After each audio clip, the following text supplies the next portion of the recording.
drift off to sleep with the quiet turning of centuries in the Eastern Roman world, where one empire carried the name of an ancient city and the memory of Rome itself for more than 1,000 years. In the year 330, on the shores of the Bosporus, the Emperor Constantine I dedicated a new capital. He called it Constantinople. The city rose where the Greek town of Byzantium had stood for nearly 1,000 years before. Constantine had chosen the site with care. It lay at the crossroads of Europe and Asia, protected on 3 sides by water, and commanded the narrow strait that joined the Black Sea to the Mediterranean. From the very beginning, this place was meant to endure. Constantine had spent the previous 2 decades reuniting a fractured Roman Empire. By 324, he had defeated his last rival, Licinius, and now ruled alone. Rather than remain in the old capitals of Rome or Milan, he looked east. The decision was practical as much as symbolic. The wealth of the empire had long been drifting toward the richer provinces of the east. Constantinople would become the new heart of Roman power, a Christian city built on the ruins of pagan temples. When the emperor died in 337, the city was still unfinished, yet its foundations were already deep. The empire that Constantine left behind was still one Roman empire, stretching from Britain to the Euphrates. Within a generation, however, that unity began to fray. After the death of Theodosius I in 395, the empire was formally divided between his 2 young sons. Honorius received the western half with its capital at Ravenna. Arcadius received the eastern half, ruling from Constantinople. Though the 2 halves were meant to cooperate, the division proved permanent. The West would collapse under the weight of barbarian invasions and economic decay. The East would survive, adapt, and slowly become something new. It is here, in the early 5th century, that we begin to speak of the Byzantine Empire, though its own people never used that name. They called themselves Romans. To them, the empire had never fallen. It had simply shifted its center. The language of government gradually changed from Latin to Greek. The laws, the army, the Christian faith, and the memory of the Caesars remained, yet the world around them was changing. The old western provinces were lost one by one. In 476, the last Western emperor, Romulus Augustulus, was deposed by the Germanic chieftain Odoacer. In Constantinople, Emperor Zeno continued to reign as though nothing essential had changed. The Eastern Empire still collected its taxes, maintained its fleets, and guarded its long frontiers. The 6th century brought both danger and brilliance. In 527, Justinian I ascended the throne. He was a man of restless energy and grand ambition. With his wife Theodora beside him, Justinian dreamed of restoring the empire to its former glory. He began by reforming the law. In 528, he ordered the creation of a new legal code that would gather and clarify centuries of Roman statutes. The work was completed in 534 and became known as the Corpus Juris Civilis. Its influence would reach far beyond his lifetime, shaping legal systems in Europe for 1,000 years. Justinian also looked to reconquer the lost western territories. In 533, his general Belisarius sailed for North Africa with a modest force of 15,000 men. Within a year, they had destroyed the Vandal kingdom and returned the prosperous province to imperial rule. In 535, Belisarius crossed into Italy. The Gothic War that followed lasted nearly 20 years. Rome changed hands 5 times. Cities were starved, walls dismantled, and population scattered.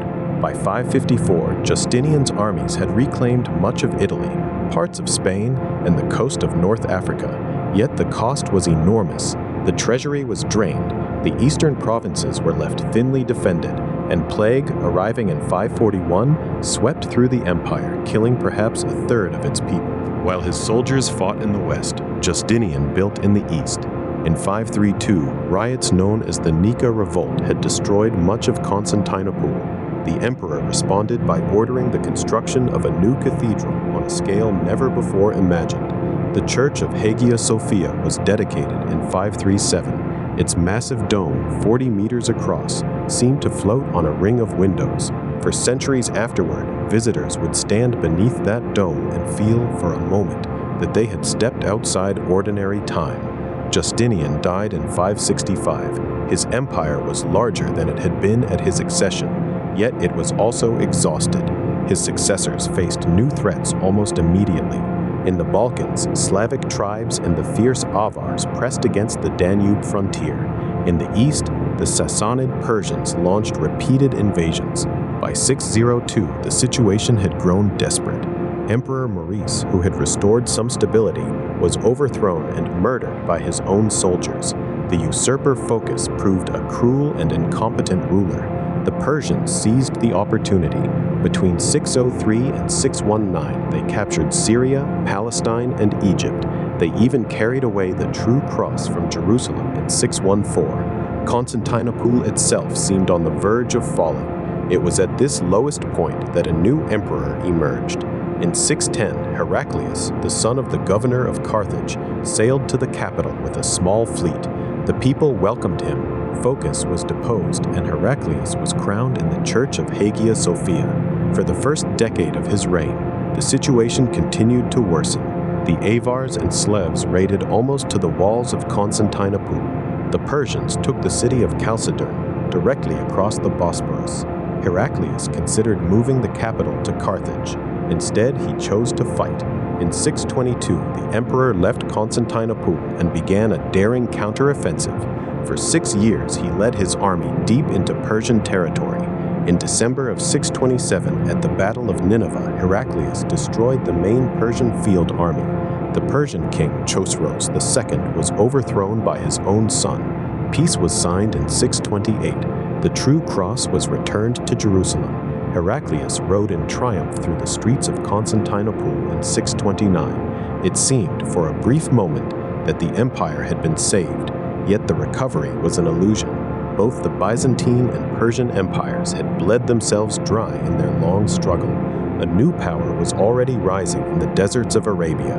In 632, the Prophet Muhammad died in Medina. Within 2 years, his followers had unified the Arabian Peninsula. Under the first caliphs, the Muslim armies moved with astonishing speed. In 636, they defeated a Byzantine army at the Battle of Yarmouk. Syria and Palestine fell. In 642, Alexandria surrendered. Egypt, the empire's richest province, was lost. By 650, the Muslims controlled the entire eastern and southern Mediterranean coastline. The Byzantine Empire was reduced to Asia Minor, parts of the Balkans, and a few scattered outposts in Italy. Heraclius died in 641, worn out by decades of war. His successors struggled to hold what remained. The loss of Egypt meant the loss of most of the empire's grain supply. The treasury shrank. Cities that had once been great began to shrink into fortified villages. The classical world was fading. In its place, a medieval Byzantine society slowly took shape, more Greek in language, more Christian in outlook, more focused on survival than on expansion. The 7th and 8th centuries were a time of contraction and reform. Emperor Constans II moved his court to Syracuse in Sicily in 663, hoping to defend the western provinces. He was assassinated there in 668. His grandson, Constantine IV, faced an even greater danger. In 674, the Muslim fleet appeared before Constantinople and began a 5-year siege. The Byzantines defended themselves with a new and terrible weapon. They called it Greek fire. Projected from ships through bronze tubes, it burned on water and could not be extinguished. The siege was lifted in 678. For the first time, the young Islamic Empire had been turned back. A generation later, in 717, another Muslim army and fleet surrounded the city. The new emperor, Leo III, prepared the defenses with care. Once again, Greek fire destroyed much of the Muslim fleet. Harsh winter and Bulgarian allies destroyed the land army. By 718, the siege was over. Constantinople had held. The Byzantine Empire, though much smaller than in Justinian's day, had survived its greatest test. Leo III is remembered for more than military defense. In 726, he issued an edict against the use of religious icons.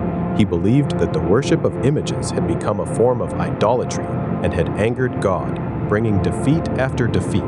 What followed is known as the period of iconoclasm. For more than a century, emperors and churchmen argued bitterly over whether icons should be venerated or destroyed. Monasteries were closed, mosaics were whitewashed, crowds rioted in the streets of Constantinople. The controversy divided the empire and strained relations with the papacy in Rome. It was not until 843, under Empress Theodora, that the veneration of icons was finally restored. The feast of the triumph of orthodoxy is still celebrated in the Orthodox Church on the first Sunday of Great Lent. While the empire wrestled with theology, new enemies appeared on every frontier. In the Balkans, the Bulgars established a powerful kingdom. In Asia Minor, Arab raiders struck deep into imperial territory almost every year. The Byzantine response was to reorganize the provinces into military districts called themes. Soldiers were given land in return for military service. The system created a sturdy peasant army and helped stabilize the empire's shrinking borders. By the middle of the 9th century, the themes had become the backbone of Byzantine defense. The 9th century also saw a slow cultural recovery. In 863, the brothers Cyril and Methodius set out from Constantinople to preach Christianity among the Slavs. They created a new alphabet, Glagolitic, later simplified into what we call the Cyrillic alphabet. Their work allowed the Slavs to read the Gospels in their own language and laid the foundation for Orthodox Christianity in Eastern Europe. The empire, though often on the defensive, was still able to project its faith and culture far beyond its borders. In 867, a new dynasty came to power. Basil I, a former peasant and wrestler, seized the throne after murdering Emperor Michael III. The Macedonian dynasty he founded would last until 1056 and is often seen as the empire's golden age. Under the Macedonians, the Byzantine state regained strength, the economy revived, the army and navy were reformed. Missionaries and diplomats extended Byzantine influence into Russia and the Balkans. The greatest emperor of this line was Basil II, who ruled from 976 to 1025. He is known to history as Basil the Bulgar Slayer. For decades, he fought a long and bitter war against the Bulgarian Tsar Samuel. In 1014, at the Battle of Clydian, Basil captured 14,000 Bulgarian soldiers. He ordered 99 out of every 100 blinded, leaving one man with a single eye to lead the rest home. When Tsar Samuel saw the mutilated army, he suffered a fatal heart attack. By 1018, the entire Bulgarian realm had been absorbed into the Byzantine Empire. For the first and only time in its medieval history, Byzantium controlled almost the entire Balkan Peninsula. Basil II died in 1025. He left behind a full treasury, secure frontiers, and a reputation for stern justice, yet he had never married and left no clear successor. The decades that followed his death saw the slow unraveling of the Macedonian achievement. The great noble families began to dominate the court. Military spending was cut. The themes system decayed. Mercenary armies replaced the old peasant soldiers. While the empire appeared prosperous on the surface, its underlying strength was fading. Far to the east, a new nomadic people had converted to Islam and were moving westward. The Seljuk Turks defeated a Byzantine army at the Battle of Manzikert in 1071. Emperor Romanus IV was captured. The defeat opened the central plateau of Asia Minor to Turkish settlement. Within a few years, much of the empire's heartland had slipped from imperial control. The loss of recruiting grounds and tax revenue was catastrophic. The Byzantine Empire, which had endured for more than 7 centuries since Constantine, now faced an existential crisis. It is here that the long arc of rise and reversal reaches its turning point. The promise made in 330 that a new Rome would stand forever at the edge of 2 continents had been tested by plague, war, iconoclasm, and invasion. Each time the empire had adapted, contracted, and found new ways to survive. The consequences of Manzikert, however, would prove more lasting than the people who fought there. The loss of Asia Minor would weaken the empire in ways that no later recovery could fully repair. The call for Western help that followed would set in motion events no one in Constantinople could foresee. The Crusades, the sack of 1204, the long decline, and the final fall in 1453 all trace their roots, however distantly, to that single afternoon on the dusty plain of Manzikert in 1071. Yet, even as we feel the weight of that moment, we remember that the story is not yet over. the empire would find ways to endure for nearly 4 more centuries. Its scholars would preserve the works of Plato and Aristotle for a future Renaissance. Its missionaries would carry Christianity to the forests of Russia. Its artists would create mosaics that still shine in the half-light of ancient churches. And its quiet, stubborn refusal to disappear would leave a mark on the world far deeper than the size of its armies or the reach of its frontiers. So let the centuries continue their gentle turning while you rest. The city on the Bosporus still stands. Its walls have seen emperors come and go. Its churches have heard 1,000 years of prayer. And somewhere in the quiet rhythm of its long history, there is room for sleep. Drift off to sleep with the quiet unfolding of one of history's longest chapters, as we continue our calm walk through the centuries that shaped the Byzantine Empire. In this second part, we follow the slow rhythm of emperors, soldiers, and scholars whose choices rippled far beyond their own lifetimes.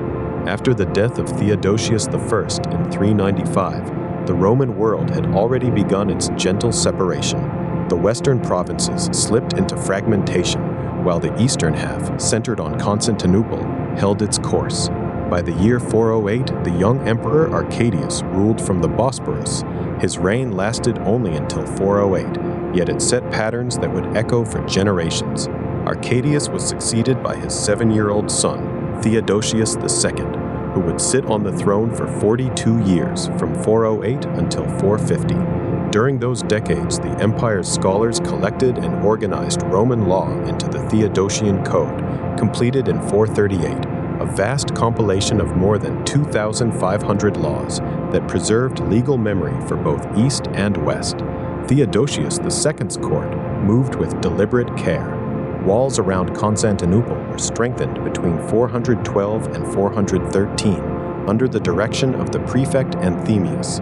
These land walls, rising some 12 meters high with a series of towers and a wide outer moat, would stand as silent guardians for nearly 1,000 years. While the emperor studied theology and sponsored church building, the empire's eastern frontier remained watchful. In 422, a treaty was signed with the Sassanid Persians, buying decades of uneasy peace along the Euphrates.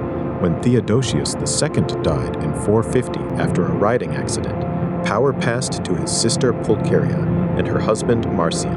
Marcian ruled from 450 to 457. He refused to pay the annual tribute that previous emperors had sent to the Huns under Attila. The decision carried risk, yet the Hunnic Empire itself began to unravel after Attila's death in 453. Marcian's quiet refusal allowed the eastern treasury to keep resources that might otherwise have flowed northward. Those saved solidi would later support more pressing needs. In 457, the throne passed to Leo I, a Thracian officer chosen by the powerful general Aspar. Leo reigned until 474. He worked carefully to reduce the influence of Germanic generals within the army. In 468, he launched a great naval expedition against the Vandals who had seized North Africa. The fleet numbered more than 1,000 ships and carried some 100,000 men. Though the campaign ended in costly failure near Cape Bon, the effort showed that Constantinople could still project power across the Mediterranean. Leo's successor, his grandson Leo II, ruled only months before dying in 474. The boy's father, Zeno, then took the throne. Zeno's reign from 474 to 491 was troubled by internal revolt and the steady westward movement of the Ostrogoths under Theodoric. In 488, Zeno gave Theodoric permission to invade Italy on his behalf, hoping to remove both a dangerous neighbor and the last Western Roman emperor, Romulus Augustus, who had been deposed in 476. Theodoric succeeded, establishing an Ostrogothic kingdom in Italy that maintained many Roman institutions. The Eastern Empire, meanwhile, turned inward to heal its finances and secure its borders. Anastasius I succeeded Zeno in 491 and ruled until 518. A careful administrator, he reformed the tax system, abolished the chrysargyron sales tax, and left behind a treasury surplus of 320,000 pounds of gold by the time of his death. Anastasius also strengthened the long walls that protected Constantinople's hinterland, a defensive line some 40 miles west of the city. These modest but methodical improvements allowed the empire to face the next century with greater stability. In 518, a palace official named Justin rose to the throne. Justin I, an Illyrian of humble birth, ruled until 527. He brought his nephew Flavius Petrus Sabatius to court and adopted him as his heir. That nephew would become the emperor we remember as Justinian I. Justinian ascended in 527 at the age of 45. His reign, which lasted until 565, marks one of the clearest rising arcs in our story. He inherited a stable but cautious empire. With the help of his wife Theodora, a former actress whose intelligence complemented his own, Justinian set about restoring Roman glory in the West while strengthening the East. The couple shared a vision of a unified Christian Roman Empire stretching from the Atlantic to the Euphrates. The first years were spent in careful preparation. Tribonian, John the Cappadocian, and other ministers reformed the legal system. Between 528 and 534, they produced the Corpus Juris Civilis, a four-part collection that included the Codex Justinianus, the Digest, the Institutes, and the Novellae. This work preserved Roman law so completely that it would later shape legal traditions across Europe for 1,000 years. While scholars worked in the libraries, generals prepared for war. In 533, Justinian sent his most trusted commander, Belisarius, with 15,000 men and a fleet of 92 warships to reclaim North Africa from the Vandals. The campaign moved with surprising speed. By the summer of 534, the Vandal kingdom had fallen. Belisarius returned to Constantinople with the Vandal king Gelimer in chains and wagon loads of treasure. The African provinces, rich in grain and olive oil, once again acknowledged Constantinople. Encouraged by this success, Justinian turned his gaze toward Italy, still ruled by the Ostrogoths. In 535, a second expedition under Belisarius landed in Sicily. Within a year, the island had been secured. The army crossed into mainland Italy in 536. Naples fell after a bitter siege, and by December of that year, Belisarius had entered Rome itself. The Gothic War had begun. For the next 20 years, Italy became the stage for a grinding contest. The Ostrogothic king Witiges besieged Rome in 537, but Belisarius held the city for a full year despite famine and disease. Relief forces arrived slowly. In 540, Belisarius captured Ravenna, the Gothic capital, and brought King Witiges back to Constantinople. Justinian hoped the war was over, yet the Goths found new leaders. Totila rose in 541 and began winning back much of the peninsula. Cities changed hands repeatedly. Rome was taken and retaken. The countryside suffered terribly. Fields lay untilled, aqueducts were cut, and plague arrived in 542 to make the misery worse. The plague of Justinian, which first appeared in Egypt in 541 and reached Constantinople in 542, killed tens of thousands. Estimates suggest that perhaps 40% of the city's population perished in the first wave. Justinian himself fell ill but recovered. The loss of manpower and tax revenue slowed every other effort. Still, the emperor refused to abandon his dream of restoring the western provinces. Belisarius was recalled and sent east to face a new Persian invasion under Khosrow I. The Sassanid king had taken advantage of Byzantine distraction in Italy. In 540, Khosrow had sacked Antioch, carrying its population eastward into Persia. Belisarius stabilized the eastern frontier, but the drain on resources grew heavier each year. In 552, Justinian sent a new general, Narses, to Italy with fresh troops and generous funds. Narses, an elderly eunuch of Armenian origin, proved a careful and methodical commander.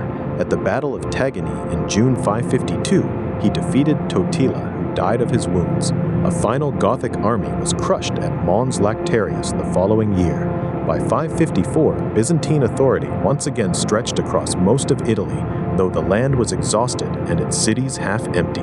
Justinian's armies had also regained southern Spain from the Visigoths in 552, adding another province to the restored empire.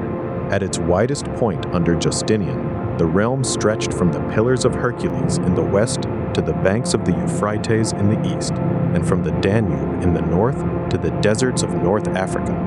Yet these gains came at enormous cost. The treasury that Anastasius had filled so carefully was now nearly empty. Taxes rose sharply.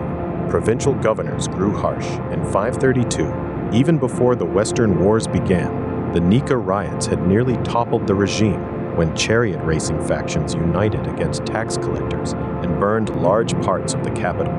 Theodora's steady courage helped Justinian remain on the throne, but the memory of that week of fire lingered. Throughout these decades of expansion, Justinian also turned his attention to the city itself. Between 532 and 537, the architects Anthemius of Tralles and Isidore of Miletus built the great church of Hagia Sophia. The dome, rising more than 55 meters above the floor, seemed to float on a ring of windows. When it was dedicated on 27 December 537, Justinian is said to have whispered, "Solomon, I have outdone thee." The church would stand for centuries as the spiritual heart of the Eastern Christian world. Other buildings rose across the empire. Fortresses were repaired along the Danube and in the Balkans. New churches appeared in Jerusalem, Ravenna, and Sinai. Mosaic artists created shimmering portraits of the imperial family in the Church of San Vitale in Ravenna, portraits that still survive today and show Justinian and Theodora in rich purple robes surrounded by their court. Theodora died in 548, perhaps of cancer. Justinian lived another 17 years, growing more solitary and more absorbed in theological debate. In 565, at the age of 83, he died quietly in his bed. The empire he left behind was larger than the one he had inherited, yet it was also poorer, more heavily taxed, and thinly defended. The western provinces would prove impossible to hold for long. Within a few years of his death, most of Italy had slipped from Constantinople's grasp once more. Justin II, Justinian's nephew, came to the throne in 565. He refused to continue payments to the Avars and Lombards, hoping to project strength. The decision backfired. The Lombards invaded Italy in 568 and quickly overran the northern and central plains. Within a decade, only Ravenna, Rome, and a few coastal strips remained under Byzantine rule. In the east, the Persians renewed their attacks.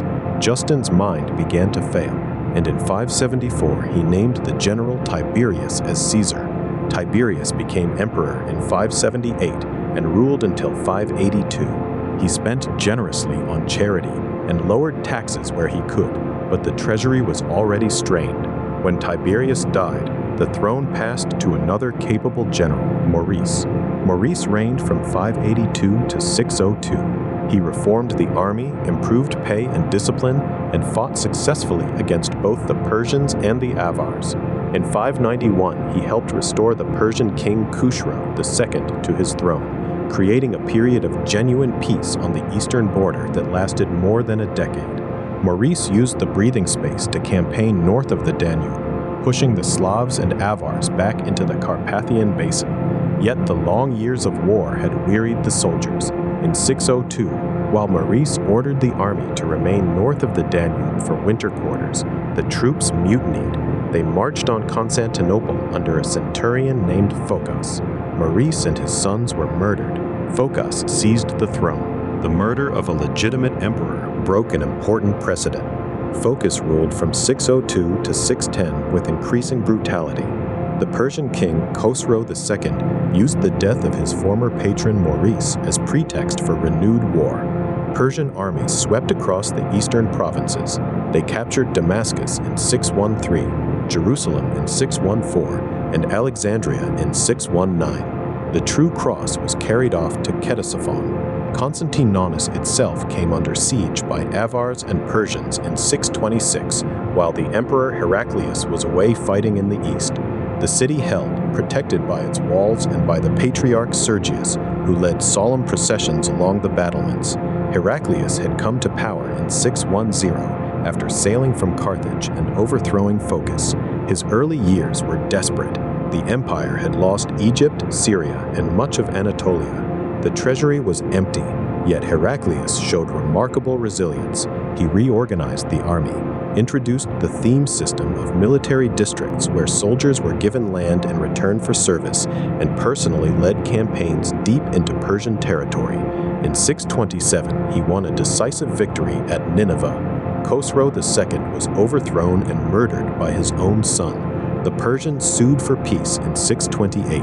Heraclius returned the True Cross to Jerusalem in a solemn ceremony in 630. For a brief moment it seemed the empire had been saved, but the recovery was fragile.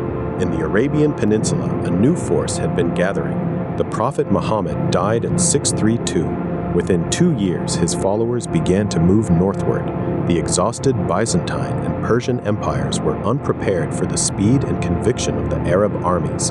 In 634, the Arabs defeated a Byzantine force at Ajnadain. Damascus fell in 635.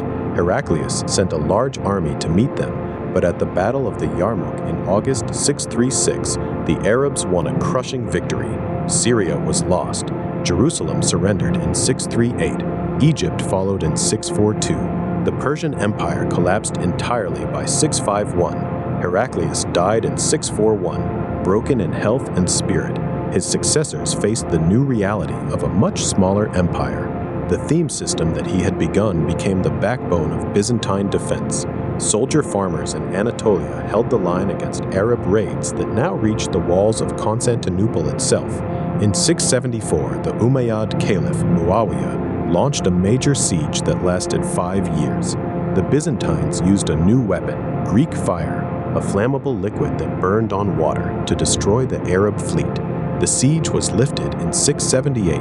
A second, even more dangerous siege came in 717 under Caliph Umar II. Again the city held, defended by Emperor Leo III, and aided by Bulgarian allies and by another harsh winter that destroyed the Arab supply fleet. Leo III, who ruled from 717 to 741, stabilized the empire. He reformed the law code, improved administration, and began the policy known as iconoclasm. Believing that the veneration of religious images had contributed to divine displeasure, Leo ordered icons removed from churches. The decision sparked decades of bitter theological dispute that would last until 843. Yet under Leo and his son Constantine V, the eastern frontier was slowly pushed back. The theme system proved effective. Byzantine forces won important victories in Anatolia and began to project power once more into the Balkans. The dynasty founded by Leo is known as the Isaurian dynasty. It lasted until 802. During these years, the empire found a new equilibrium. It was smaller than Justinian's realm, yet more compact, more thoroughly Greek in language and culture, and more deeply Christian in its self-understanding. Latin slowly faded from official use. The citizens began to call themselves Romaioi, Romans, but the world around them increasingly spoke of them as Greeks or Byzantines. When the Isaurian line ended in 802, the throne passed through several short reigns until Michael II founded the Amorian dynasty in 820. The empire continued its patient defense. Arab pressure eased after the Abbasid Caliphate moved its capital to Baghdad in 762, shifting the center of Islamic power eastward. In the west, Charlemagne was crowned emperor by the Pope in Rome on Christmas Day 800, an act that formally ended any lingering notion of a single Roman empire. Constantinople viewed the coronation with dismay, but eventually negotiated recognition of the new Western title in return for territorial concessions in Italy. The 9th century brought both danger and renewal. In 860, a fleet of Kievan Rus sailed into the Bosporus and raided the suburbs of Constantinople. The city was saved by the arrival of the Emperor Michael III with his army. The event left a deep impression. Byzantine missionaries soon began work among the Slavs. In 863, the brothers Cyril and Methodius set out from Thessalonica to evangelize the Slavs of Moravia. They created a new alphabet, Glagolitic, and translated scripture into the Slavic tongue. Their work laid the foundation for Orthodox Christianity among the southern and eastern Slavs, tying those peoples culturally to Constantinople for centuries to come. By the time Basil II seized the throne in 867, founding the Macedonian dynasty, the empire had begun a slow but unmistakable recovery. Basil was an Armenian peasant who rose through the ranks by physical strength and political skill. He murdered his patron, Emperor Michael III, but proved an able ruler. Under the Macedonians, which lasted from 867 to 1056, Byzantium reached a new zenith of power and cultural brilliance. The empire's armies pushed the Arabs out of Cilicia, and back across the Taurus Mountains. Crete was recaptured in 961. Antioch was regained in 969. The great general John Tzimiskes, who ruled as emperor from 969 to 976, carried Byzantine arms to the gates of Jerusalem, though he did not attempt to hold the city. His successor, Basil II, often called the Bulgar Slayer, spent most of his long reign from 976 to 1025 fighting in the Balkans. In 1014, he crushed the Bulgarian army at the Battle of Kleidion. Legend records that he blinded 99 out of every 100 prisoners, leaving one man with a single eye to lead the rest home. Tsar Samuel of Bulgaria died soon afterward, and by 1018 the entire Bulgarian realm had been absorbed into the empire. For the first time since the days of Justinian, the Danube was once again a secure frontier. Under Basil II, the treasury filled again. He left behind a surplus of some 14.4 million numismata, a staggering sum that reflected careful taxation and successful reconquest. The empire stretched from southern Italy to the upper Euphrates and from the Danube to Syria. Constantinople remained the largest and richest city in Europe. Its markets offered silks, spices, goldwork, and books. The University of Constantinople trained administrators and scholars. Copyists preserved classical texts that would later reach the Latin West. Yet even at this height, the seeds of future difficulty were quietly taking root. The theme system began to weaken as wealthy families bought up soldier lands. The Varangian Guard, an elite unit of Scandinavian and later Rus warriors, protected the emperors but also reminded them of their reliance on foreign troops. In the capital, factions still gathered in the Hippodrome, though their violence had lessened. The church continued its long debate over icons, but the victory of the Iconodules in 843 had brought a lasting peace on that front. Basil II died in 1025 without a clear heir. His brother Constantine VIII ruled until 1028, followed by a series of rulers connected to the Macedonian house through marriage. The empire's wealth attracted envy. In 1040, the Normans began their slow conquest of Byzantine southern Italy. At the same time, new nomadic groups, the Pechenegs and later the Seljuk Turks, pressed against the northern and eastern borders. By the middle of the 11th century, the Golden Age was fading. The empire had grown used to its own success. Its armies had not faced a truly dangerous foe in decades. When a new wave of Seljuk Turks swept out of Central Asia, the old military structures proved brittle. In 1071, the Emperor Romanos IV Diogenes led a large army into Armenia to meet the Seljuk Sultan Alp Arslan. At the Battle of Manzikert on 26 August 1071, the Byzantine army suffered a catastrophic defeat. Romanos was captured and later blinded by his own nobles. The defeat opened the Anatolian plateau to Turkish settlement. Within a decade, much of the interior had slipped from imperial control. The loss of Anatolia was more than a territorial blow. It removed the empire's main recruiting ground for soldiers and its richest source of grain and taxes.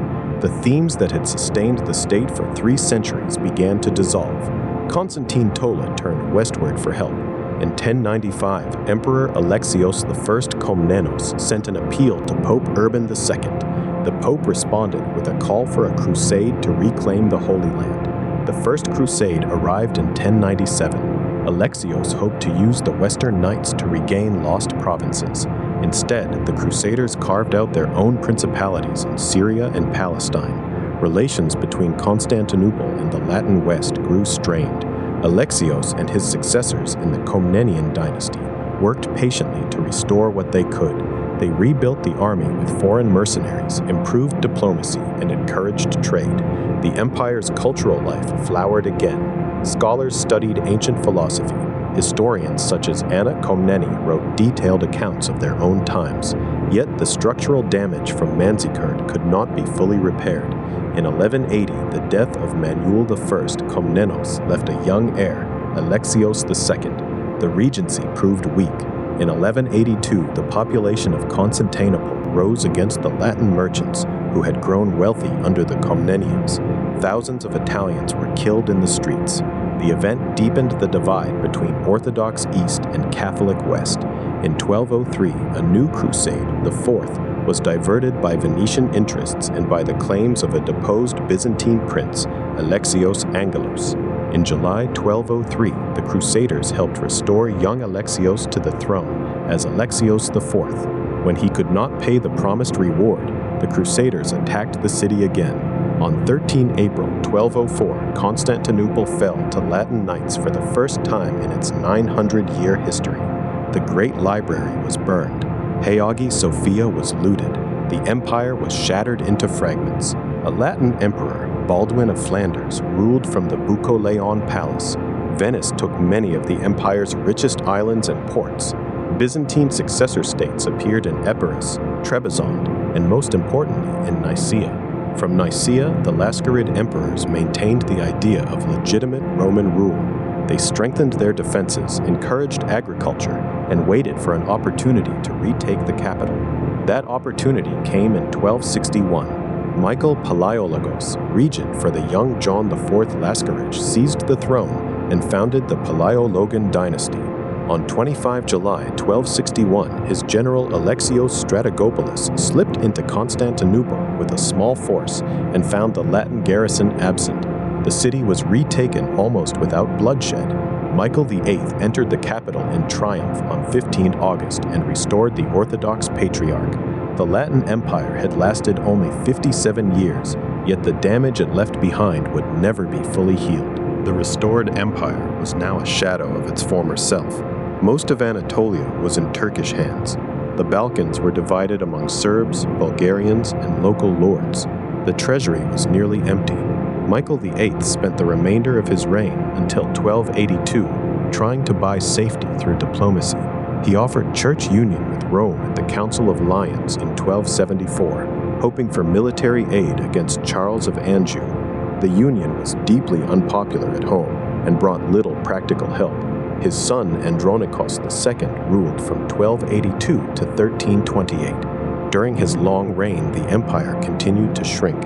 In 1302, the Ottoman Turks won their first major victory against Byzantine forces at Bafeus.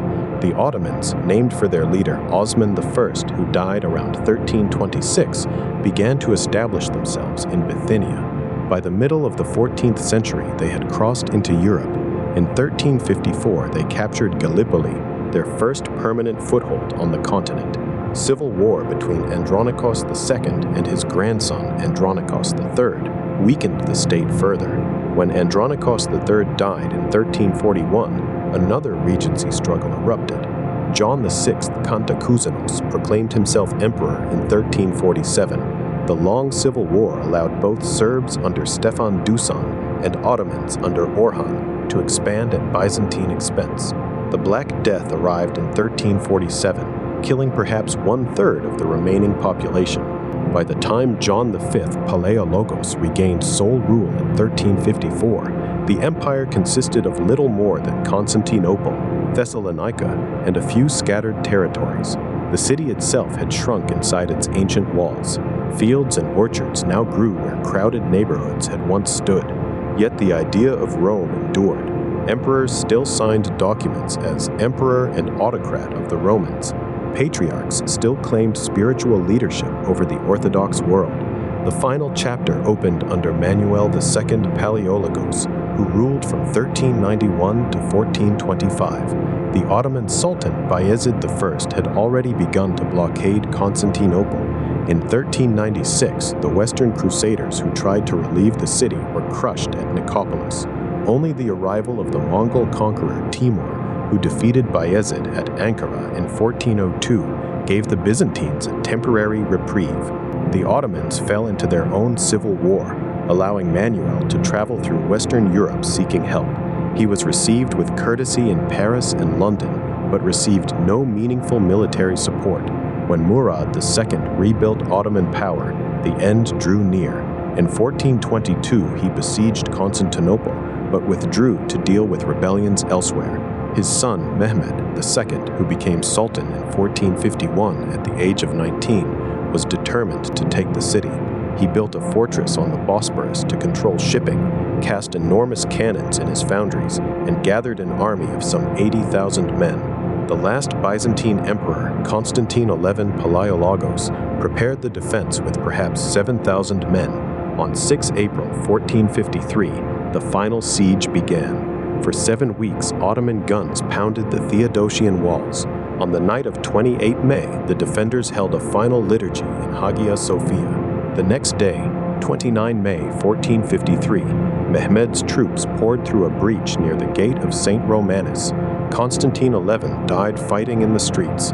The city that had stood for 1,223 years as the capital of the Roman Empire passed into Ottoman hands. Mehmed II entered Constantinople, rode to Hagia Sophia, and declared it a mosque. Yet he also allowed the Greek Orthodox Church to continue under a new patriarch, Gennadios Scholarios.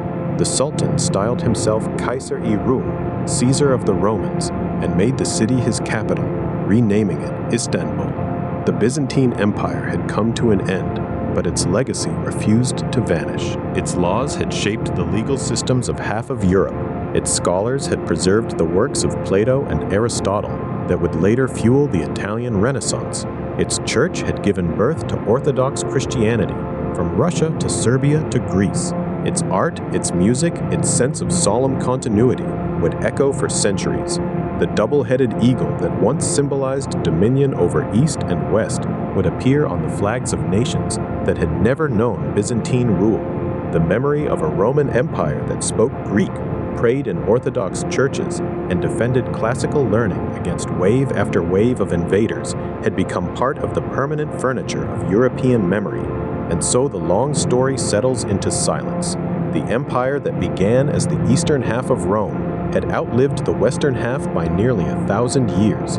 It had seen the birth of Islam, the rise of Charlemagne, the coming of the Crusades, the devastation of the Black Death, and the invention of gunpowder. Through every trial, it had carried forward a tradition of lawful government, classical learning, and Christian worship that still quietly shapes our world.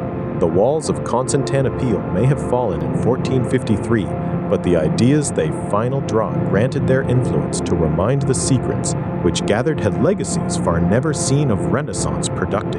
Drift off to sleep with the quiet unfolding of the Byzantine story, where names and dates drift past like leaves on a slow evening current.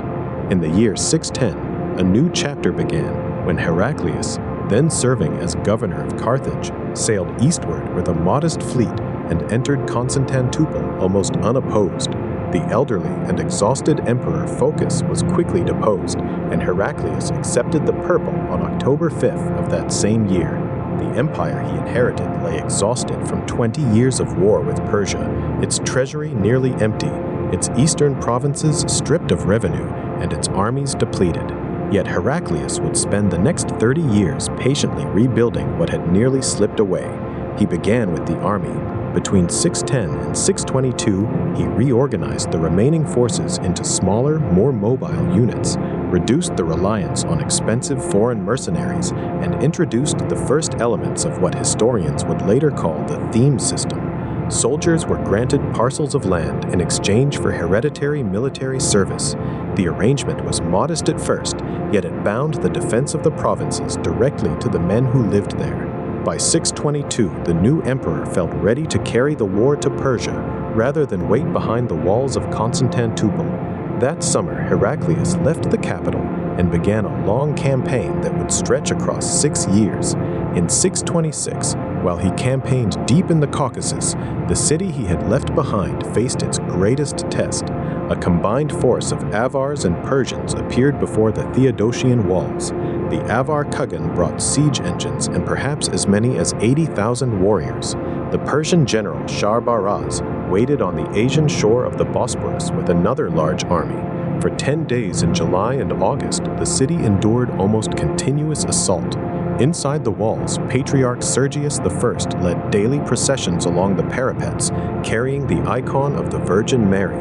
The people prayed, repaired breaches, and held. On the night of August 7th, the Avar assault reached its highest pitch. Waves of attackers pressed against the gates near the Blahernai quarter. Then, quite suddenly, the assault broke. Contemporary accounts speak of a sudden storm that damaged the Avar siege towers, and of a calm that settled over the defenders as they sensed the attackers losing heart. By morning, the Khagan was in full retreat, burning his own engines behind him. The Persians, unable to cross the Bosporus without a fleet, withdrew soon afterward. The siege of 626 had failed. Constantinople remained untouched. Heraclius, still far to the east, learned of the deliverance while preparing for the decisive battle at Nineveh. On December 12, 627, his smaller but better disciplined army met the main Persian force under Rahazad. The fighting lasted several hours in bitter cold.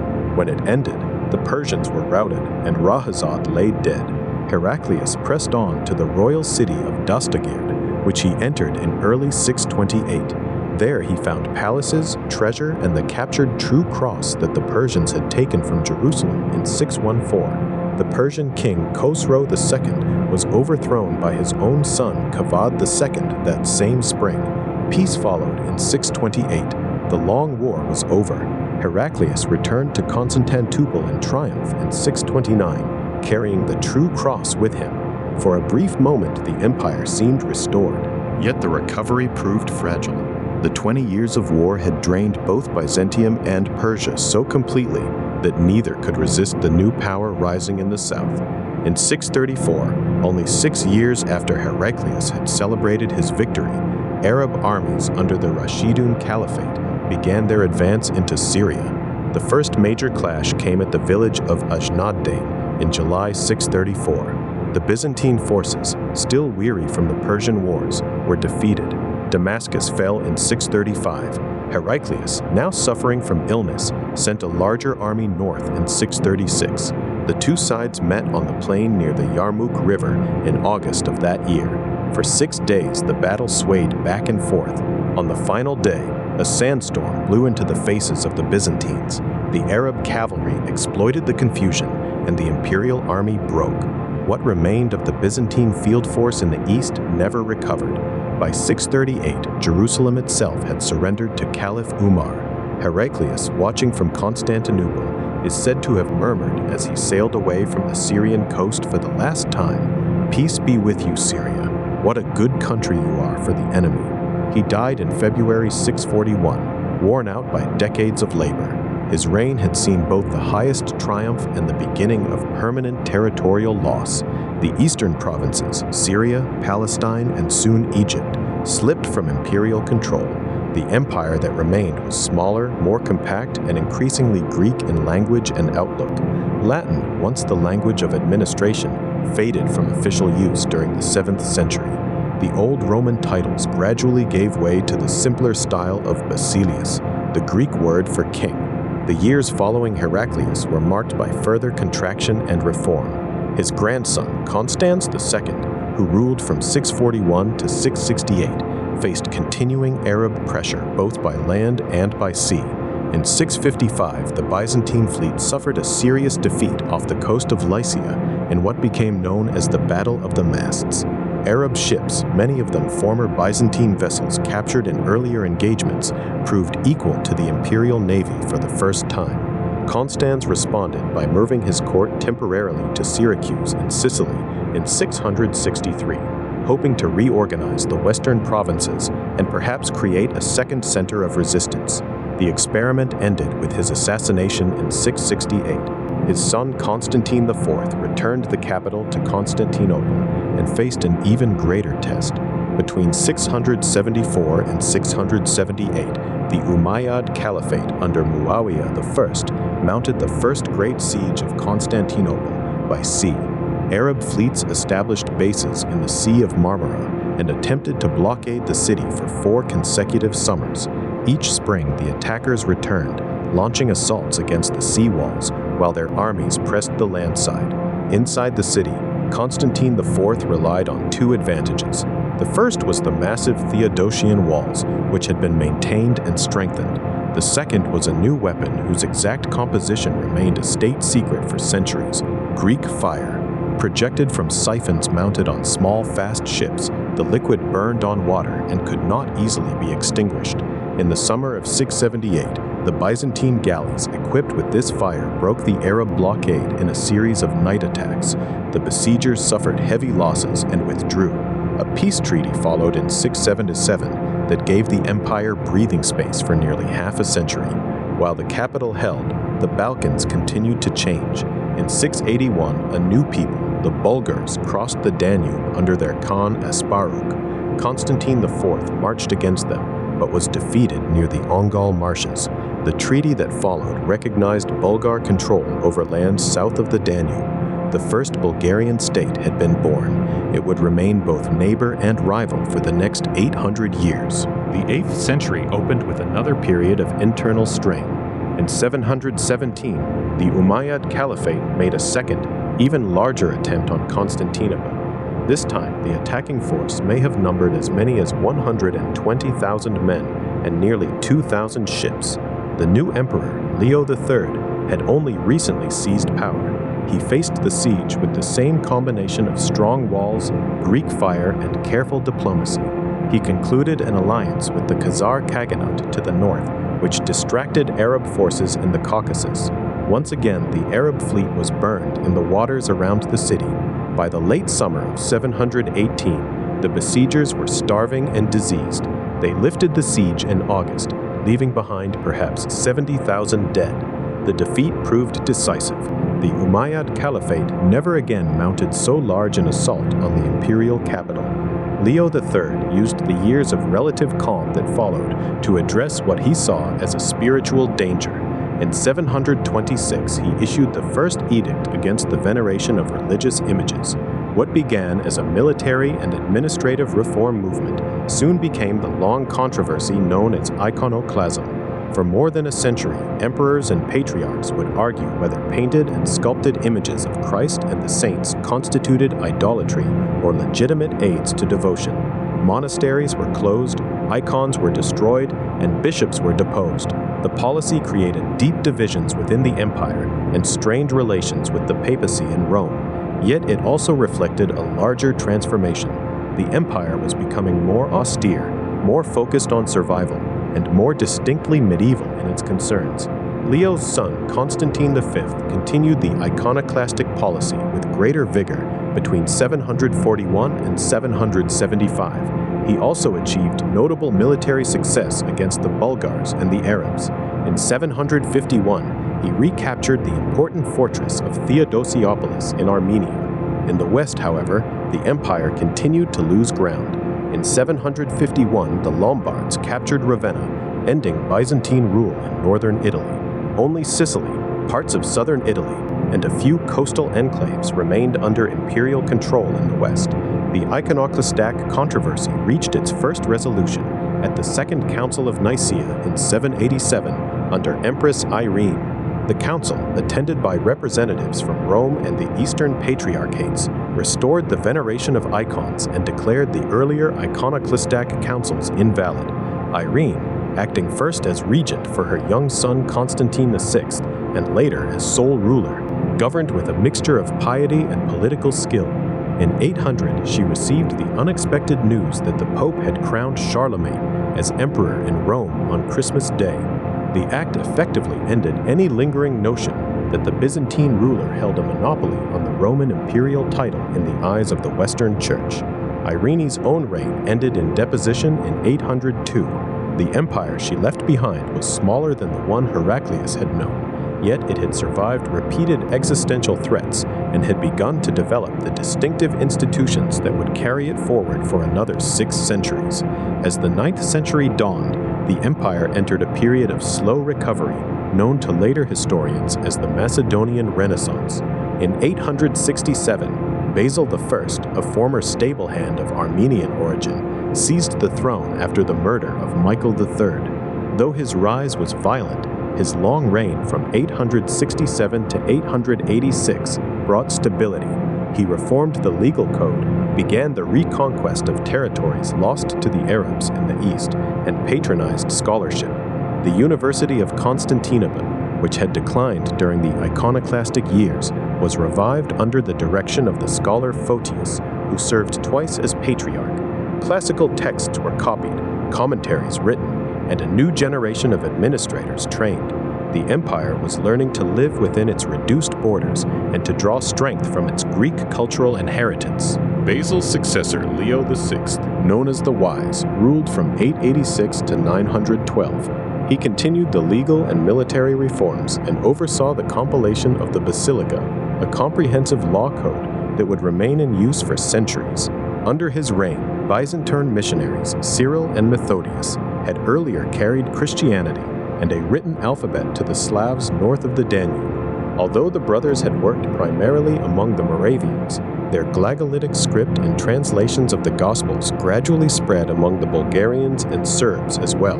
The cultural influence of Byzantium was expanding even as its territory had contracted. The 10th century saw the empire reach a new height of military confidence. Emperor Nikephoros II Phocas, who reigned from 963 to 969, recaptured Crete in 961 and pushed deep into Cilicia and northern Syria. His successor, John I Tzimiskes, continued the advance, taking Damascus in 975 and marching as far as the gates of Jerusalem before turning back. These campaigns restored a measure of imperial control over the eastern Mediterranean coastline and pushed the frontier back to the Euphrates. At the same time, the conversion of Prince Vladimir of Kiev in 988 brought the vast lands of Kievan Rus into the orbit of Orthodox Christianity. The empire had lost territory in the west, but had gained new spiritual and cultural provinces in the north. The long reign of Basil II, from 976 to 1025, represented both the climax and the beginning of the end of this restored strength. Known later as Bulgaroktonos, the Bulgar Slayer, he spent much of his life in campaign against the Bulgarian Empire under Tsar Samuel. The decisive battle came at Kleidion in 1014. Basil's forces trapped the Bulgarian army in a narrow pass. After the fighting, it is said that 14,000 Bulgarian prisoners were blinded and sent back to their Tsar in groups of 100, each group led by a single one-eyed man. Samuel is reported to have died of shock upon seeing them. By 1018, the entire Bulgarian state had been absorbed into the empire. For the first time in nearly 4 centuries, the Danube was once again a Byzantine frontier. Basil II died in December 1025 at the age of 67. He left behind a full treasury, a disciplined army, and an empire that stretched from southern Italy to the upper Euphrates. Yet the very success of his long reign masked growing vulnerabilities. The theme system that had sustained the empire through the dark 7th and 8th centuries had begun to erode. Wealthy families acquired large estates, soldiers sold their military lands, and the central government relied increasingly on expensive foreign mercenaries. The civil aristocracy in Constantinople preferred peace and tax revenues to constant frontier warfare. After Basil's death, the empire would enjoy 40 years of relative tranquility, but that calm would prove to be the pause before a new and more dangerous period of decline. The years after 1025 saw a succession of emperors who lacked Basil's discipline and military skill. Constantine IX Monomachis, who reigned from 1042 to 1055, presided over a court that valued learning and luxury. The university was further strengthened, and the scholar Michael Peslos wrote his famous Chronographia, a lively history of his own times. Yet the eastern frontier began to crumble. In 1045, the important city of Ani, capital of the Armenian kingdom, was annexed but left poorly defended. Turkish raiders from the east began to appear in greater numbers. The empire responded by hiring more mercenaries, including regiments of Normans and Varangians from Scandinavia. The expense mounted. The gold content of the nomisma, the empire's standard coin for 7 centuries, was quietly reduced for the first time. The decisive blow came in 1071. On August 26 of that year, Emperor Romanos IV Diogenes led a large but poorly coordinated army against the Seljuk Turks under Sultan Alp Arslan near the town of Manzikert in eastern Anatolia. The battle began with skirmishing and seemed at first to favor the Byzantines. Then a rumor spread through the imperial ranks that the emperor had been killed. Units began to withdraw in confusion. The rearguard, commanded by Andronikos Doukas, a political rival of Romanos, abandoned the field. The emperor was captured. Alp Arslan treated his prisoner with courtesy and released him after Romanos agreed to a ransom and a treaty of friendship. Yet when Romanos returned to Constantinople, he found that his political enemies had deposed him. He was blinded and died soon afterward. The defeat at Manzikert was not immediately catastrophic in terms of men lost, but its political consequences were enormous. The Anatolian Plateau, the empire's heartland and primary recruiting ground, lay open. Turkish bands moved in, first as raiders and then as settlers. Within a decade, much of central Anatolia had passed from imperial control. The theme system collapsed in the east. The empire's ability to field native troops diminished sharply. In 1073, the Normans, under Robert Guiscard, began their conquest of the last Byzantine possessions in southern Italy. By 1081, Bari, the final stronghold, had fallen. The empire had lost its last foothold in the west. It was at this moment of profound crisis that a new dynasty appeared. In 1081, Alexios I Komnenos, a young general from a prominent military family, seized the throne. He found the treasury empty, the army scattered, and the frontiers collapsing. Over the next 37 years, he would patiently rebuild the state. He appealed to the West for help against the Turks, a request that helped set in motion the First Crusade. In 1095, Pope Urban X preached the crusade at Clermont. The following year, the first waves of crusaders began to arrive at Constantinople. Alexios managed the difficult task of transporting them across the Bosporus while preventing them from looting imperial territory. In 1097, the combined forces of Byzantines and Crusaders recaptured Nicaea. Antioch fell to the Crusaders in 1098 after a long siege. Although relations between the Crusaders and the empire were often strained, Alexios used the distraction to stabilize the western provinces and begin the slow reconquest of Anatolia. By the time of his death in 1118, Alexios had restored a measure of security. The treasury was no longer empty. The army had been reorganized around new regiments of native troops and reliable mercenaries.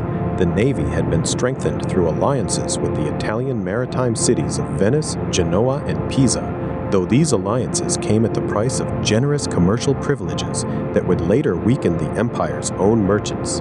His son John II Komnenos continued the work. From 1118 to 1143, John campaigned relentlessly in the Balkans and in Anatolia. He reduced the power of the Pecheneg nomads in the north and pushed the Turkish frontier back toward the Anatolian plateau. When he died in 1143 from a hunting accident, the empire was stronger and more respected than it had been for a century.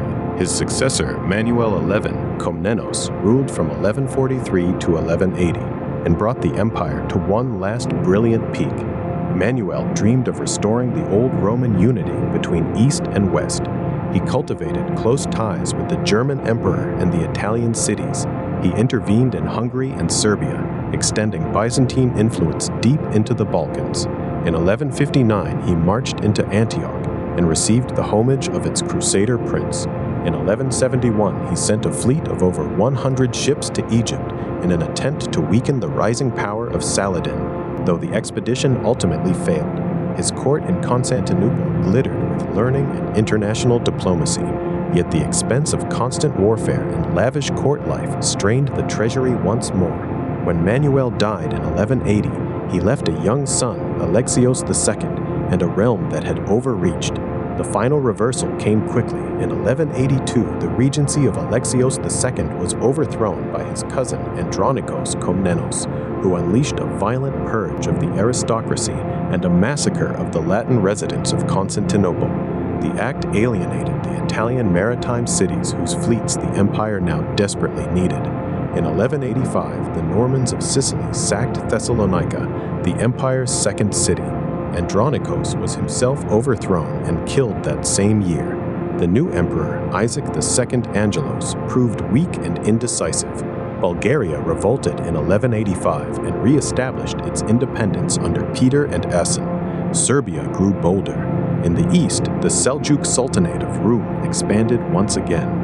The consequences of these accumulating weaknesses would culminate in the catastrophe of 1204, yet that final chapter still lay 20 years in the future as the 12th century drew to its close. The empire that had begun under Heraclius in 610 as a battered remnant of Rome had endured for nearly 6 centuries through plague, Persian War, Arab siege, iconoclastic controversy, Turkish invasion, and crusading armies. It had preserved Roman law, Greek learning, and Orthodox Christianity while adapting constantly to new realities. Its institutions had grown more medieval, more Greek, more focused on the great city at its center. The promise made in the dark years of the 7th century that a smaller, tougher polity might survive where a vast and exhausted empire could not had been kept. But survival had come at a price, and the bill for that price was about to be presented in full. As the narration slows and the long Byzantine afternoon begins to fade, one may sense how the decisions taken in the age of Heraclius, the sieges endured under Constantine IV and Leo III, and the recoveries achieved by the Macedonian and Komnenian emperors all wove together into a single enduring legacy. The empire did not fall in a single day. It yielded ground inch by inch, adapted century by century, and left behind libraries, churches, legal codes, and a living tradition of Orthodox worship that would outlast its walls by many lifetimes. The story pauses here, not with a crash, but with the quiet turning of a page in a very old book. The candle is low, the room is still, and the centuries drift gently into sleep. Drift off to sleep with the quiet unfolding of the Byzantine story, where names and dates rest beside one another like pages in an old illuminated manuscript.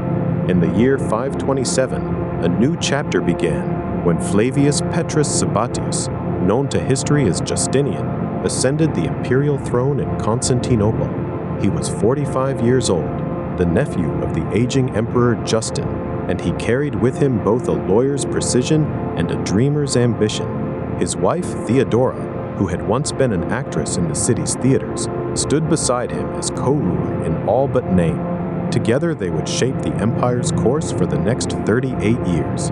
Justinian looked westward across the Mediterranean and saw the lost provinces of Rome. The Vandals held Africa, the Ostrogoths ruled Italy, and the Visigoths lingered in Spain. These realms had once belonged to a single Roman world. In the quiet hours of his study, surrounded by maps drawn on vellum, Justinian began to believe that this fractured inheritance could be made whole again. The promise was enormous, the cost almost unimaginable, yet the unresolved question lingered. Could the Eastern Empire, already stretched thin along the Persian frontier, afford to reclaim the Western lands without losing everything it already possessed? The rising action began in 533. Justinian chose his most trusted general, Flavius Belisarius, a man then 30 years of age, to lead a modest expedition of 15,000 soldiers and 5,000 sailors against the Vandal kingdom in North Africa. The fleet sailed from the Golden Horn in June. By the middle of September, Belisarius had landed near Carthage. In 2 swift battles at Ad-Decimum and Tricomarum, the Vandal king Gelimer was defeated. By the spring of 534, the entire Vandal kingdom had fallen. The treasury of Constantinople swelled with captured gold, and the city's people celebrated what seemed a miraculous victory. For a moment, the dream appeared possible. Yet even as the church bells rang in thanks for Africa, clouds gathered in the east. In 540, the Persian king Khosrow I of the Sassanid dynasty broke a fragile peace and invaded the eastern provinces. Antioch, the empire's second city, fell to Persian forces that same year. Belisarius was recalled from the west to defend the homeland. The war with Persia would drag on for 20 years, draining men and money that might otherwise have strengthened the newly won western territories. Meanwhile, in Italy, the campaign against the Ostrogoths had begun in 535 under the same Belisarius. He captured Sicily with ease, then crossed to the mainland and took Naples and Rome in quick succession. For a time, it seemed the old capital might return to imperial control, but the Ostrogothic king Witiges rallied his people, and the war settled into a grinding siege of Rome that lasted from 537 to 538. Disease, famine, and cold claimed far more lives than battle. When Belisarius finally broke the Gothic lines, the victory proved costly. The Ostrogoths regrouped under a new and more dangerous leader, Totila, who reconquered much of Italy between 542 and 546. Belisarius returned once more, yet the seesaw struggle continued. By the early 550s, Justinian had committed a second general, the elderly but capable Narses, to the Italian theater. In 552, at the Battle of Tagine in the Apennine Hills, Narses defeated and killed Totila. A final Gothic army was crushed the following year at Mons Lactarius. After nearly 20 years of war, Italy lay ruined but nominally restored to the empire. Ravenna, Naples, and Rome were once again governed from Constantinople.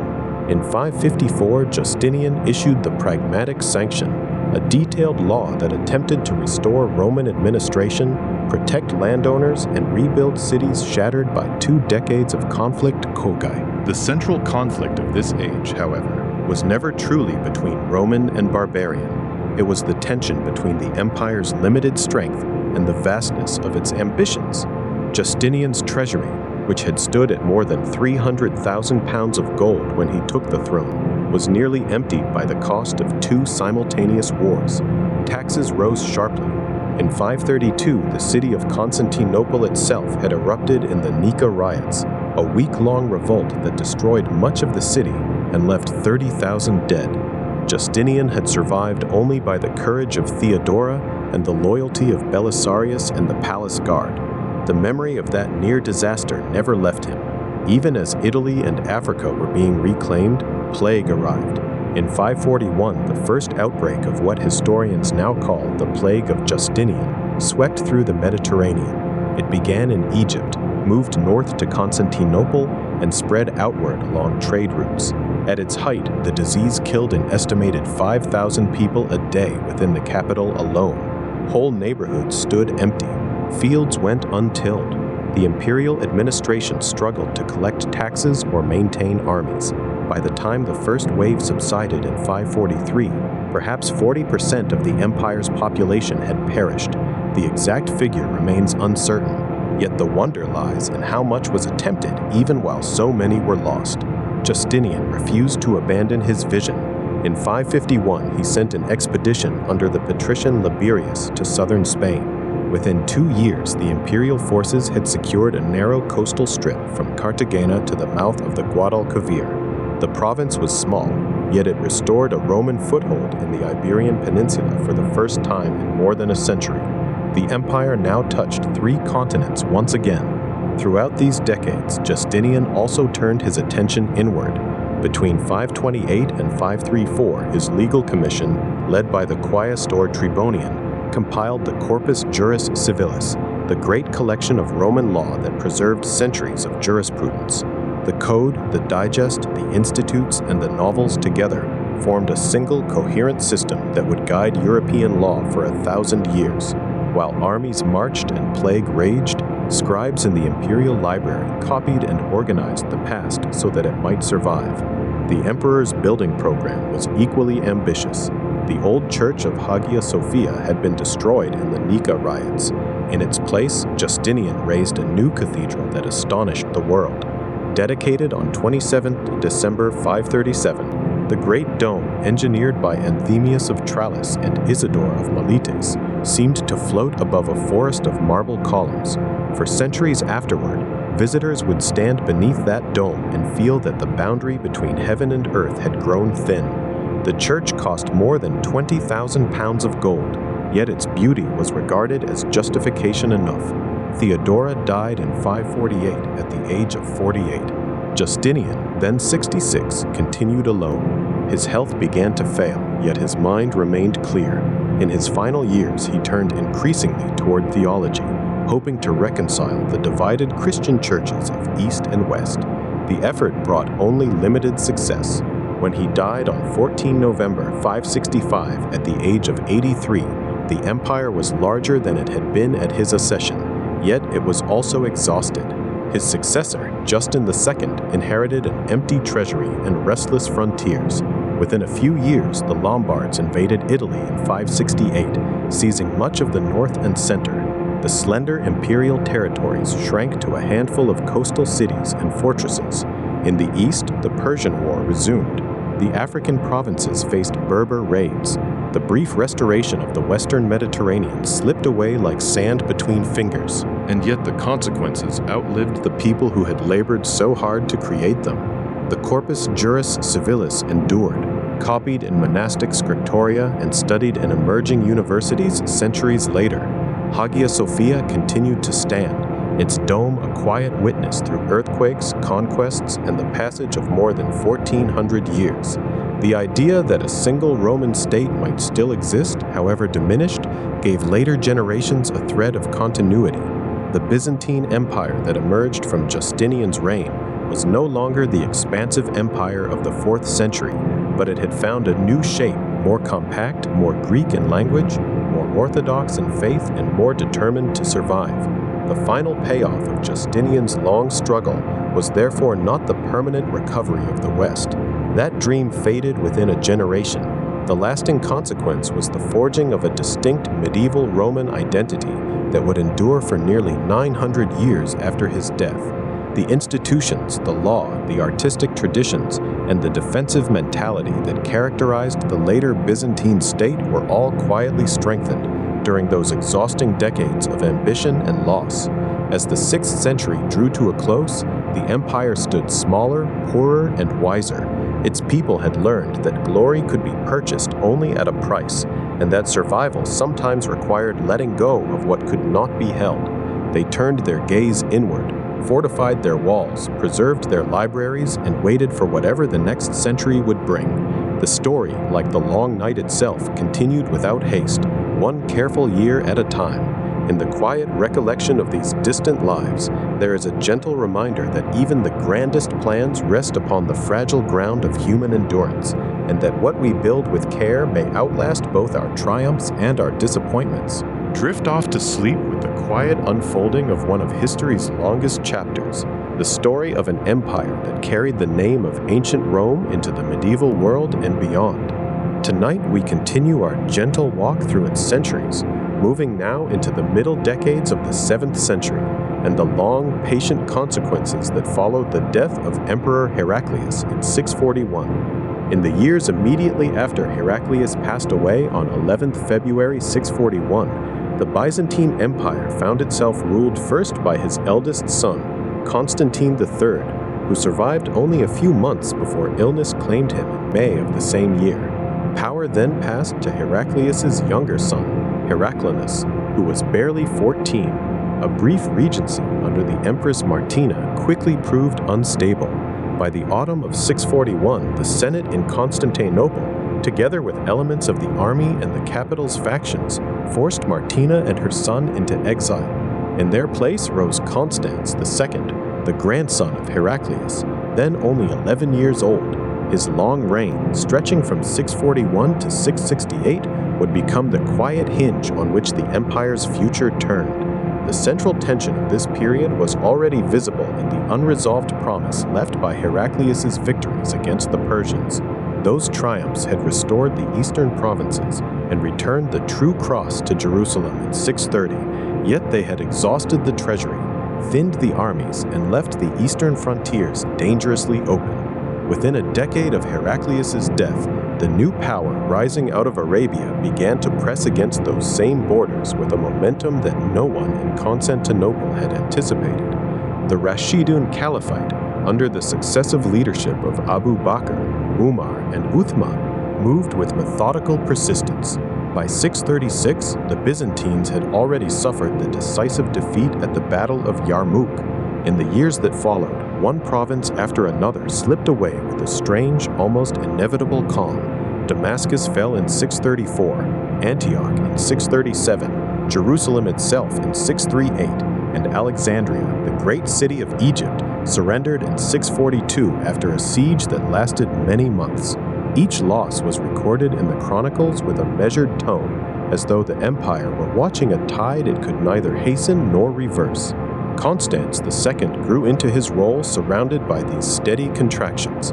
The treasury that Heraclius had refilled was once again emptying. The themes, those military districts Heraclius had begun to organize in Asia Minor, became the empire's backbone. Soldiers were settled on the land, paid in grants of farmland rather than coin, and expected to defend their own districts.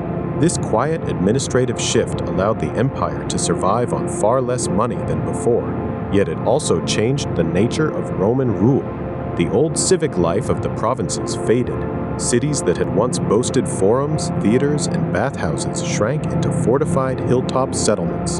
The population that remained learned to live within smaller walls, growing their own food and looking first to local commanders rather than distant Constantinople. By the early 650s, the pressure from the east had taken on a new and troubling form. The Caliphate had begun to build its own fleet. In 655, off the coast of Lycia, the Byzantine navy met the Arab fleet in what became known as the Battle of the Masts. The imperial ships were larger and more experienced, yet the Arab vessels, many of them converted merchantmen, used the wind and simple boarding tactics to overcome the heavier Byzantine galleys. Constans II himself is said to have escaped only by exchanging clothes with a common sailor. The defeat opened the Aegean to raiding parties that could now strike almost at will against the islands and coastal towns that had once formed the empire's secure rear. Yet even in these years of contraction, the empire showed an unexpected capacity for quiet recovery. The loss of Egypt and Syria, painful as it was, also removed the burden of defending vast territories that had become religiously and linguistically divided. The monophysite communities of Egypt and Syria had never fully accepted the decisions of the Council of Chalcedon in 451. Their discomfort with imperial orthodoxy had made them sometimes willing to accept new masters who offered greater tolerance. The Arabs, in the first decades of their rule, asked mainly for taxes paid in grain and gold. They left the daily governance of Christian communities largely in the hands of their own bishops.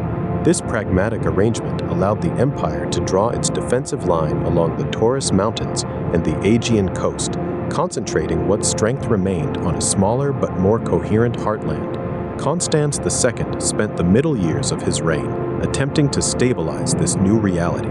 In 6 with the Arabs and threatening to expand the map in Medesta, in 663 he took the unusual step of moving the imperial court westward to Syracuse in Sicily. The move was not a retreat, but a calculated effort to protect the empire's richest remaining provinces in North Africa, Italy, and the central Mediterranean from the growing Lombard pressure in the north and the Arab threat in the south. For 5 years, Constantinople was governed in his name by a regency council, while the emperor himself tried to restore order in the west. He reinforced the Exarchate of Carthage, strengthened the defenses of Sicily, and even campaigned against the Lombards in southern Italy. The coins minted in Syracuse during these years still proudly displayed the traditional Roman titles, yet the weight of gold in them had grown noticeably lighter, a quiet measure of the empire's reduced circumstances. The central conflict of Constance's reign, however, remained theological as much as military. The emperors in Constantinople had long sought a formula that could reconcile the differing Christian communities of the East. Heraclius himself had promoted the doctrine of monothelitism, the idea that Christ possessed 2 natures, but only one will. It was an attempt at compromise, yet it satisfied almost no one. The popes in Rome rejected it outright. Many Eastern bishops saw it as a betrayal of Chalcedon. Constans II, advised by the Patriarch Paul II, continued to enforce this policy with increasing severity. In 648, he issued the Typos, an imperial edict that simply forbade all discussion of the number of wills or energies in Christ. The document was meant to bring peace. Instead, it deepened the divide between Constantinople and Rome. Pope Martin I convened a council at the Lateran in 649 that openly condemned both monothelitism and the Typos. Constans responded by ordering the arrest of the Pope. In 653, Martin was brought to Constantinople, tried for treason, and exiled to the Crimea, where he died in 655. The episode left a lasting bitterness between the Eastern and Western churches that would echo for centuries.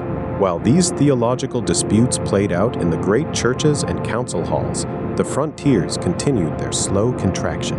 In 661, the Umayyad Caliphate replaced the Rashidun dynasty, bringing a new dynasty to Damascus that was even more ambitious. Muawiyah I, the first Umayyad Caliph, made the construction of a permanent navy a priority.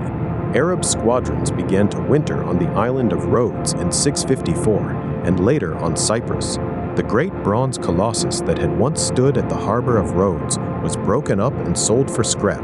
a quiet symbol of how even the most famous monuments of the ancient world were now being dismantled to pay for new realities. Constans II did not live to see the full consequences of these changes.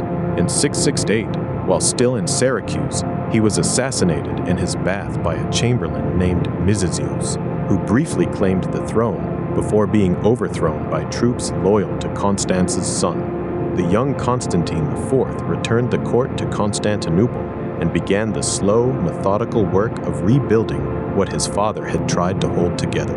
The reversal that followed was neither sudden nor dramatic. It was instead a long, patient consolidation. Constantine IV faced the most serious Arab threat the empire had yet known. In 674, the Umayyad fleet appeared before Constantinople itself and began a blockade that would last 5 years. The city's defenses, strengthened by the great Theodosian walls built 2.5 centuries earlier, held firm. More important was a new weapon whose exact composition remains uncertain even today. The Byzantines called it Greek fire. Projected from siphons mounted on ships and on the walls, it burned on water and could not easily be extinguished. The chronicler Theophanes records that the sight of these flames sweeping across the Golden Horn at night filled the Arab sailors with terror. By 678, the Umayyad forces withdrew, having lost many ships and thousands of men. The victory was not total, yet it bought the empire a generation of relative peace on its eastern frontier. That breathing space allowed Constantine IV to turn his attention inward. In 680, he convened the Sixth Ecumenical Council at Constantinople. The assembled bishops formally rejected monothelitism and reaffirmed the Chalcedonian definition of two natures and two wills in Christ. Pope Agathos sent legates who participated fully. The council healed, at least for a time, the worst of the theological wounds that had divided East and West. Constantine himself did not live to enjoy the peace he had helped create. He died of dysentery in 685 at the age of 35, leaving the throne to his 16-year-old son, Justinian II. The final payoff of this long 7th century arc would not be fully visible for another generation, yet its shape was already clear. The empire that emerged from the losses of Egypt, Syria, and North Africa was smaller, poorer, and more thoroughly Greek in language and culture than the empire Heraclius had inherited. Latin slowly disappeared from official use. The old senatorial families of Constantinople gave way to a new military aristocracy drawn from the themes. The church became the central institution that bound the remaining provinces together. And yet this smaller empire proved remarkably resilient. It had survived the Persian War, the Arab Conquests, theological schism, plague, and the loss of more than half its territory. The institutions it preserved, the Roman law codes, the bureaucratic traditions, the Orthodox faith, and the defensive system of the themes would allow it to endure for another 800 years. As we drift deeper into the quiet of this long evening, it is worth holding that simple fact gently in mind. The Byzantine Empire did not fall in the 7th century.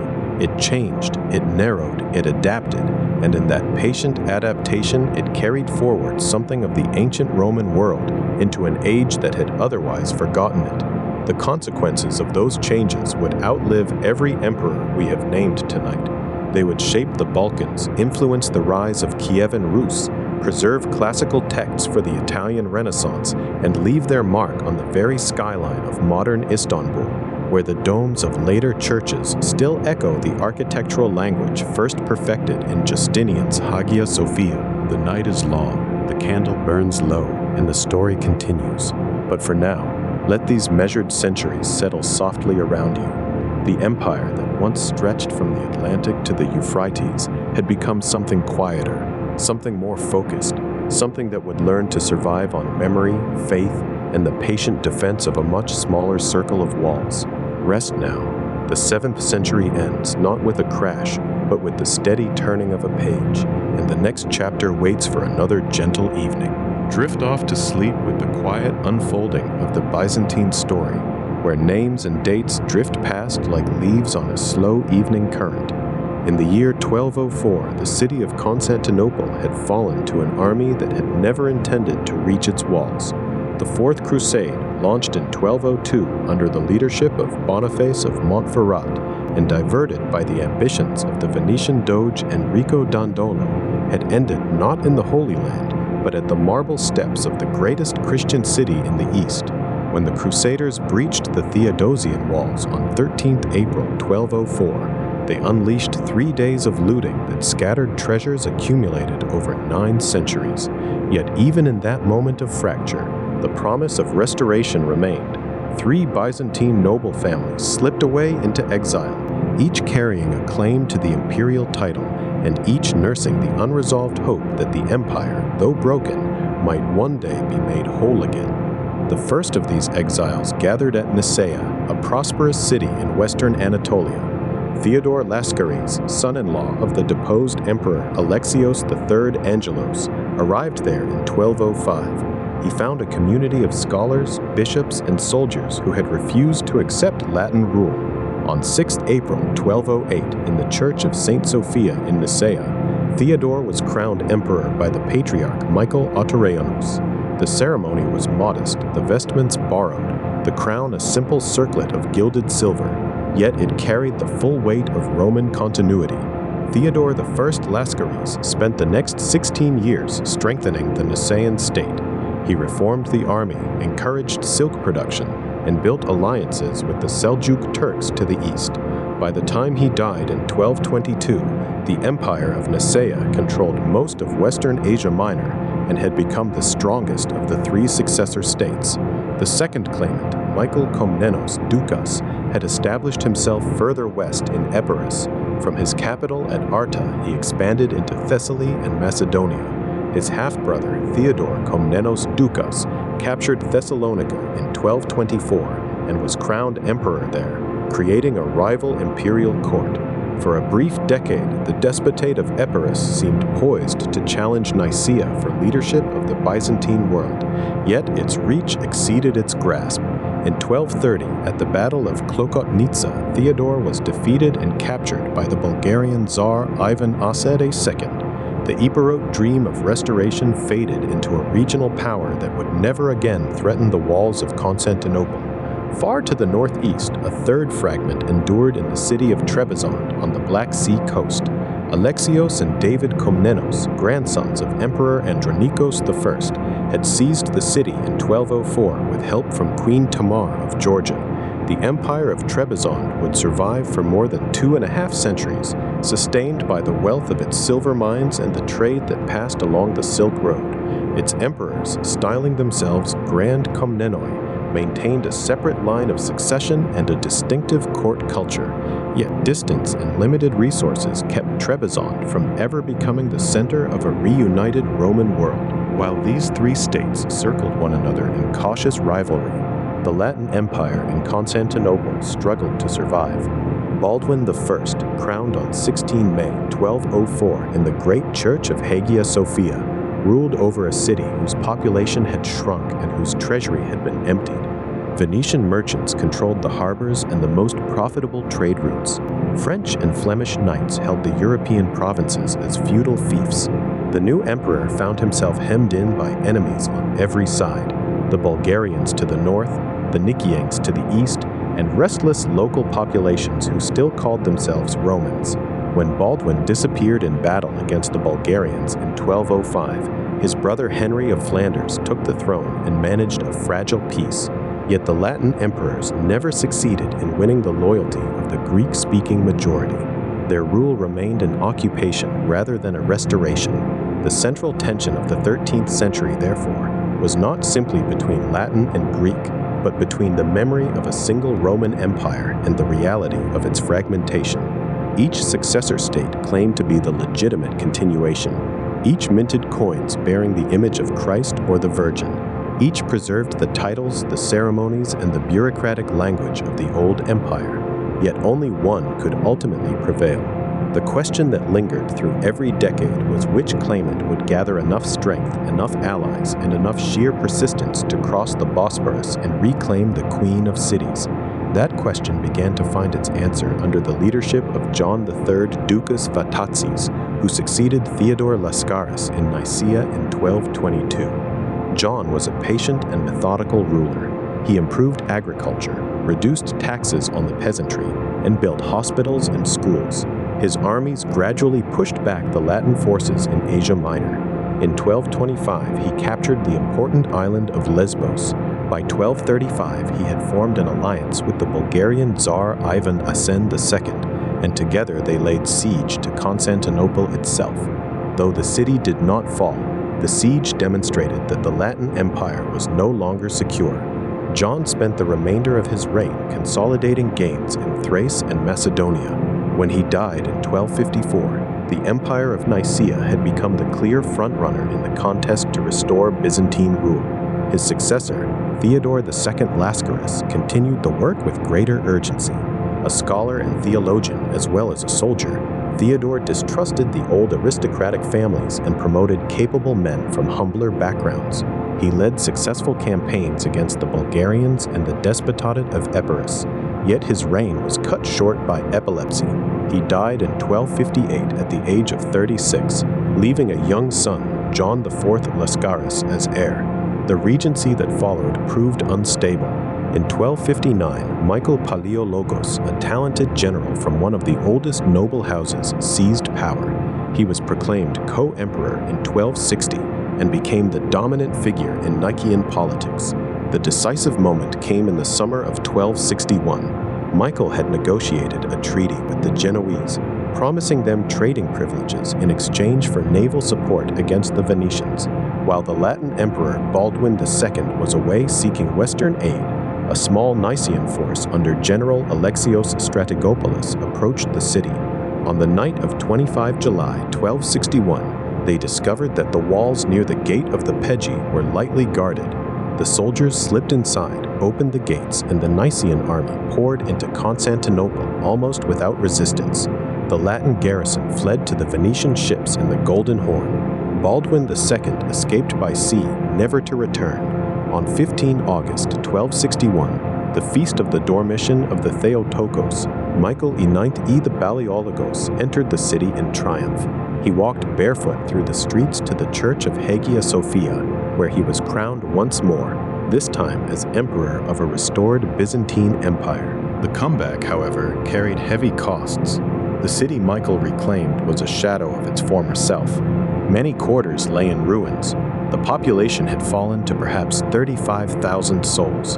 The great palaces were stripped of their treasures. The bronze statues that had adorned the hippodrome for centuries had been melted down by the Crusaders to pay their debts. Michael understood that restoration would require more than a coronation. He moved the imperial court back from Nicaea, rebuilt the walls, and encouraged merchants to return.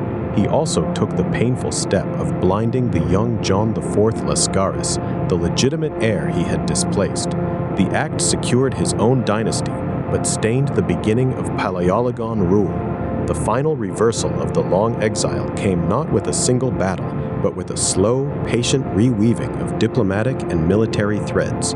Michael VIII spent the rest of his reign defending the restored empire against multiple threats.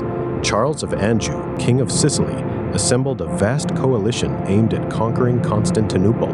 Michael countered by supporting a revolt in Sicily known as the Sicilian Vespers, which broke out on Easter Monday, 1282. The uprising destroyed Angevin power in the island and removed the most immediate danger to the Byzantine capital. In the east, Michael reached an uneasy peace with the Mongol Ilkhanate. In the Balkans, he recovered Thessalonica and much of the southern Greek mainland. By the time he died in 1282, the empire once again stretched from the Danube to the southern Peloponnese, though its hold on these territories remained fragile. His son, Andronikos II, inherited a state that was territorially larger yet financially exhausted. The treasury Michael had filled through careful taxation and Genoese loans was now nearly empty. Andronikos reduced the size of the army and navy to save money, a decision that would prove costly. In 1302, the Catalan Company, a band of mercenaries hired to fight the Turks in Asia Minor, mutinied when their pay fell into arrears. For the next decade, they ravaged Thrace and Macedonia, further weakening the empire's European provinces. Meanwhile, in Anatolia, the Ottoman Turks under Osman I began their steady advance. By 1326, they had captured Bursa, establishing a capital only a short distance from the Sea of Marmara. The reversal that had seemed so complete in 1261 now revealed its limits. The restored empire had survived the immediate threats of the 13th century, yet it had done so by making compromises that would haunt later generations. The union of the churches proclaimed at the Council of Lyons in 1274 had bought Western neutrality at the price of deep resentment among the Byzantine clergy and people. The reliance on Italian maritime republics had enriched Genoa and Venice while draining Byzantine customs revenues. The civil wars that broke out between Andronikos II and his grandson Andronikos III in the 1320s further drained resources and morale. When Andronikos III finally took sole power in 1328, he faced an empire that had lost nearly all its Asian territories and whose European lands were increasingly isolated. Yet the consequences of the restoration reached far beyond the lifetime of Michael Palaiologos or his immediate successors. The mere fact that Constantinople had been returned to Greek rule preserved the ideal of a Roman Empire in the East for nearly 2 more centuries. That ideal continued to shape Orthodox Christianity, to inspire scholars who copied and preserved ancient texts, and to offer a symbolic center for the Greek-speaking world, even as its actual power diminished. The Palaiologan Renaissance that flowered in the 14th century, with its luminous mosaics in the Chora Church and its learned debates in the restored monasteries, would not have occurred had the city remained in Latin hands. The intellectual heritage carried by Byzantine refugees to Italy after 1453 had its roots in the libraries and schools that Michael VIII had worked to protect.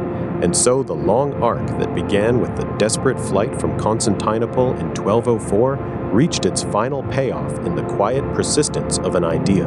The empire that rose again in 1261 was smaller, poorer, and more vulnerable than the one that had fallen in 1204. Its emperors wore simpler robes, and its armies were often composed of foreign mercenaries.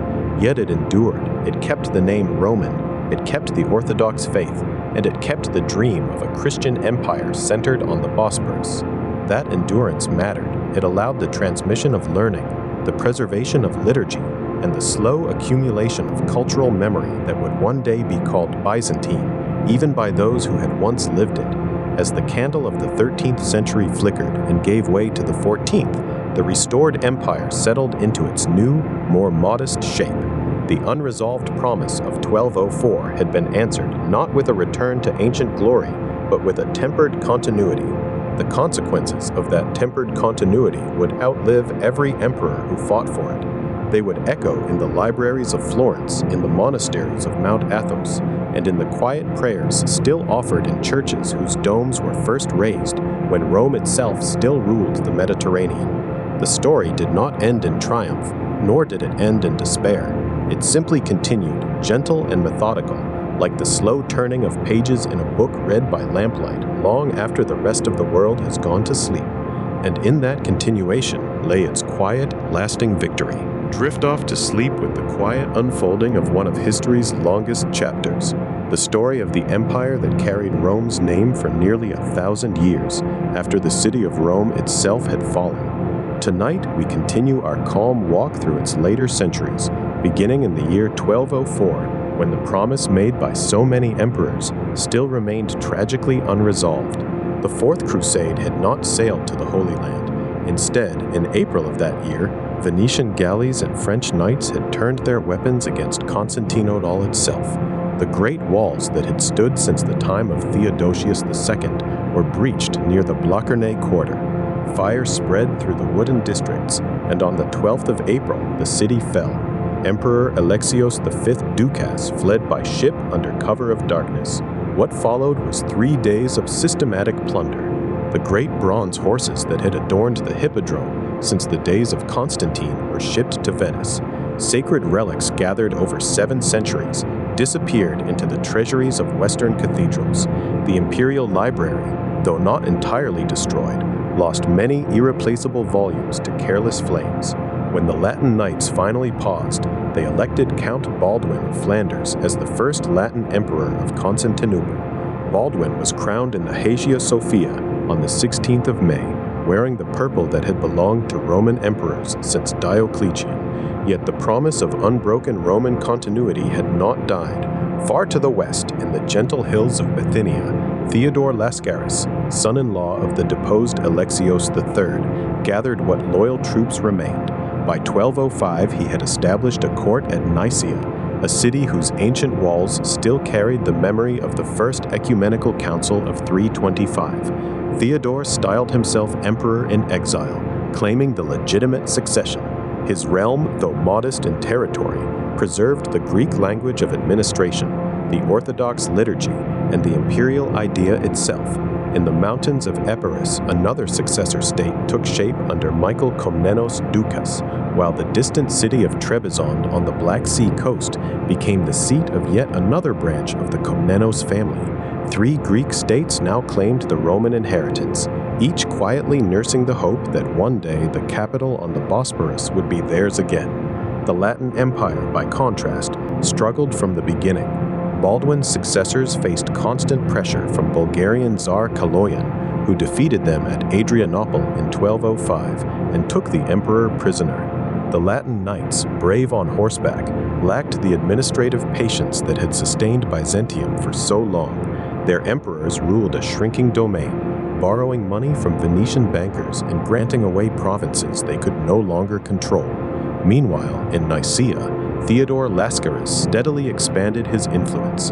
By the time of his death in 1222, he had secured the allegiance of most of Western Asia Minor. His successor, John III Ducas Vatatzes, proved even more methodical. Between 1224 and 1254, John reclaimed Thessalonica, the second city of the empire, and pushed Latin forces back toward the walls of Constantinople itself. He introduced careful financial reforms, encouraged agriculture, and founded schools where Aristotle and Plato were studied alongside the Church Fathers. Under his quiet rule, Nicaea became a genuine capital in waiting. The decisive conflict that would determine which vision of Rome would prevail came in the middle years of the 13th century. In 1259, Michael Palaiologos, a capable general and ambitious noble, seized power in Nicaea. He did not yet hold the imperial title, but he commanded the army that would soon decide the fate of 2 empires. On the plain of Pelagonia in Macedonia, Michael's forces met a coalition of Latin knights, Epirote Greeks, and Sicilian mercenaries. The battle that unfolded on 18 September 1259 was not especially large by ancient standards, perhaps 12,000 men on each side, yet its outcome proved final. Michael's Turkish and Cuman auxiliaries outmaneuvered the heavy Latin cavalry. When the coalition broke, the path to Constantinople lay open. 2 years later, on the night of 25 July 1261, a small Nicaean detachment slipped through an unguarded postern gate near the Church of the Holy Apostles. The Latin garrison, reduced by poverty and disease, offered almost no resistance. By dawn, the double-headed eagle banner of the Palaiologoi flew once more above the Blaherne Palace. Michael VIII Palaiologos entered the city on 15th August, the feast of the Dormition of the Theotokos, and was crowned in the Hagia Sophia. The Latin emperor Baldwin II escaped by ship to the west, carrying with him little more than the title and a few silk vestments. After 57 years, the Roman capital had returned to Greek hands. The promise that had sustained the exiles at Nicaea appeared at last fulfilled. Yet the empire that Michael reclaimed was no longer the empire of Justinian or Basil II. Its European territories had shrunk to a narrow strip along the Aegean and Marmara seas. Most of the rich Anatolian provinces had passed under Turkish tribal control. The treasury was nearly empty. The navy that had once ruled the eastern Mediterranean had been sold off by the Latins. Michael understood the danger. In 1261, he signed a treaty with the Republic of Genoa, granting them trading privileges in exchange for naval support against Venice.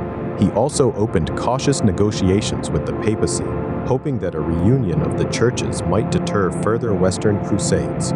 These diplomatic efforts bought time, but they also created deep resentment among his own Orthodox subjects, who remembered the cruelty of the Fourth Crusade. For the next 2 decades, Michael worked with tireless patience to restore the walls, repopulate the deserted quarters, and rebuild the shattered economy. He paid close attention to the grain supply from the Black Sea, knowing that Constantinople could not survive without it. He encouraged the study of medicine and philosophy, inviting scholars such as Maximos Planudes to translate Latin works into Greek so that the empire might understand its former enemies. Yet the cost of these restorations was heavy. Taxes rose. The soldiers who had fought at Pelagonia waited long months for their pay. In the provinces, local magnates grew stronger as central authority weakened. The unresolved promise of 1204 had been answered with a restoration that carried within it the seeds of further decline. Michael died in December 1282, exhausted by decades of war and diplomacy. His son Andronikos II inherited an empire that still stretched, on paper at least, from the Danube to the Taurus Mountains. In reality, its effective territory was smaller than the Kingdom of Sicily. Andronikos, a gentle and scholarly man who preferred theology to military campaigns, allowed the army to shrink further. He disbanded the remaining fleet in 1285, believing that diplomacy could replace warships. This decision would prove costly when the Ottoman Turks, unified under Osman I, began their slow advance across Bithynia in the early 14th century. By 1320, the empire had entered a new phase of internal conflict. Andronikos II's grandson, another Andronikos, rose in rebellion. Civil war between grandfather and grandson lasted from 1321 until 1328. Both sides hired Turkish and Serbian mercenaries who plundered the countryside they were supposed to protect. When the younger Andronikos finally entered Constantinople in 1328, he found a city whose population had fallen to scarcely 50,000 souls, less than 1/10 of its size under Justinian. The great aqueducts still brought water, but many cisterns stood dry. The forums that had once echoed with the voices of senators were now planted with vegetable gardens, yet the libraries remained. The imperial scriptoria still copied manuscripts of Homer, Thucydides, and the Gospels. The idea of Rome, however diminished, refused to vanish. The final reversal that would shape the empire's last 2 centuries began not with a battle, but with a plague. In 1347, the Black Death reached Constantinople aboard Genoese ships from the Crimea. Within months, perhaps 40% of the city's remaining inhabitants had died. Fields lay untilled. Tax registers became meaningless. The imperial government, already burdened by civil wars, could no longer pay the salaries of its few remaining officials. In the provinces, local lords declared themselves independent. The Serbs under Stefan Dušan carved out a new empire in the Balkans. The Bulgarians recovered territory lost for centuries. And in Anatolia, the Ottoman Turks, led first by Orhan and then by his son Murad, steadily absorbed the last Byzantine strongholds. By 1360, they had crossed into Europe and established their capital at Adrianople, now only 100 miles from Constantinople. The emperors who followed, John V, Manuel II, and John VIII, became little more than vassals of the Ottoman sultans. They traveled to the west seeking help, offering church union in exchange for military aid. In 1439, at the Council of Florence, Emperor John VIII and Patriarch Joseph II formally accepted the primacy of the Pope. The decree of union was signed on 6th July, yet when the emperor returned home, his people rejected the agreement. The memory of 1204 still burned too brightly. Better the Turkish turban than the Latin mitra, they said in the streets. The promise that had sustained the empire for so long had become a source of division rather than strength. The final payoff of this long story arrived on the morning of 29 May 1453. Sultan Mehmed II, 21 years old, had assembled an army of perhaps 80,000 men and a fleet that controlled the Bosporus. Against him stood Emperor Constantine XI Palaiologos with fewer than 7,000 defenders. For 7 weeks, the ancient Theodosian walls endured cannon fire that no Roman engineer had ever imagined. On the final night, the emperor walked the battlements, encouraging his exhausted soldiers by name. At dawn, the Ottomans launched their general assault. The Genoese captain Giovanni Giustiniani was wounded and carried from the wall. The defense wavered. A small gate known as the Cerco Porta was left unbarred in the confusion. Turkish troops poured through, Constantine, discarding his purple cloak so that no one would recognize his body, charged into the melee and disappeared. By midday, the city belonged to Mehmed. Yet the consequences of the empire's long life outlived both its last emperor and its conqueror. The scholars who fled to Italy in 1453 carried with them manuscripts of Plato, Sophocles, and Ptolemy that had been preserved in Byzantine libraries for 1,000 years. These texts helped spark the Italian Renaissance. The double-headed eagle that had symbolized Roman sovereignty in the East was adopted by Ivan III of Muscovy, who married a niece of the last Palaiologos emperor. Moscow began to call itself the Third Rome. The Orthodox faith that had been guarded so carefully in Constantinople continued to shape the spiritual life of millions from Athens to Kiev. The idea that an empire could endure not by territory alone, but by the continuity of law, language, and memory had been tested across 11 centuries.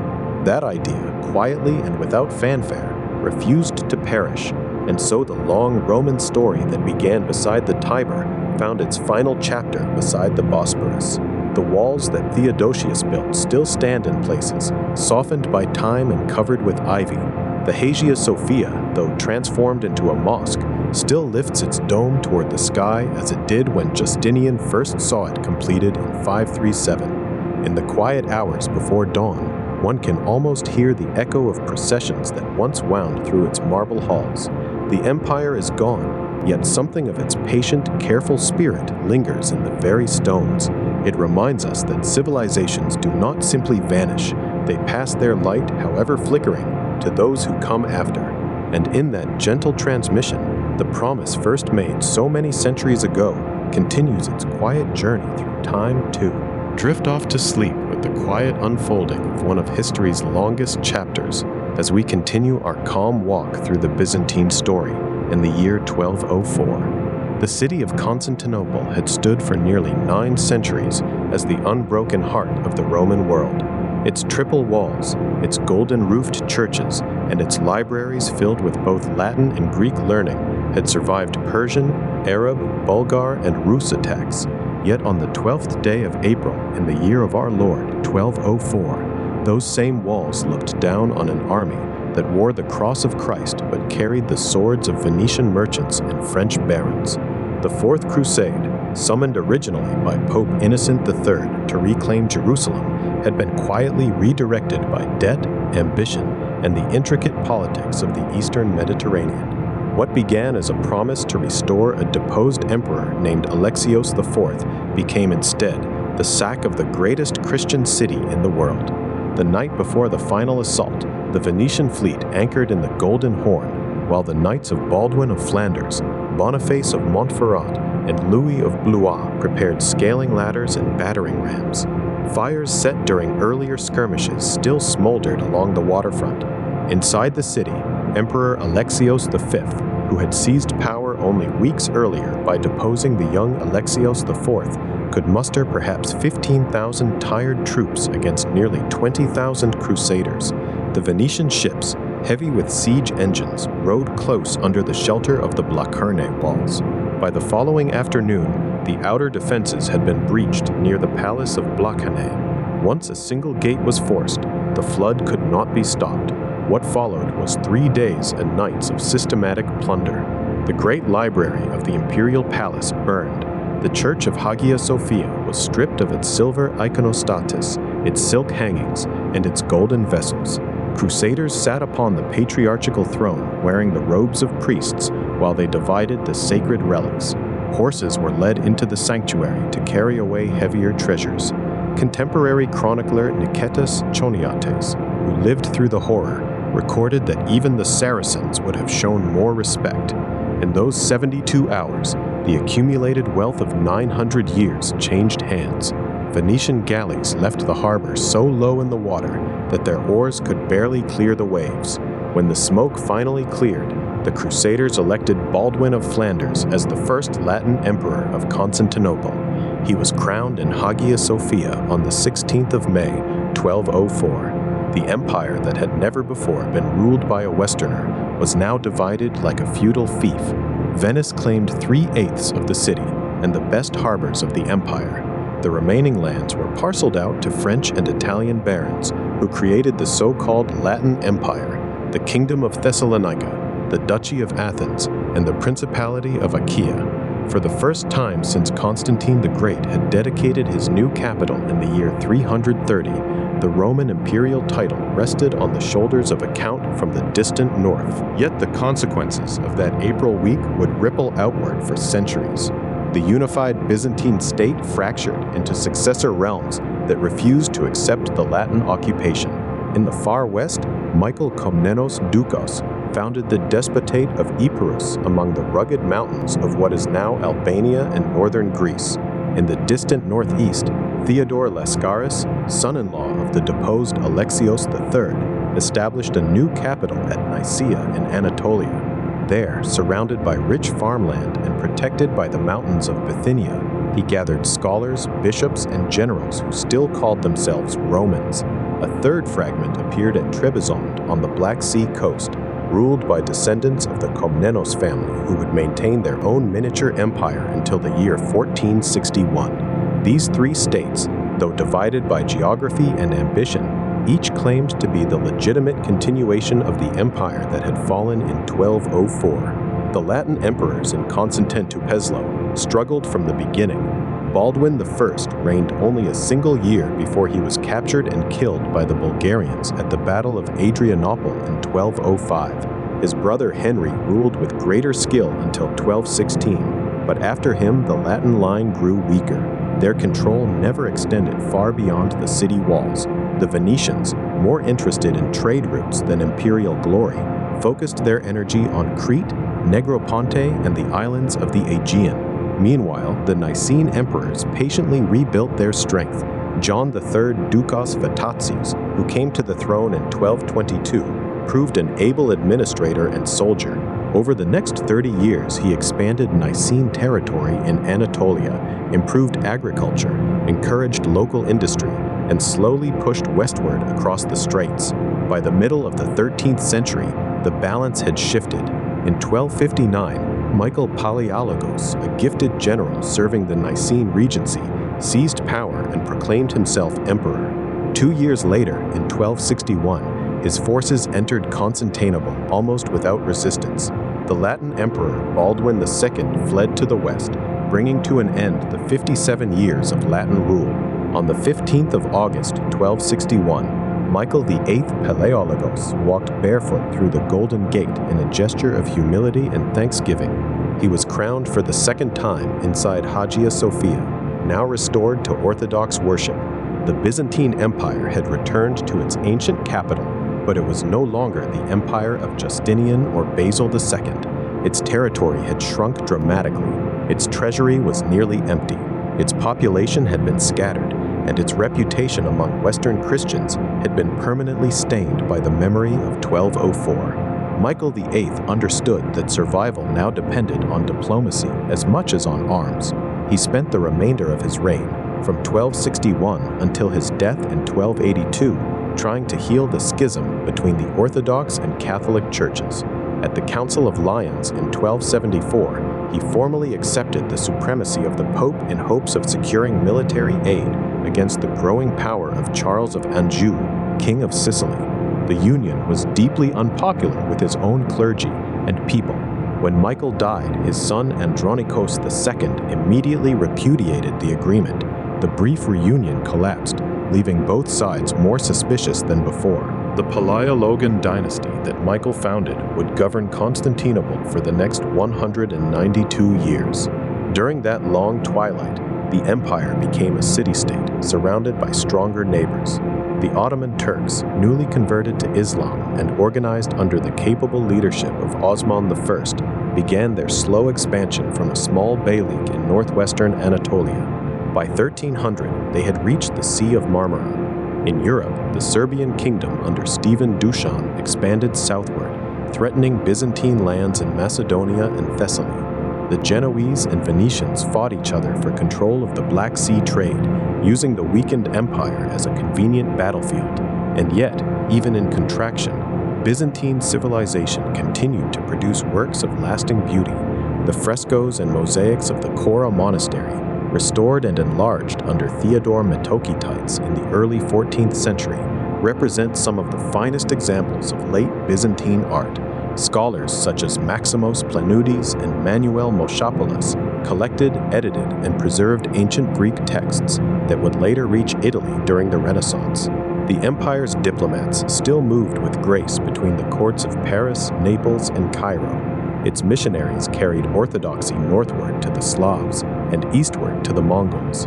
The idea of Rome, however diminished in territory, remained vivid in language, law, and liturgy. The final reversal that would determine the empire's lasting consequence began to take shape in the middle of the 14th century. In 1341, Emperor Andronikos III died, leaving his 9-year-old son John V under the regency of John Cantacuzene. What followed was a disastrous civil war that lasted 6 years.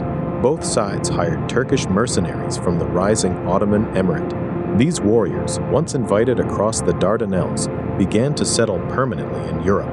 By 1354, they had captured their first European fortress at Gallipoli. From that foothold, the Ottoman state expanded with remarkable speed. Murad I captured Adrianople in 1361 and made it his European capital. The Byzantine emperors, now reduced to little more than the city of Constantinople and a few Aegean islands, became vassals required to send tribute and troops to the Ottoman court. The empire's last meaningful attempt at recovery came under Manuel II Palaiologos, who reigned from 1391 to 1425. He traveled personally to the courts of Western Europe in 1399, appealing for a crusade.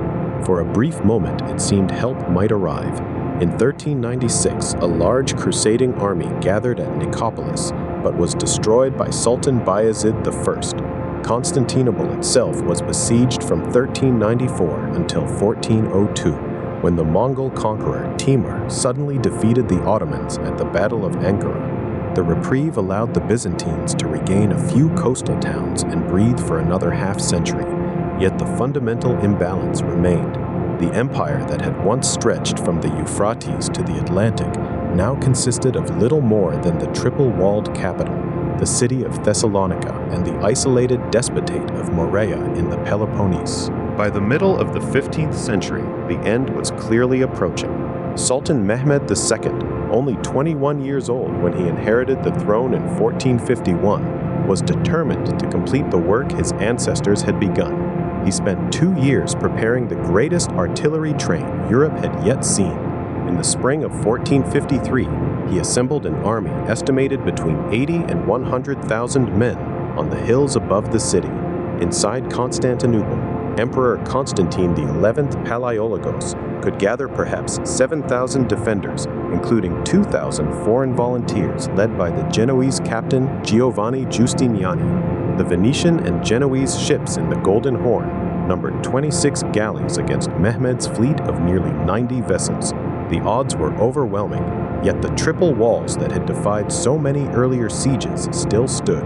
The final siege lasted 53 days. On the 29th of May, 1453, after weeks of continuous cannon fire had opened a breach near the gate of St. Romanos, the Sultan ordered a general assault. The first 2 waves of irregular troops were repulsed. The third wave, composed of the elite janissaries, finally poured through the broken fortifications. Giustiniani was gravely wounded and carried from the wall, causing the defense to lose heart. Emperor Constantine, discarding his purple cloak so that he might not be recognized, plunged into the final melee and disappeared.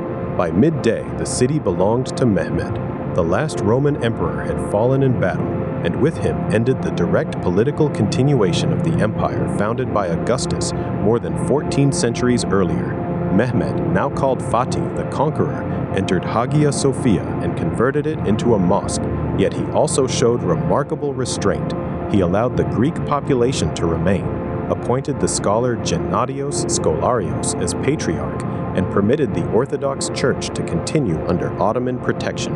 The Sultan saw himself not merely as a Turkish ruler, but as the legitimate successor to the Roman Imperium. He repaired the walls, repopulated the city, and began the architectural transformation that would turn Constantinople into Istanbul. The fall of 1453, therefore, marked both an ending and a beginning. The Byzantine state had vanished, but its administrative traditions, its orthodox faith, its legal inheritance, and its vast corpus of preserved classical learning would shape the Orthodox world for centuries to come. The consequences of that long decline outlived every individual who had taken part in the drama. The scholars who fled to Italy after 1453 carried with them manuscripts of Plato, Aristotle, Thucydides, and Homer that helped spark the Italian Renaissance.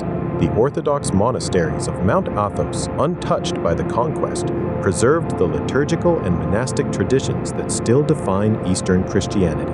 The memory of the empire as the Christian Rome endured in Moscow, which gradually adopted the title of the Third Rome after the marriage of Ivan III to Zoe Palaiologina, niece of the last emperor, in 1472. Even the Ottoman sultans continued to style themselves Kaisar-i-Rum, Caesar of the Romans, until the empire's final dissolution in 1922. As the light of the Byzantine world slowly dimmed across the centuries, what remained was not the territory or the armies, but the quiet persistence of an idea that one city on the Bosporus could serve as the legitimate heir of Rome, that Greek learning and Christian faith could live together in harmony, and that a civilization could endure through scholarship, diplomacy, and faith long after its political power had faded.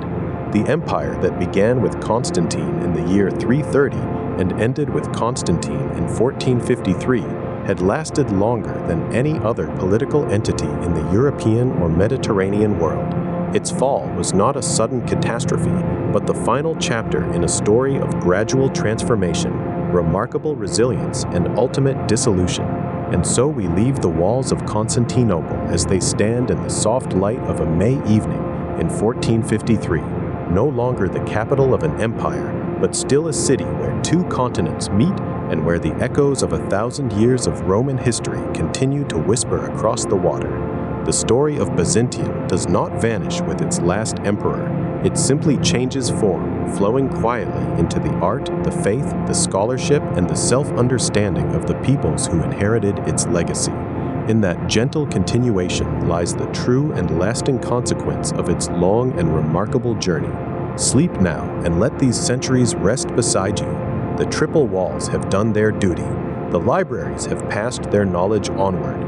The idea of Rome, transformed yet never entirely lost, drifts with you into the quiet dark. Drift off to sleep with the quiet unfolding of the Byzantine story, where names once spoken in marble halls still echo softly across centuries. In the year 1081, the empire found itself at a fragile threshold. The young general Alexios Komnenos had seized the throne amid chaos and near collapse. He inherited a realm shrunken by decades of civil war, Turkish advances in Anatolia, and a treasury that could barely support the few loyal regiments left. Yet Alexios carried with him a promise that would shape the next 2 centuries. He vowed to restore the borders, to heal the schism with the Western Church if necessary, and above all to protect Constantinople, the city that had stood for 700 years as the unbroken heart of Roman civilization. The first years of his reign moved with careful, deliberate steps. Alexios spent the winter of 1081 reinforcing the Theodosian walls and negotiating with the Venetians for naval support. In return for their ships, he granted them trading quarters inside the capital and generous tax exemptions, a decision whose consequences would ripple far beyond his lifetime. By 1085, he had pushed back the Normans from the western provinces, though at great cost. The treasury was emptied again, and the provinces groaned under new taxes. Still, the promise held. The emperor believed that if he could buy time, the empire might yet recover its strength. As the 1090s began, a new pressure appeared from the east. The Seljuk Turks had tightened their grip on the Anatolian plateau. Cities that had once sent grain and soldiers to Constantinople now lay under foreign rule. Alexios sent letters to Pope Urban II in 1095, asking for modest military aid, perhaps a few hundred knights. What returned was something far larger. In the autumn of 1096, the first waves of crusaders began to arrive at the gates of Constantinople, not as hired mercenaries, but as armed pilgrims sworn to reclaim Jerusalem. Their numbers astonished the imperial court. Estimates suggest that between 60,000 and 100,000 Westerners passed through Byzantine lands in the First Crusade alone. Alexios negotiated carefully with their leaders, extracting oaths of loyalty and promises to return any reconquered cities to imperial control. Most kept those oaths only when it suited them. The Crusaders captured Nicaea in 1097 and returned it to Byzantine hands, a small victory that gave Alexios breathing room. Yet the deeper pattern was already forming. The Western armies moved south through Syria and Palestine, founding their own states at Antioch, Edessa, and eventually Jerusalem in 1099. These Latin principalities regarded the Byzantines with a mixture of suspicion and opportunism. Trade flowed, but trust did not. The promise Alexios had made to restore the empire's eastern provinces now competed with a new reality. The Crusader states acted as both buffer and rival. Alexios died in 1118, leaving the throne to his son John II Komnenos. John continued his father's patient work. Between 1118 and 1143, he campaigned almost every year, slowly reclaiming territory in Anatolia and along the Danube. He reduced the power of the Venetian merchants who had grown too influential inside Constantinople. In 1126, he canceled many of their privileges, though he later restored a portion of them under pressure. John's reign brought a measure of prosperity back to the cities of the empire. Silk production increased, the gold solidus regained some of its former purity, and the population of Constantinople may have reached 400,000 souls once more. The promise seemed closer to fulfillment than it had in a century. When John died in a hunting accident in 1143, the crown passed to his youngest son, Manuel I Komnenos. Manuel was 25 years old, ambitious and fascinated by the culture of the Latin West. He spoke their languages, wore their fashions at times, and dreamed of a grand Christian alliance that might roll back the Seljuks forever. In 1147, the Second Crusade arrived, led by the German Emperor Conrad III and the French King Louis VII. Manuel welcomed them with elaborate ceremony, yet the Crusaders brought fresh disruption. They quarreled with Byzantine officials, pillaged suburbs, and ultimately achieved little in the east. The failure of the Second Crusade in 1148 left Manuel more determined to rely on Byzantine arms alone. For the next 20 years, Manuel's forces fought across many fronts. In 1155, he sent an expedition to southern Italy, briefly recapturing towns that had once belonged to the empire. In 1159, he marched into Antioch and received the formal submission of its Latin prince. For a moment, the old Roman claim to supremacy in the eastern Mediterranean seemed almost restored. Yet these successes rested on fragile foundations. The treasury strained under the cost of constant campaigning. The Italian city-states grew resentful of Byzantine naval power, and in the east, the Seljuk Sultanate of Rum watched and waited. The decisive conflict that would test the Komnenian promise arrived in the summer of 1176. Manuel led an army of perhaps 25,000 men toward the Seljuk capital at Konya. His goal was to break the Turkish hold on the central Anatolian plateau once and for all. The army moved along the old military road that passed through the narrow mountain pass known as Myriokephalon. On the morning of 17th September, the Byzantine columns stretched for miles, their baggage train and siege equipment slowing their progress. The Seljuk Sultan Kilij Arslan II chose this place to strike. Turkish horse archers poured arrows into the confined valley from both sides. The Byzantine heavy cavalry could not maneuver. By nightfall, the imperial army had suffered catastrophic losses. Contemporary chroniclers spoke of thousands dead, though modern estimates suggest perhaps 4,000 to 5,000 soldiers perished, along with much of the baggage and prestige. Manuel himself barely escaped. He returned to Constantinople a changed man, his health broken, his confidence shaken. The defeat at Myriokephalon in 1176 marked the beginning of the long reversal. The promise that had guided 3 Komnenian emperors began to unravel. Anatolia could not be reclaimed by force of arms alone. The empire would have to learn to live with a smaller heartland. Manuel died 2 years later in 1180, leaving a boy emperor, Alexios II, and a court torn by faction. The regency proved disastrous. In 1182, the people of Constantinople rose against the Latin residents who had grown wealthy under Manuel's favor. Thousands of Westerners, mostly Genoese and Pisan merchants, were massacred or fled. The event deepened the mistrust between Byzantium and the Latin world. By 1185, the empire had lost Cyprus to a rebel who declared himself emperor. Bulgaria and Serbia were slipping from imperial control. The treasury that John and Manuel had carefully rebuilt was once again emptying. The promise of restoration had met the hard limits of geography, demography, and the rising power of neighbors who no longer feared the name of Rome. Yet even in reversal, the empire showed remarkable resilience. In 1185, Isaac II Angelos seized the throne and managed to stabilize the European provinces. He paid tribute to the Seljuks to keep the eastern frontier quiet. He rebuilt the navy with Venetian help once more. For a decade, the empire survived on diplomacy and careful tribute. The population of the capital remained large. The great churches continued their ancient liturgies. The libraries of Constantinople still held texts that had been copied for 900 years. The idea of Rome endured. The final payoff of this chapter of the story arrived with the approach of the Fourth Crusade. In 1198, Pope Innocent III called for a new expedition to the Holy Land. The Crusaders contracted with Venice for transport. When they could not pay the full amount, the Venetians proposed an alternative: help them recapture the rebellious city of Zara on the Dalmatian coast. The Crusaders agreed. From Zara, they received envoys from a young Byzantine prince named Alexios Angelos, son of the deposed Isaac II.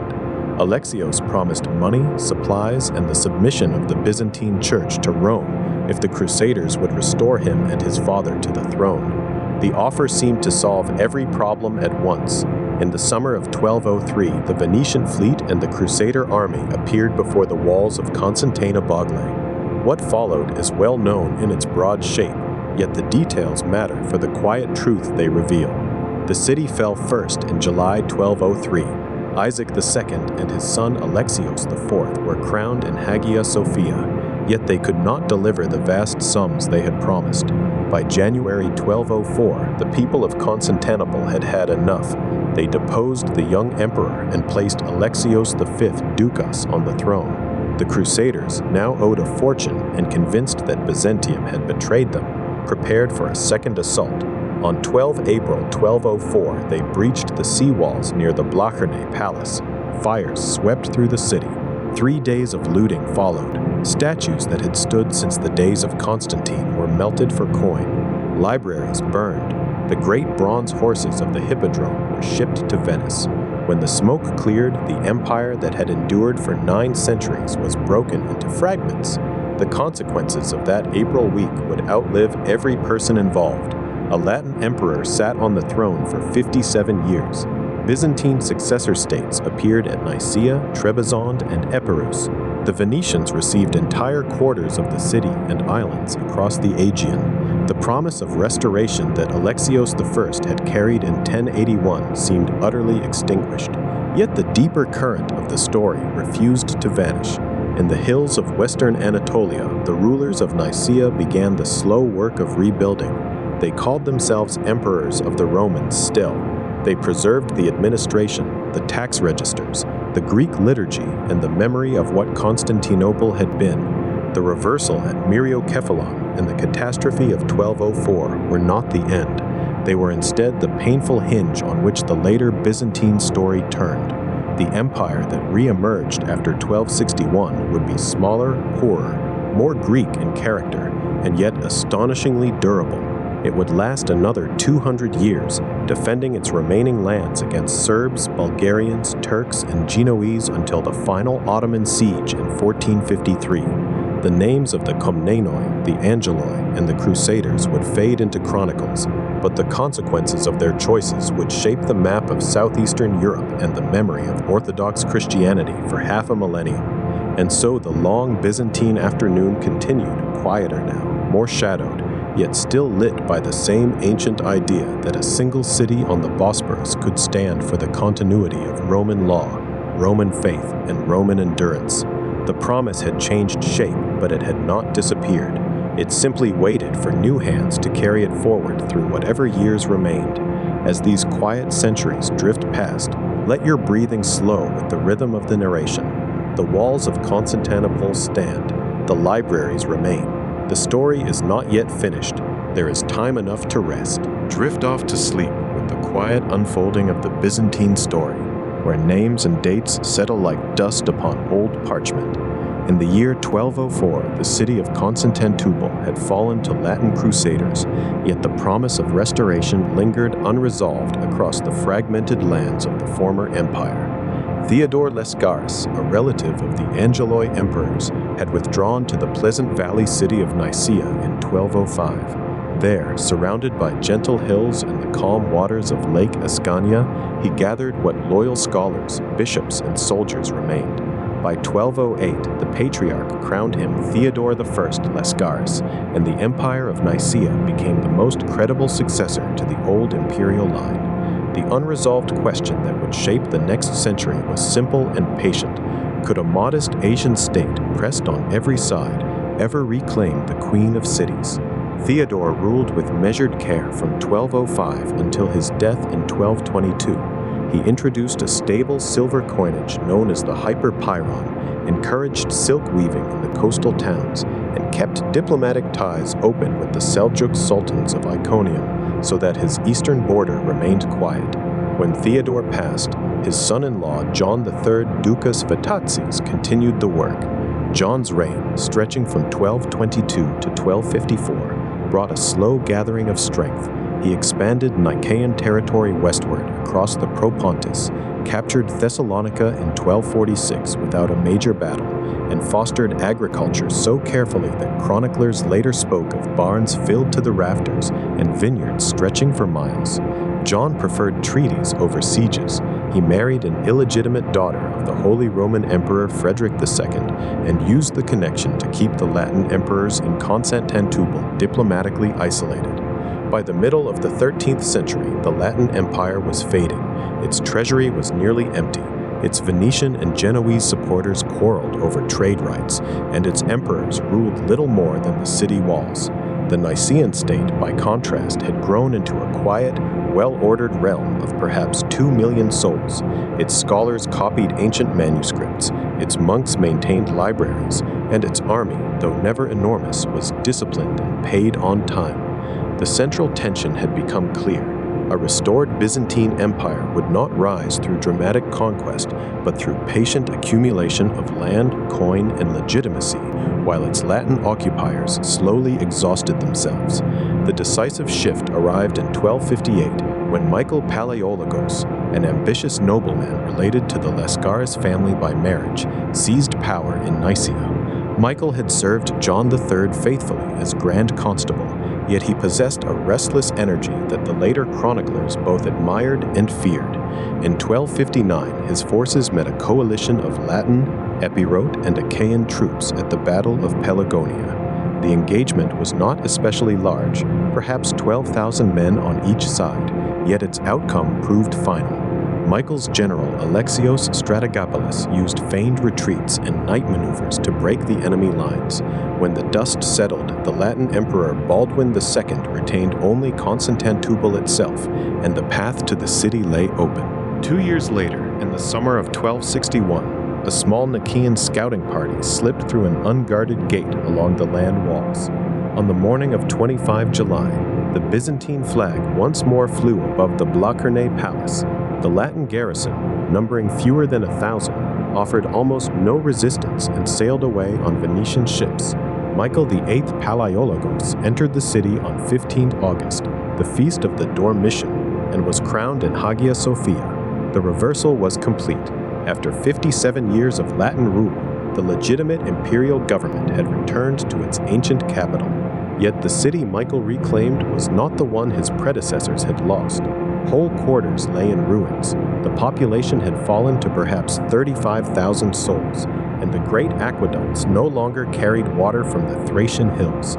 Michael understood that restoration required more than ceremony. He spent the remainder of his reign, from 1261 until his death in 1282, attempting to rebuild both walls and reputation.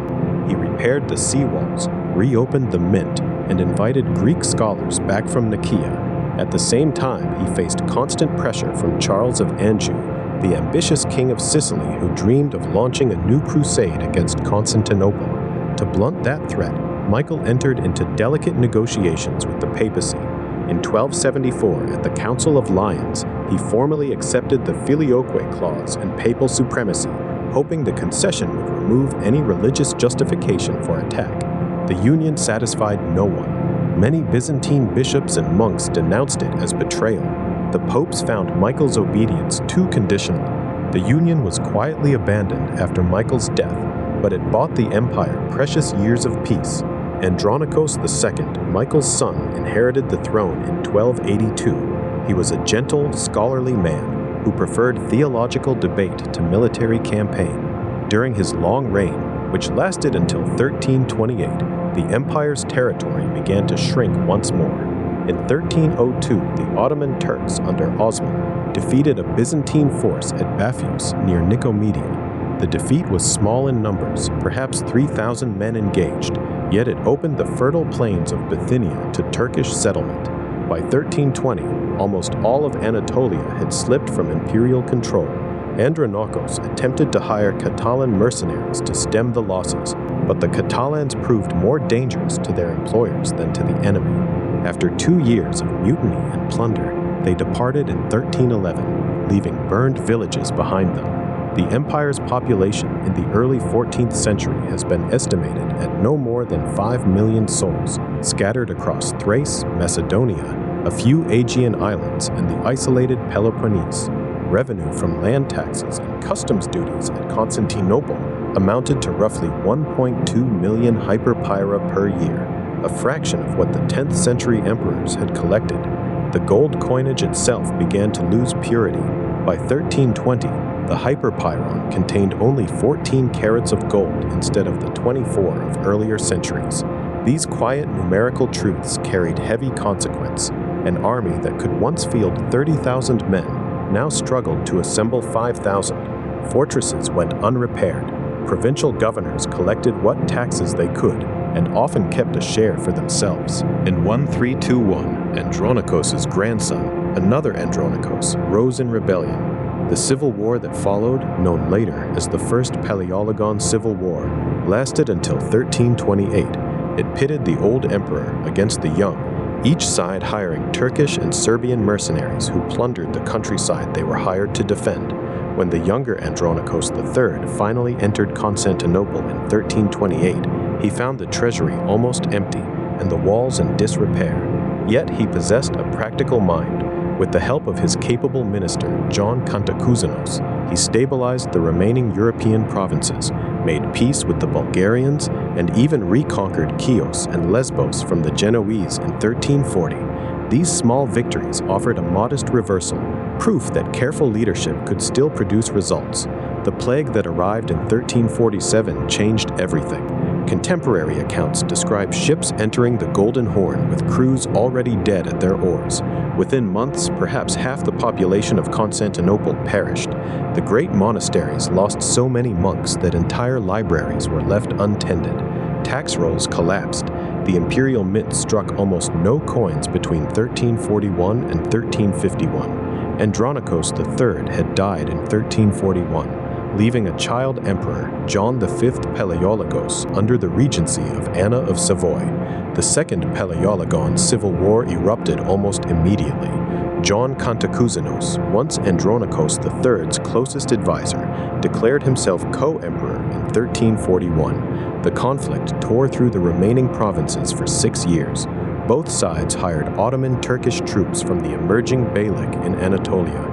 In 1346, Cantacuzénos gave his daughter Theodora in marriage to the Ottoman ruler Orhan. The gesture secured military help, but also planted Ottoman soldiers permanently on European soil for the first time. When the Civil War ended in 1347, Cantacuzénos entered Constantinople as John VI. He found a city whose population may have fallen below 50,000.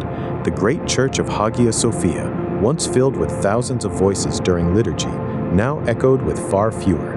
John VI attempted reform. He reduced taxes on farmers, tried to curb the power of the great landed families, and even wrote a history of his own times while still on the throne. Yet the empire's structural weakness had become plain.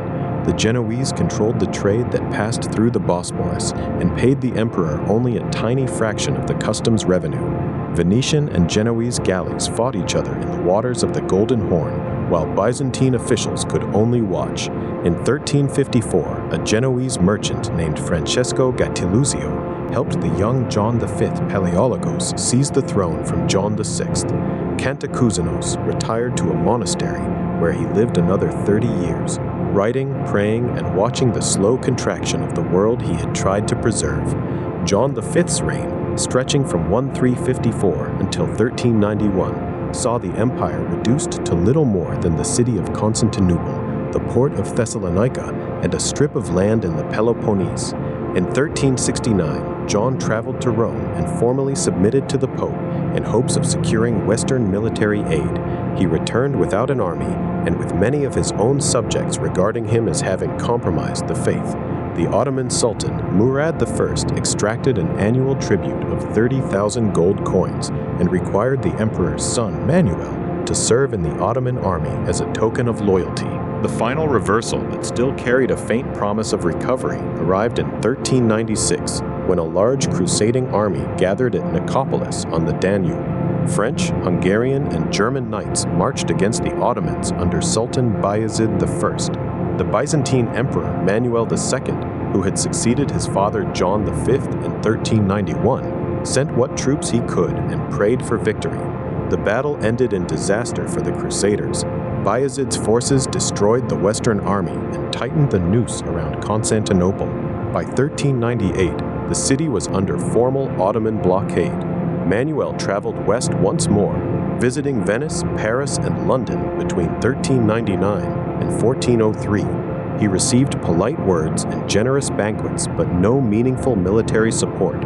While he was away, his nephew John VII governed the city and maintained a fragile peace with Bayezid. The unexpected deliverance came not from the west, but from the east. In 1402, the Turco-Mongol conqueror Timur crushed the Ottoman army at the Battle of Ankara. Bayezid was taken captive and died in captivity the following year. The Ottoman state fractured into civil war among Bayezid's sons. Manuel II returned to Constantinople in 1403 and found the pressure suddenly lifted. For the next 20 years, the empire enjoyed a modest breathing space. Manuel repaired the land walls, planted gardens inside the city to feed the remaining population, and encouraged the copying of manuscripts so that classical learning might survive. The population of Constantinople stabilized around 50,000 souls once more. Trade revived slightly. A few Venetian and Genoese merchants returned. It was a gentle, limited recovery, yet it demonstrated that even in extreme contraction, the imperial idea refused to vanish. Manuel's son, John VIII, succeeded him in 1425. John was a thoughtful man who still dreamed of church union as a path to Western aid. In 1439, he traveled to the Council of Florence and accepted, along with Patriarch Joseph II, a document of reunion between the Orthodox and Catholic churches. Like Michael VIII before him, John received polite applause in Italy but little concrete help. When he returned to Constantinople, many monks and ordinary citizens rejected the union. The theological wound remained open even as the Ottoman threat grew again under the young and capable Sultan Mehmed II. By 1448, the empire consisted of Constantinople itself, the isolated despotate of the Morea in the Peloponnese ruled by John's brothers Constantine and Thomas, and a few Aegean islands. The city's annual revenue had fallen to perhaps 50,000 hyperpira, enough to pay for basic repairs and a small guard, but nothing more. The walls, though still formidable, had not been fully modernized to resist gunpowder artillery. When Mehmed II began systematic preparations for a siege in 1451, the final act was set in motion. Constantine XI, Palaiologos, the last emperor, ascended the throne in 1449. He was 44 years old, experienced in provincial governance, and respected for his personal courage. He spent the next 3 years strengthening what could be strengthened. He repaired towers, stockpiled what grain the countryside could provide, and sent desperate appeals to the west. Only a few hundred volunteers arrived, chief among them the Genoese captain Giovanni Giustiniani Longo, who brought 700 well-armed men in January 1453. The total defending force numbered perhaps 7,000 soldiers and perhaps another 5,000 armed civilians. Against them, Mehmed assembled an army of roughly 80,000 men and a fleet of perhaps 120 ships. Most decisive of all, the Sultan brought enormous cannon cast by the Hungarian engineer Urban. The largest of these guns could hurl stone balls weighing more than 600 kilograms. The siege began on 6 April 1453. For 53 days, the defenders repaired breaches each night, while the great guns pounded the Theodosian land walls by day. On 29 May, after a final fierce assault, the Ottoman troops found a small gate left unbarred in the confusion. They poured into the city. Constantine XI discarded his imperial regalia, joined the last fighting near the gate of St. Romanus, and was never seen again. By midday, the city belonged to Mehmed. The fall was neither sudden nor especially dramatic in its final hours. It was the quiet conclusion of centuries of gradual contraction, civil strife, plague, and economic exhaustion. Of the roughly 50,000 people inside the walls when the siege began, perhaps 4,000 died in the final fighting. The rest were either ransomed, enslaved, or allowed to remain under the new Ottoman administration. Mehmed II entered the city on 1 June. He walked through the silent streets, visited Hagia Sophia, and ordered it transformed into a mosque. Yet he also recognized the value of continuity. He permitted the election of a new patriarch, Gennadios Scholarios, and granted the Greek community a measure of self-government under the millet system. The palace libraries were preserved in part. Many manuscripts found their way to Italy in the years that followed, feeding the Renaissance. The city itself, renamed Istanbul by its new inhabitants, slowly revived.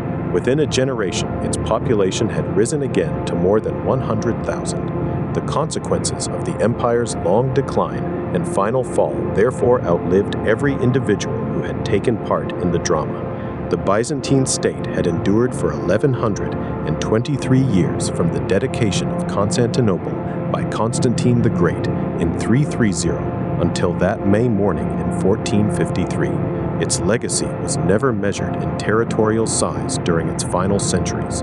Instead, it lived in the careful preservation of Roman law, in the beauty of its liturgy, in the scholarship that copied and commented upon Homer, Plato, and Aristotle.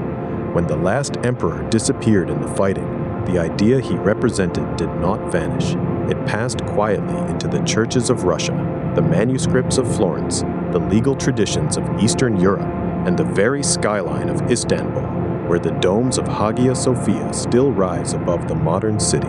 And so the long Byzantine story reaches its final resting place, not with a crash, but with the soft turning of a page. The unresolved promise of restoration that began in the valleys of Nicaea in 1205 found its answer in 1453, yet the answer was larger than any single reign or battle. The empire had guarded something ancient and precious through storm and contraction, and that something slipped gently into other hands to be carried forward in forms its last emperors could never have imagined. The quiet continuity of human memory, of law, of faith, and of beauty proved more enduring than any wall or army. In that gentle truth, there is room enough for the mind to settle, to release its hold on the day, and to drift at last into peaceful sleep. Drift off to sleep with the quiet unfolding of the Byzantine story, where names and dates settle like dust upon old parchment, and the long centuries pass one gentle breath at a time. In the year 1261, the city of Constantinople had been restored to Greek rule under Michael VIII Palaiologos. The Latin Empire that had ruled from the stolen throne since 1204 was gone. Yet its memory lingered in the cracked walls and empty treasuries. Michael's first task was not conquest, but survival. The empire he reclaimed measured barely a fraction of its former size. Its Asian provinces had slipped into the hands of Turkish beyliks. Its European lands were contested by Serbs, Bulgarians, and the restless remnants of Latin knights. the treasury held almost nothing. The great fleets that once dominated the Aegean had rotted at their moorings. Still, Michael moved with patient care. He repaired the land walls, rebuilt the sea walls where they had been breached in 1204, and struck new coins bearing his own image alongside that of the Virgin. These small, methodical acts were the first quiet steps of a restoration that would occupy the next 2 centuries. His successor, Andronikos II Palaiologos, who reigned from 1282 to 1328, inherited a realm that still dreamed of its ancient borders, yet lacked the strength to reach them. Andronikos reduced the size of the army and allowed the navy to shrink further, trusting instead in diplomacy and the payment of tribute. In 1302, the Catalan Company, a band of several thousand battle-hardened mercenaries from Aragon, arrived in Byzantine service.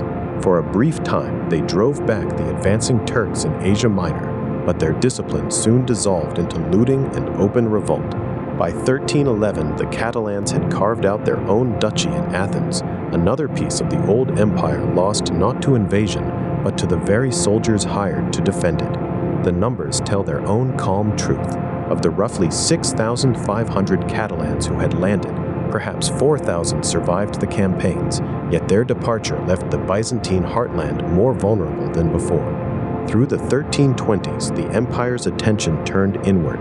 Andronikos II faced a growing challenge from his own grandson, the future Andronikos III. The quarrel began as a family dispute over succession and widened into civil war between 1321 and 1328. Both sides hired Turkish and Serbian mercenaries. Both sides drained what little remained in the imperial coffers. When Andronikos III finally entered Constantinople in 1328, the city's population had fallen to perhaps 50,000 souls, a quiet fraction of the 400,000 who had once filled its streets in the days of Justinian. The new emperor was 31 years old, energetic and determined to reverse the long decline. He chose as his chief minister a scholar and diplomat named John Kantakouzenos. Together they set about rebuilding the army, reforming the tax system, and attempting to reclaim territory in Thrace and Macedonia. For a decade, the effort bore modest fruit. In 1337, Byzantine forces recaptured the important port of Thessalonica from Serbian control. In the same year, they strengthened their hold on the Morea, the Greek peninsula that would become the empire's last prosperous province. These small recoveries offered a gentle hope, yet the wider world continued to shift. In Anatolia, the Ottoman Turks, once merely one beylik among many, had begun to absorb their neighbors. By 1330, their leader Orhan had captured Nicaea, the city where an ecumenical council had once defined the nature of Christ. The loss was recorded in the chronicles with measured sorrow rather than panic. The frontier had simply moved closer. Andronikos III died unexpectedly in 1341, at the age of 44. His son John V was only 9. Once again, the empire slid into civil war. This second conflict, lasting from 1341 to 1347, proved far more damaging than the first. John Kantakouzenos, who had served Andronikos III so faithfully, now claimed the regency and eventually the imperial title as John VI. He allied himself with the Ottoman Turks, even giving his daughter Theodora in marriage to Sultan Orhan. In return, Orhan provided ships and soldiers. The sight of Turkish troops camped outside the walls of Constantinople in 1346 was a turning point noted by every contemporary writer. For the first time, an Ottoman force had been invited onto European soil by a Byzantine claimant. The precedent would echo across the next 90 years. While the rival emperors fought, a far greater disaster arrived from the east. In 1347, the Black Death reached Constantinople. Contemporary accounts describe ships drifting into the Golden Horn, with crews already dead. The plague moved through the crowded quarters near the docks, then spread along the Mese, the great central street that had once carried triumphal processions. Historians now estimate that between 1/3 and 1/2 of the city's remaining population perished. Fields outside the walls went untilled. Tax revenues collapsed. The imperial government, already bankrupt from the civil war, could no longer pay its remaining soldiers. John VI Kantakouzenos retained the throne until 1354, but his rule rested on foundations that had turned to sand. In 1354, an earthquake shattered the walls of Gallipoli. Ottoman forces under Suleiman, son of Orhan, crossed the Dardanelles and occupied the ruined fortress. This time they came not as allies, but as permanent settlers. No Byzantine army was strong enough to dislodge them. The narrow strait that had protected Europe for 1,000 years had been crossed. From their new base, the Ottomans began to expand into Thrace. By 1361, they had taken Adrianople, renaming it Edirne, and making it their European capital. The Byzantine Empire was now reduced to the city of Constantinople itself, a few Aegean islands, the isolated despotate of the Morea, and the distant outpost of Trebizond on the Black Sea coast. The empire had become, in the words of one gentle chronicler, a head without a body. John V Palaiologos, who had finally regained sole rule in 1354, understood the new reality with painful clarity. In 1369, he sailed to Rome and personally submitted to the authority of the Pope in hopes of securing military aid from the Latin West. The gesture cost him both dignity and support at home. When he returned empty-handed, his own son Andronikos IV seized power in a brief coup. The pattern of family betrayal and shrinking resources repeated itself with quiet inevitability. Each new emperor inherited less land, fewer soldiers, and a heavier burden of tribute owed to the Ottoman Sultan. By the 1390s, the situation had grown even more constrained. Sultan Bayezid I, known to history as the Thunderbolt, had united most of Anatolia under Ottoman rule. In 1394, he began the first great siege of Constantinople. For 8 years, the city endured blockade. Food was brought in at night by small Genoese and Venetian ships that slipped past the Turkish galleys. The Emperor Manuel II Palaiologos, who had succeeded his father in 1391, traveled personally to the courts of Western Europe between 1399 and 1403. He visited Paris, London, and several German principalities, displaying relics and pleading for a crusade. A few hundred knights eventually arrived under the French marshal Jean Le Mangre, known as Boucicaut, but their numbers were too few to break the siege. The deliverance came not from the west, but from the distant east. In 1402, the Turco-Mongol conqueror Timur, also called Tamerlane, invaded Anatolia. At the Battle of Ankara on 28 July 1402, Timur's forces crushed the Ottoman army. Bayezid I was taken prisoner and died in captivity the following year. The Ottoman state fragmented among Bayezid's sons. For more than a decade, the Byzantines gained breathing space. Manuel II used the time to repair the land walls once again, to strengthen the Morea, and to negotiate favorable treaties with the competing Ottoman princes. The city's population, which had fallen as low as 40,000 during the long siege, began a modest recovery. Merchants from Genoa and Venice once more filled the harbors. For a few quiet years, it seemed possible that the empire might endure as a small but stable Christian state surrounded by Muslim principalities. Yet the Ottoman recovery was swift. By 1413, Mehmed I had reunited the Ottoman lands. His son Murad II continued the work of consolidation. In 1422, Murad laid siege to Constantinople for a second time. Once again, the great Theodosian walls held. Murad withdrew to deal with rebellions elsewhere, but the warning was clear. The empire's survival now depended entirely on the willingness of the Ottoman sultans to tolerate its continued existence. Each new treaty required heavier tribute, the surrender of strategic fortresses, and the presence of Byzantine princes at the Ottoman court as virtual hostages. When Constantine XI Dragosid's Palaiologos became emperor in 1449, he inherited a city that was little more than an island in an Ottoman sea. The population stood at perhaps 45,000. The imperial treasury could barely pay the salaries of the palace guard. The Morea, governed by Constantine's brothers Thomas and Demetrios, still produced silk and olive oil, yet even that distant province paid annual tribute to the Sultan. Constantine himself was 44 years old, a seasoned soldier who had governed the Morea with competence. he understood that the final crisis was approaching. In 1451, the young and ambitious Mehmed II ascended the Ottoman throne at the age of 19. The new sultan made no secret of his desire to possess Constantinople. He began construction of a massive fortress on the European side of the Bosporus, known as Rumeli Hisari, completed in the summer of 1452. The fortress allowed the Ottomans to control all shipping through the strait and prevented any relief fleet from reaching the city.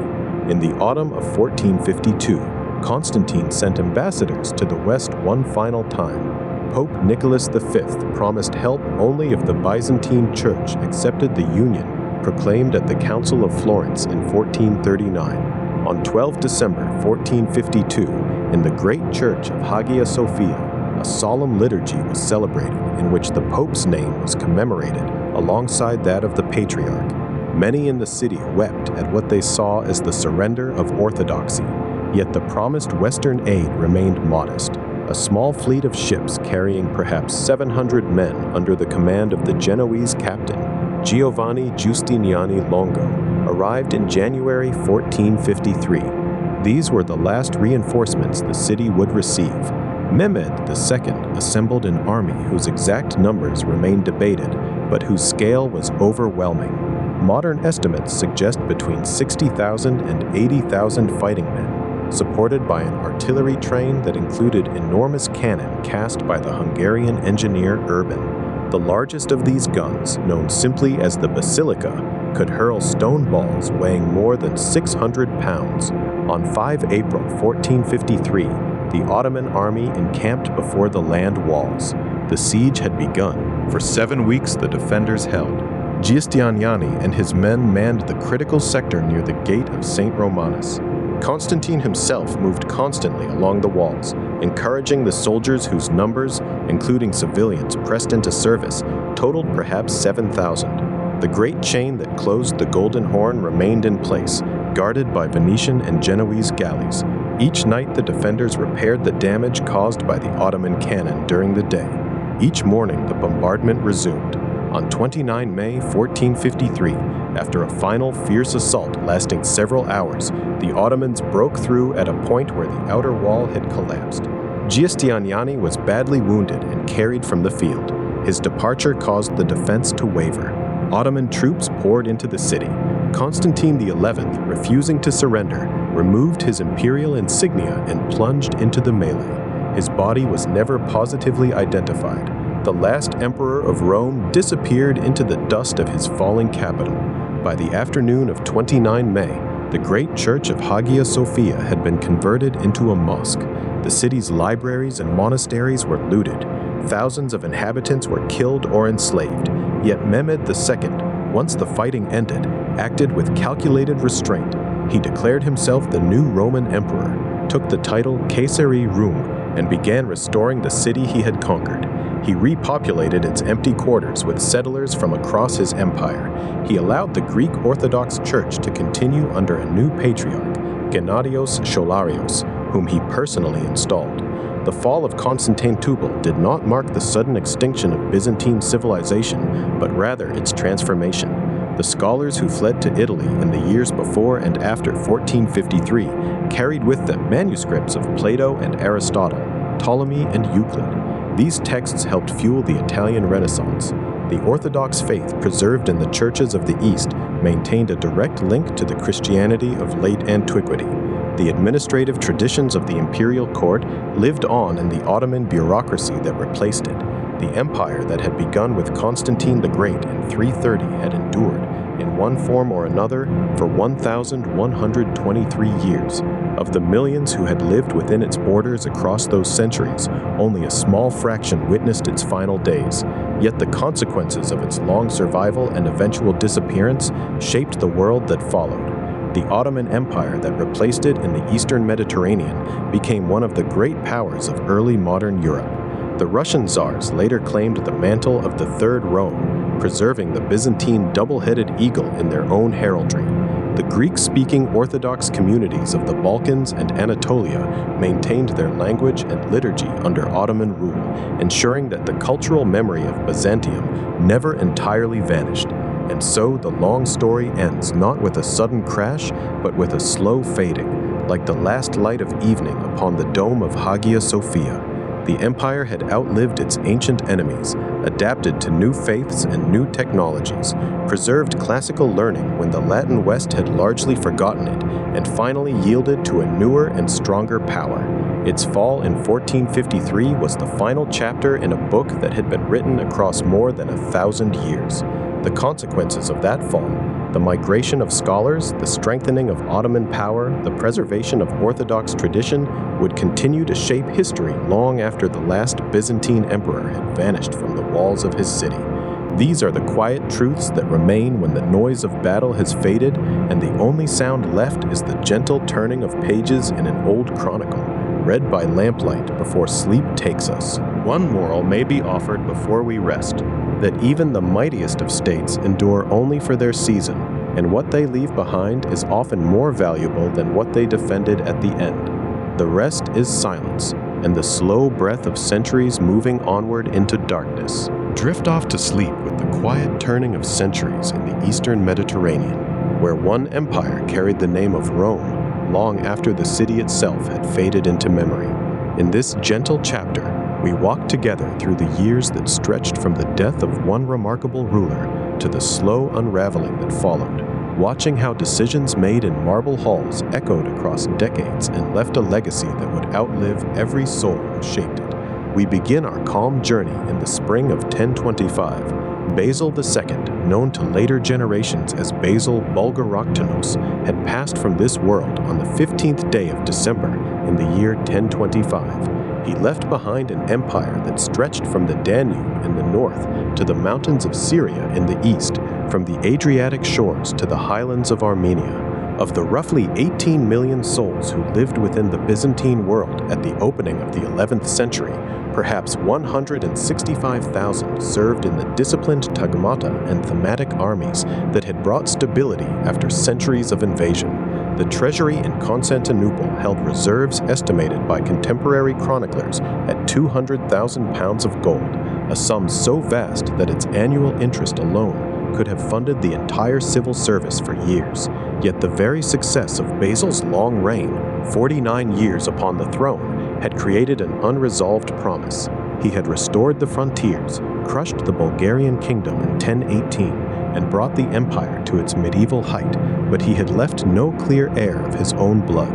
The succession passed instead to his younger brother Constantine VIII, a man already in his 60s, more interested in the pleasures of the palace than the burdens of governance.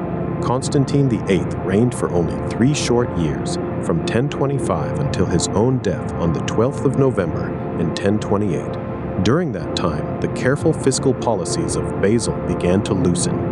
Grants of land to the military families of Anatolia increased, and the theme system that had sustained the empire for 400 years started to show its first quiet strains. Yet these changes happened so gradually that few in the capital noticed. The great walls built by Theodosius II in 413 still stood unbroken. The University of Constantinople continued its lectures on Aristotle and Plato.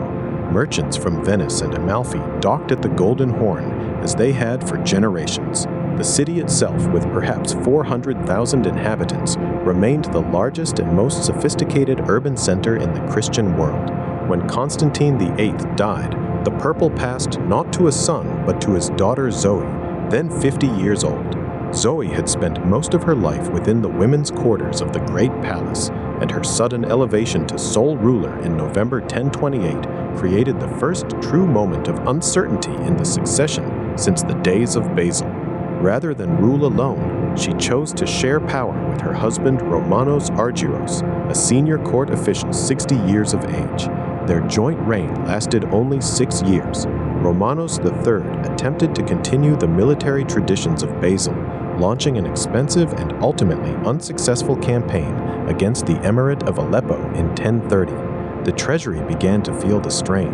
Taxes rose, provincial governors grew restless, and still the unresolved promise lingered.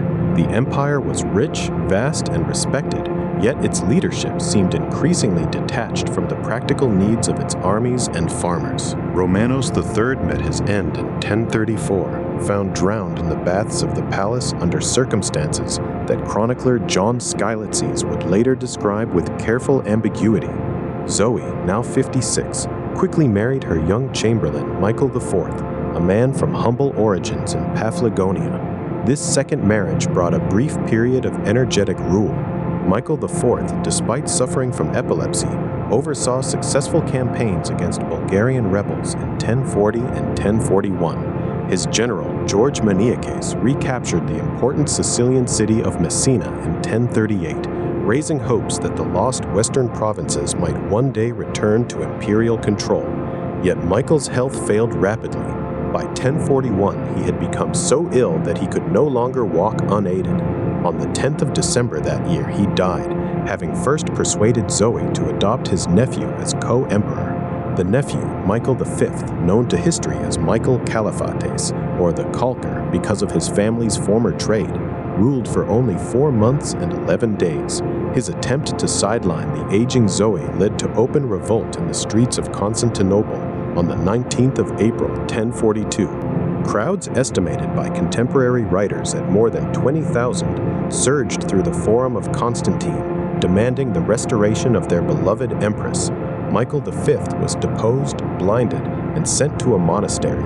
Zoe, now 62, briefly ruled alongside her younger sister Theodora before choosing yet another husband, Constantine IX Monomachos, a cultivated aristocrat then in his early 50s. The reign of Constantine IX, which lasted from 1042 until 1055, marks the true turning point where the unresolved promise of Basil's golden age began to shift into rising action. Constantine was a generous patron of learning and the arts. He founded new schools and supported the scholar Michael Psellos, whose chronographia would later preserve so many intimate details of these years. Yet his generosity came at a cost. The imperial treasury, once so carefully guarded, began to empty. Military pay was often delayed. The thematic soldiers of Anatolia, who had once received tax-free land in exchange for military service, found their holdings eroded by powerful civilian landowners. In 1043, the empire faced a serious naval threat from the Kievan Rus under Prince Vladimir, whose fleet of 200 ships appeared before the walls of Constantinople. Only the use of Greek fire, the secret weapon whose exact composition has been lost to time, saved the city. 2 years later, in 1045, the important Armenian city of Ani fell to Byzantine forces, bringing yet more territory under imperial control, even as the resources to hold it steadily declined. By the time Constantine IX died on the 11th of January, 1055, the empire had reached a delicate equilibrium. Its cultural and economic life had never seemed richer. The silk workshops of the capital produced fabrics that adorned courts from Baghdad to Aachen. The annual trade fair at Thessalonica drew merchants from every shore of the Black Sea. Yet the military foundations laid by Basil II were quietly eroding. The professional tagmata in Constantinople numbered perhaps 15,000 men, while the provincial themes, once able to field 80,000 soldiers between them, now struggled to maintain half that strength. The unresolved promise of a restored and stable Roman Empire in the East had become a rising tension between the needs of defense and the desires of a sophisticated, increasingly civilian society. Theodora, the last surviving member of the Macedonian dynasty, returned to the throne after Constantine's death. She was 65 years old and had spent most of her life in a convent. Her brief sole rule of 19 months was marked by careful administration and a renewed attempt to control the great families of Anatolia. When she died on the 31st of August, 1056, the direct line that had ruled Constantinople since 867 came to its quiet end. The Senate and the army chose as her successor an elderly civil servant named Michael VI Bringus. His reign lasted less than a year. In the summer of 1057, the Eastern armies, feeling neglected and unpaid, proclaimed their own general, Isaac Komnenos, as emperor. Civil war was narrowly avoided when Michael VI abdicated on the 31st of August, 1057. Isaac I Komnenos entered Constantinople in triumph, beginning the slow rise of a new military aristocracy that would dominate the next century. Isaac's reign brought a temporary reversal of the fiscal decline. He reduced court expenditure, cut back on grants to monasteries, and attempted to restore the strength of the Thematic armies. Yet his health failed after only 2 years. On the 25th of December 1059, he abdicated in favor of his friend Constantine X Ducas, a capable administrator from one of the great civilian families. Constantine X ruled from 1059 until 1067. During these years, the empire faced growing pressure on its eastern frontier. The Seljuk Turks, newly converted to Islam and unified under the brilliant leadership of Alp Arslan, began raiding deep into Armenian territory. In 1064, they captured the important fortress of Ani, whose triple walls had been considered impregnable. The loss sent ripples of anxiety through the eastern provinces, yet the response from Constantinople remained measured. Constantine X preferred diplomacy and the payment of subsidies over direct military confrontation. When he died on the 23rd of May 1067, he left the empire to his widow Eudokia Makrimboli Tisa and their 3 young sons, the eldest of whom, Michael VII, was only 16. The years that followed would bring the central conflict of our chapter into sharp relief. Eudokia, an intelligent and decisive woman, recognized the growing danger from the east. In 1068, she married the capable general Romanos IV Diogenes, who immediately began preparing the army for a major campaign. Romanos was an experienced soldier in his early 40s, tall, physically imposing, and respected by the troops. Between 1068 and 1071, he led 3 successive campaigns into Anatolia, each one more ambitious than the last. The decisive conflict came in the late summer of 1071. On the 26th of August, near the small Armenian town of Manzikert, Romanos led an army of perhaps 40,000 men against the forces of Alp Arslan. The exact numbers remain uncertain. Byzantine chroniclers spoke of 70,000, while modern historians suggest the imperial army may have numbered closer to 35,000 against a Seljuk force of roughly 20,000.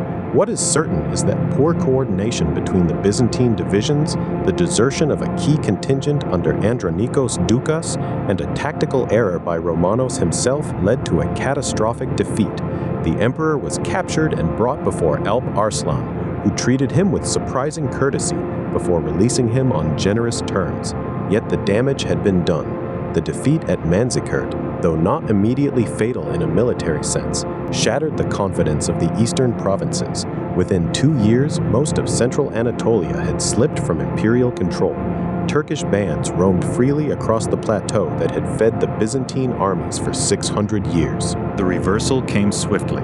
Romanos IV returned to Constantinople, only to face civil war.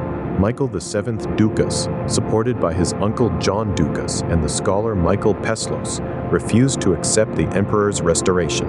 Romanos was defeated, blinded in a particularly cruel manner, and died from his wounds on the 4th of August, 1072. Michael VII, nicknamed Parapenakes, or minus a quarter, because of the severe debasement of the currency during his reign, proved utterly unequal to the crisis. The gold content of the nomisma, which had remained nearly pure for 7 centuries, fell to only 40%. Inflation soared. Provincial governors in the Balkans and Anatolia declared themselves independent. In 1074, the Norman adventurer Roussel de Bayeux seized much of central Anatolia before being defeated by yet another imperial general, Alexios Komnenos. The empire seemed on the verge of dissolution. The final payoff of these turbulent years arrived in 1081. On the 1st of April that year, Alexios I Komnenos, nephew of the earlier emperor Isaac, seized the throne with the support of the military aristocracy. He was 34 years old, energetic, pious, and possessed of a keen strategic mind. The empire he inherited was smaller, poorer, and more vulnerable than at any time since the 7th century. The treasury contained perhaps 100,000 nomismata, a fraction of Basil II's reserves. The standing army numbered fewer than 10,000 men. Yet Alexios possessed something more valuable than gold or soldiers, a clear understanding of what had gone wrong. The unresolved promise of Basil's reign, the tension between civilian luxury and military necessity had finally been resolved through crisis. The old theme system was gone. In its place would rise a new order based on grants of land called pronoia, on the careful cultivation of Western alliances, and on the personal loyalty of a new generation of military families. Alexios spent the first decade of his reign fighting for survival. He defeated the Normans under Robert Guiscard in the west, contained the Pecheneg nomads in the north, and slowly began the long process of reclaiming Anatolia. In 1095, he sent ambassadors to Pope Urban II, asking for military assistance against the Turks. The response, the launching of the First Crusade in 1096, would bring both opportunity and danger. By the time Alexios died on the 15th of August, 1118, the empire had stabilized. Its European provinces were secure. Its Asian territories were slowly returning to imperial control. The currency had been restored. Most importantly, the Byzantine state had survived its greatest test since the days of Heraclius 4 centuries earlier. And so we see, in the gentle arc of these 80 years, how the death of one strong ruler in 1025 set in motion forces that would nearly destroy the empire by 1081. Only for a new generation to find within the very crisis the seeds of recovery. The consequences of Manzikert and the civil wars that followed would outlive every person involved. The loss of central Anatolia changed the demographic balance of the empire forever. The arrival of the Crusaders opened new channels of trade and cultural exchange that would enrich Constantinople even as they created fresh tensions with the Latin West.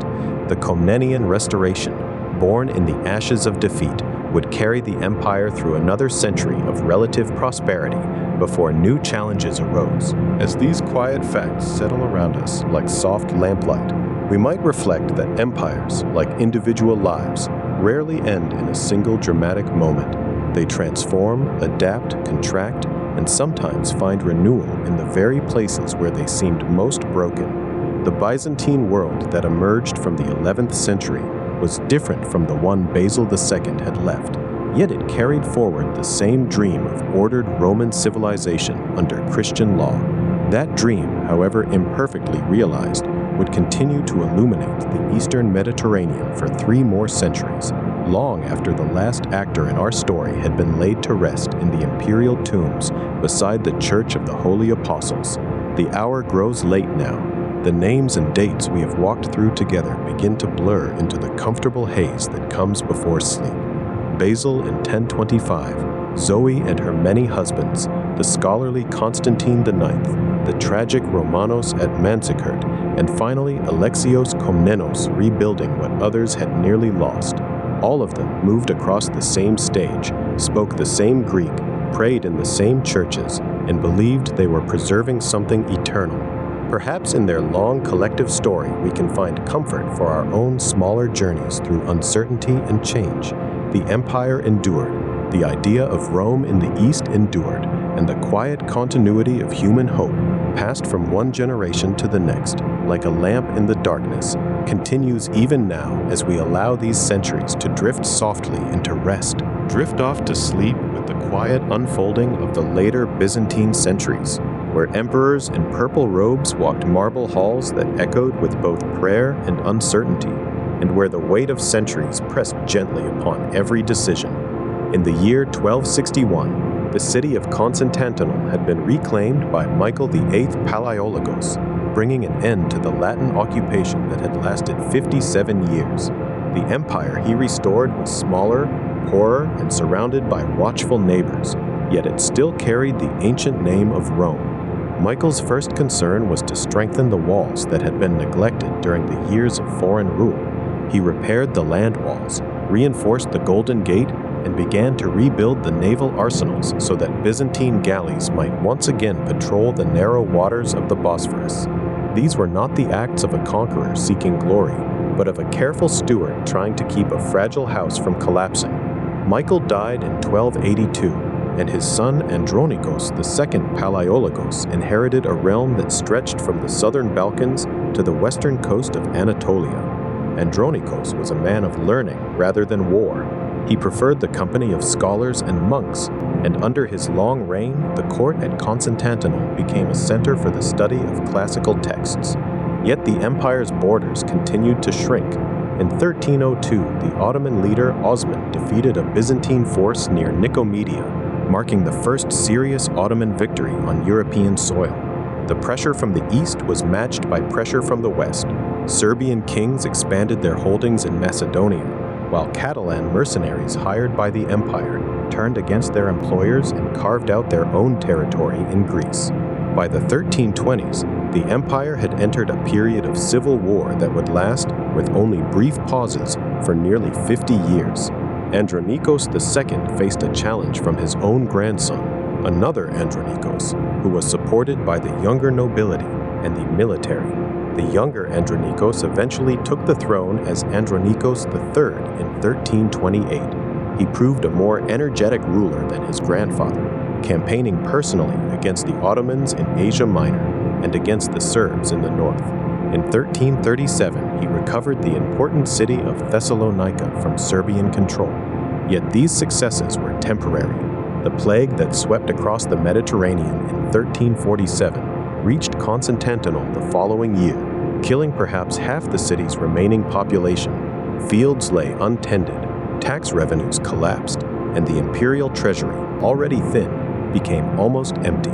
The next chapter of conflict began in 1341 when Andronikos III died, leaving a child emperor, John V Palaiologos, under the regency of his mother Anna of Savoy.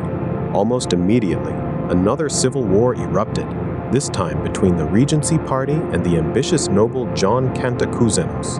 Kantakouzenos proclaimed himself co-emperor in 1347 and ruled jointly with young John V for a decade.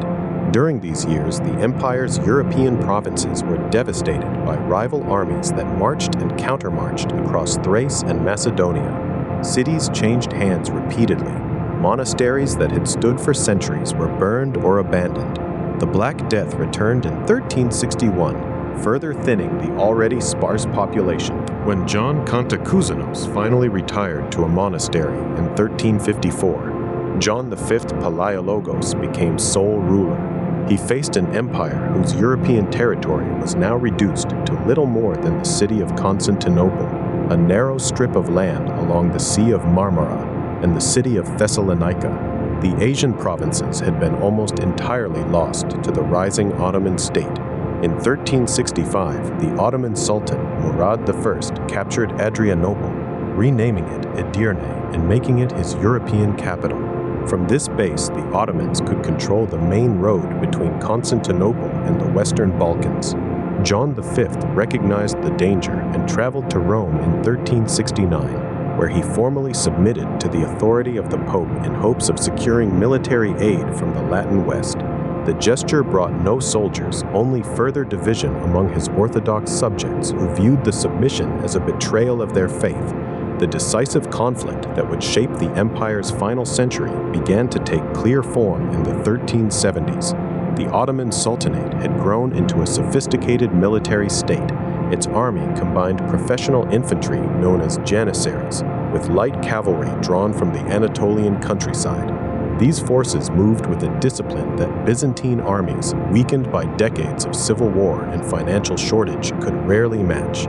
In 1371, a Serbian army attempting to halt Ottoman expansion was destroyed at the Battle of Maritsa. The road into the Balkans now lay open. One by one, the small Christian principalities of the region accepted Ottoman suzerainty or were absorbed outright. John V died in 1391. His son Manuel II Palaiologos inherited not an empire, but a city-state surrounded by Ottoman territory.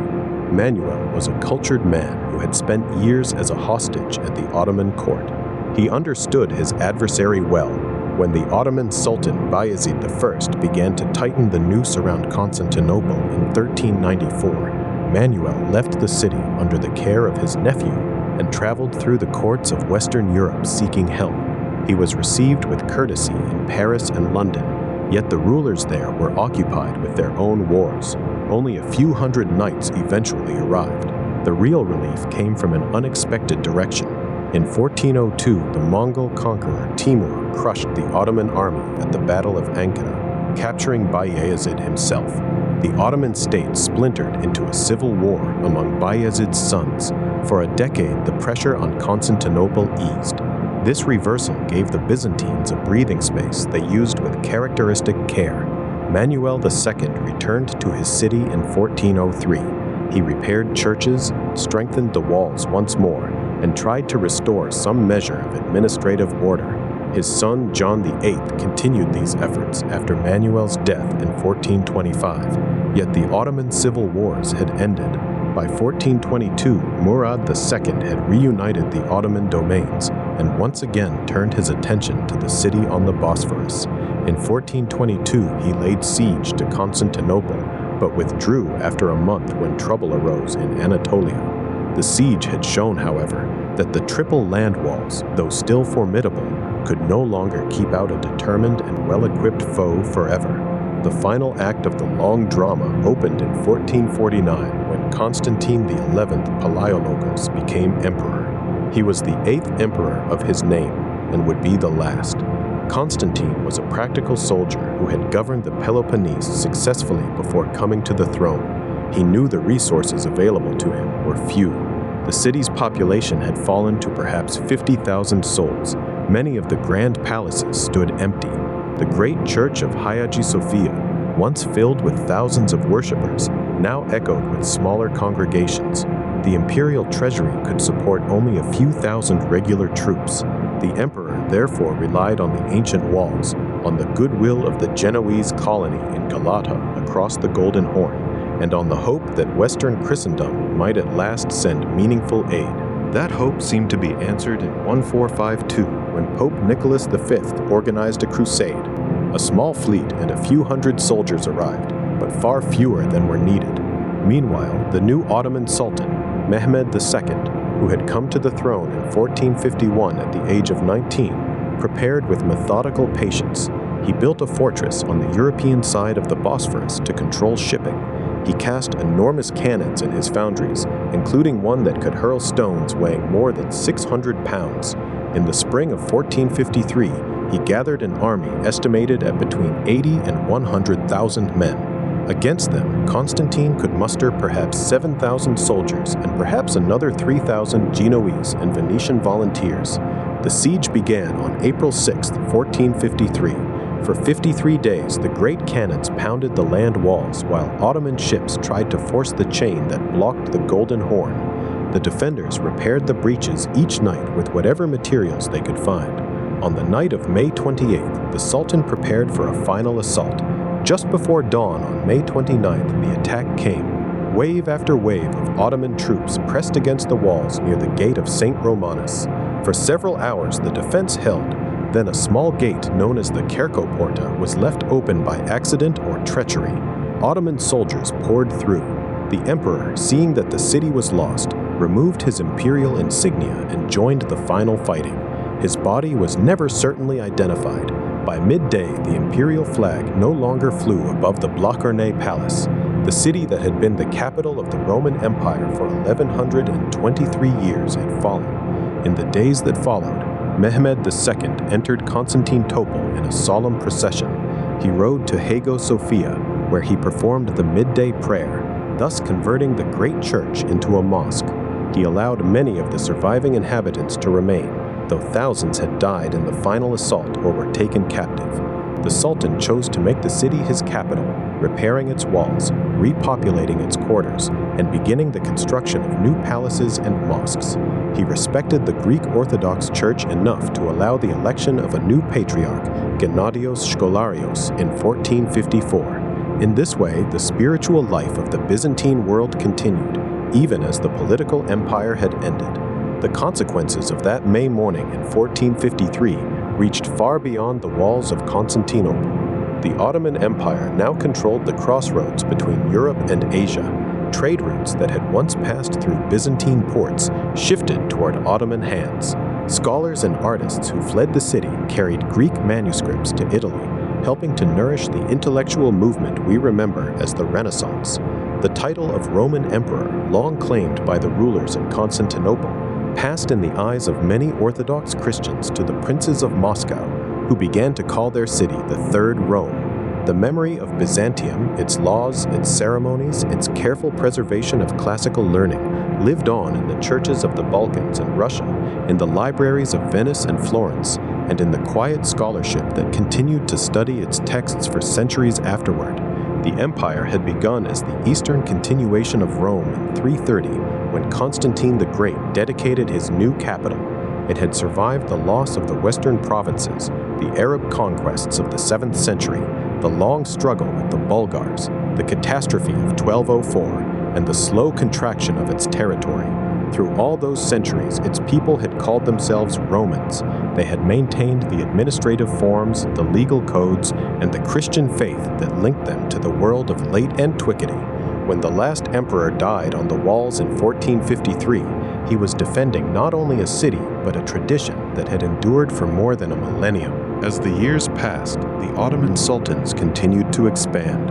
Mehmed II took the Peloponnese in 1460 and the Empire of Trebizond in 1461, removing the last fragments of Byzantine rule. Yet the idea of Byzantium did not vanish with its territory. Its mosaics still gleamed in the churches of Ravenna and Venice. Its legal commentaries informed the codes of later states. Its historians, from Procopius in the 6th century to Critoboulos in the 15th, left records that allow us to trace the long arc of its life. The empire's greatest legacy may be the simplest one. It kept the light of classical civilization burning through centuries when much of Western Europe struggled in the aftermath of Rome's fall. It preserved the works of Plato and Aristotle, of Thucydides and Homer, copying and recopying them in its scriptoria so that later generations could read them again. In the quiet of a library centuries later, a scholar might open a volume written in the clear hand of a 14th century Byzantine scribe and feel the gentle continuity of that effort. The empire had not been perfect. It had known civil wars, religious controversies, moments of cruelty and betrayal. Yet it had also known long periods of stability, remarkable administrative competence, and a deep commitment to the idea that learning and faith could give meaning to public life. Its fall was not the result of a single battle, but of centuries of gradual contraction, of changing trade routes, of new military technologies, and of the simple fact that no state, however ancient, lasts forever. And so the story of the Byzantine Empire ends not with a thunderclap, but with a quiet transition. The city that had been Constantinopolis became Istanbul. The language that had been medieval Greek continued in the liturgy of Orthodox churches. The memory of the emperors and their purple boots and jeweled crowns lived on in ballads and chronicles. For those who listen in the calm hours before sleep, the long chronicle offers a gentle reminder that human endeavors, even the greatest ones, are temporary, yet the ideas and the faith and the learning they carry can travel across centuries, crossing borders and oceans, arriving at last in the hands of people who will never walk the streets of the ancient city, but who can still feel the warmth of its distant light. The final payoff of that long history is this: the empire that called itself Roman for 1100 years taught the world that continuity matters. It showed that a society can preserve what it values, even when its borders shrink and its armies weaken. It demonstrated that scholarship, law, and religious devotion can outlive palaces and thrones. In the soft glow of a single candle, one can imagine the last scribes copying their manuscripts as the sound of Ottoman drums grew nearer, believing that the words themselves were worth saving. Those words survived, and in surviving, they allow us in our own time to sit quietly and reflect on the long, patient, often difficult, yet ultimately hopeful story of the civilization we call Byzantine. The hours have grown late now. The candles in the great churches have been extinguished one by one. The sea laps gently against the stones of the old harbor. Somewhere in the distance, an Orthodox hymn is sung in a language that has not changed very much since the days when emperors still walked the halls of the sacred palace. Its melody is slow and steady, like a heartbeat that has kept time for more than 1,000 years. Let that sound carry you gently towards sleep, where the past and the present rest side by side, and where the long story of the Byzantine Empire settles into the quiet peace it has earned after so many centuries of striving. Drift off to sleep with the quiet unfolding of the Byzantine story as it reached its later centuries, where old promises lingered and new pressures gathered like slow clouds over the Bosphorus. In the year 1261, the city of Constantinople had been reclaimed by Michael VIII Palaiologos after 57 years of Latin rule. The promise of restoration seemed fulfilled on that August day when his troops slipped through an unguarded gate, yet the empire he inherited was a shadow of its former self, its treasury nearly empty, its provinces reduced, its walls still bearing the scars of the Fourth Crusade. Michael's first task was not conquest but survival. He spent the remainder of his reign until his death in 1282, repairing what could be repaired and forging careful alliances with the Genoese, whose ships now dominated the Black Sea trade that once belonged almost entirely to Byzantium. His son, Andronikos II, came to the throne in 1282 at the age of 24. Where his father had been decisive and sometimes ruthless, Andronikos preferred scholarship and theological debate. He reduced the size of the army and navy to ease the burden on an exhausted peasantry. By 1290, the once mighty Byzantine fleet had dwindled to barely 20 seaworthy galleys. The consequences of that decision arrived slowly but steadily. In 1302, a Catalan company of mercenaries hired to fight the Turks in Asia Minor grew dissatisfied with their pay and turned against their employers. They ravaged the countryside around Philadelphia and Magnesia before moving westward, leaving burned villages and ruined harvests in their wake. The Catalan affair was not a single dramatic battle, but a long, grinding erosion that weakened the empire's hold on its remaining Anatolian lands. By the early 14th century, the Ottoman Turks, once merely one among many beyliks in western Anatolia, had begun to coalesce under Osman and then his son Orhan. In 1326, they captured Bursa, making it their capital. The Byzantine response was hesitant. Civil war between Andronikos II and his grandson, Andronikos III, broke out in 1321 and dragged on for 7 years. When Andronikos III finally secured the throne in 1328, he found the empire's European provinces threatened by Serbian expansion under Stefan Dušan and its Asian territories slipping away month by month. He and his capable minister, John Cantacuzénos, managed a few modest recoveries, notably the recapture of Chios in 1329 and parts of Thessaly, yet these small victories could not reverse the larger tide. Andronikos III died in 1341, leaving a 9-year-old son, John V Palaiologos, as heir. Once again, the promise of orderly succession dissolved into regency disputes. John Cantacuzénos, who had served loyally under Andronikos III, declared himself co-emperor in 1347 after a long and destructive civil war that lasted 6 years.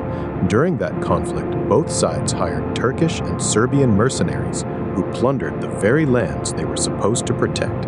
Fields lay fallow, cities lost half their populations to famine and disease.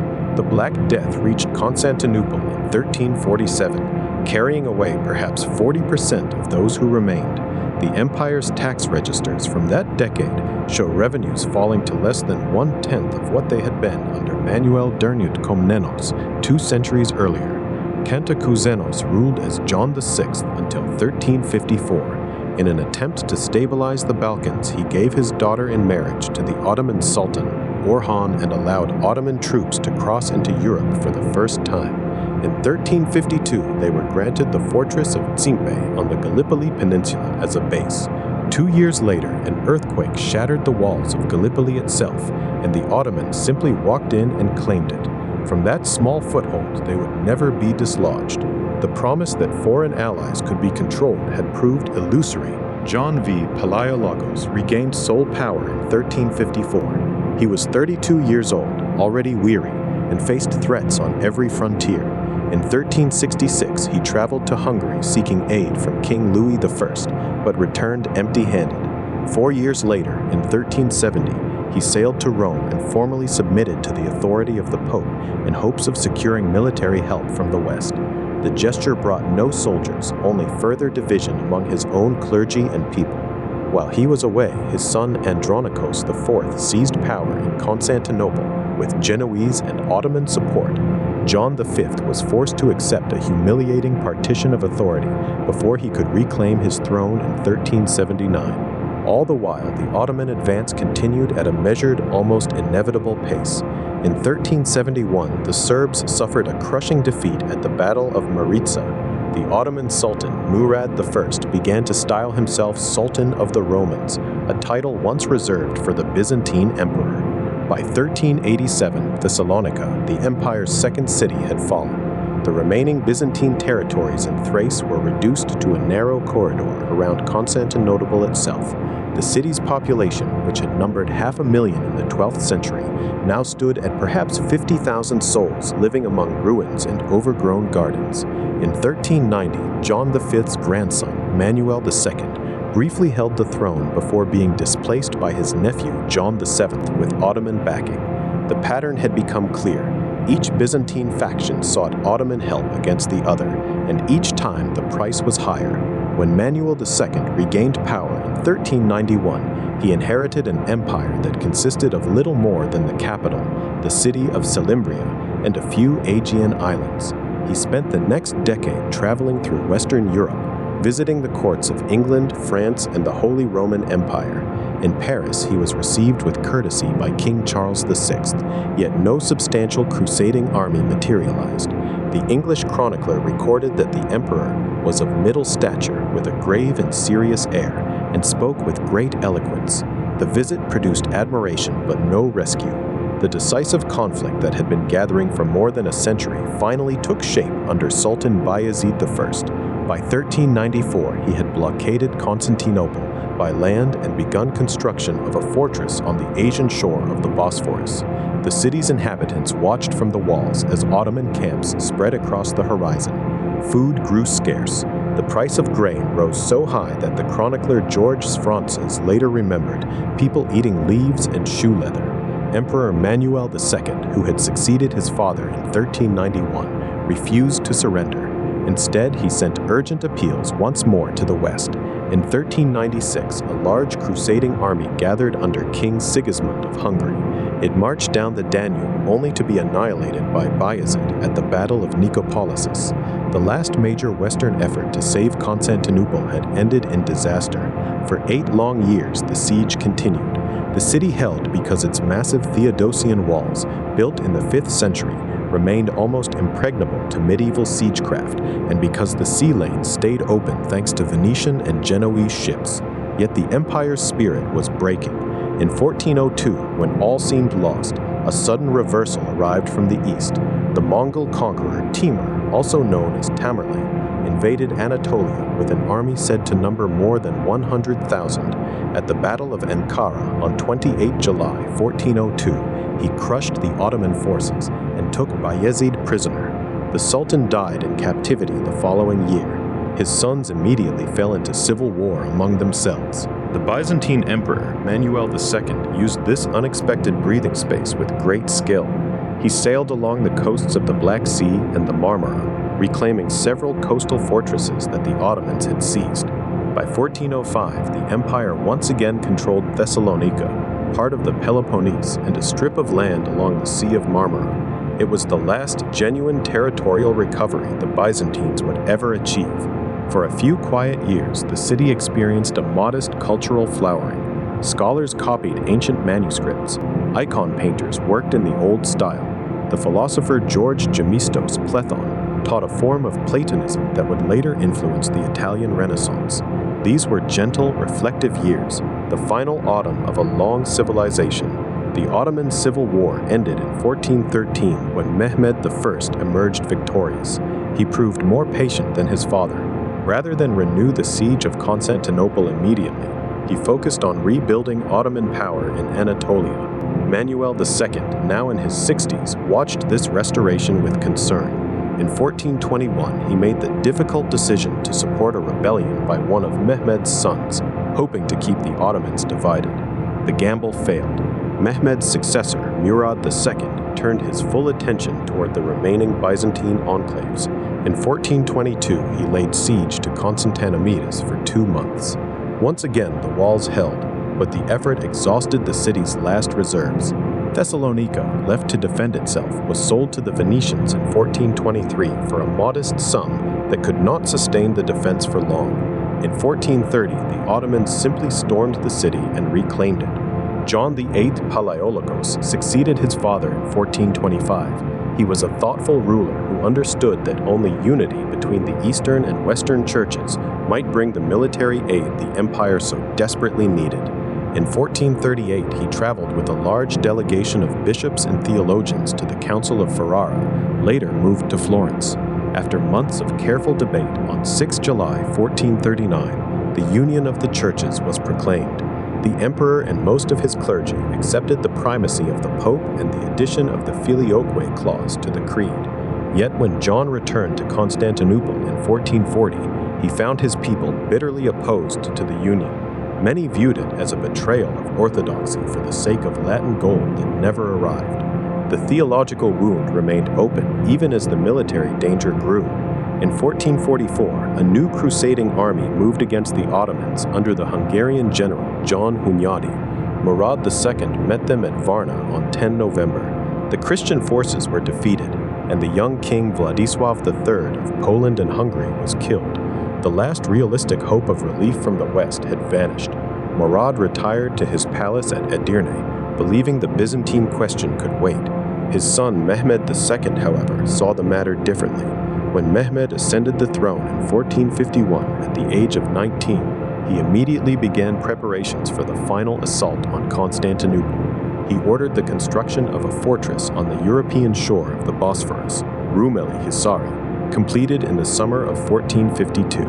Cannon were cast in huge numbers at Edirne under the Hungarian engineer Urban, who had offered his services to the Sultan after the Byzantines could not afford his salary.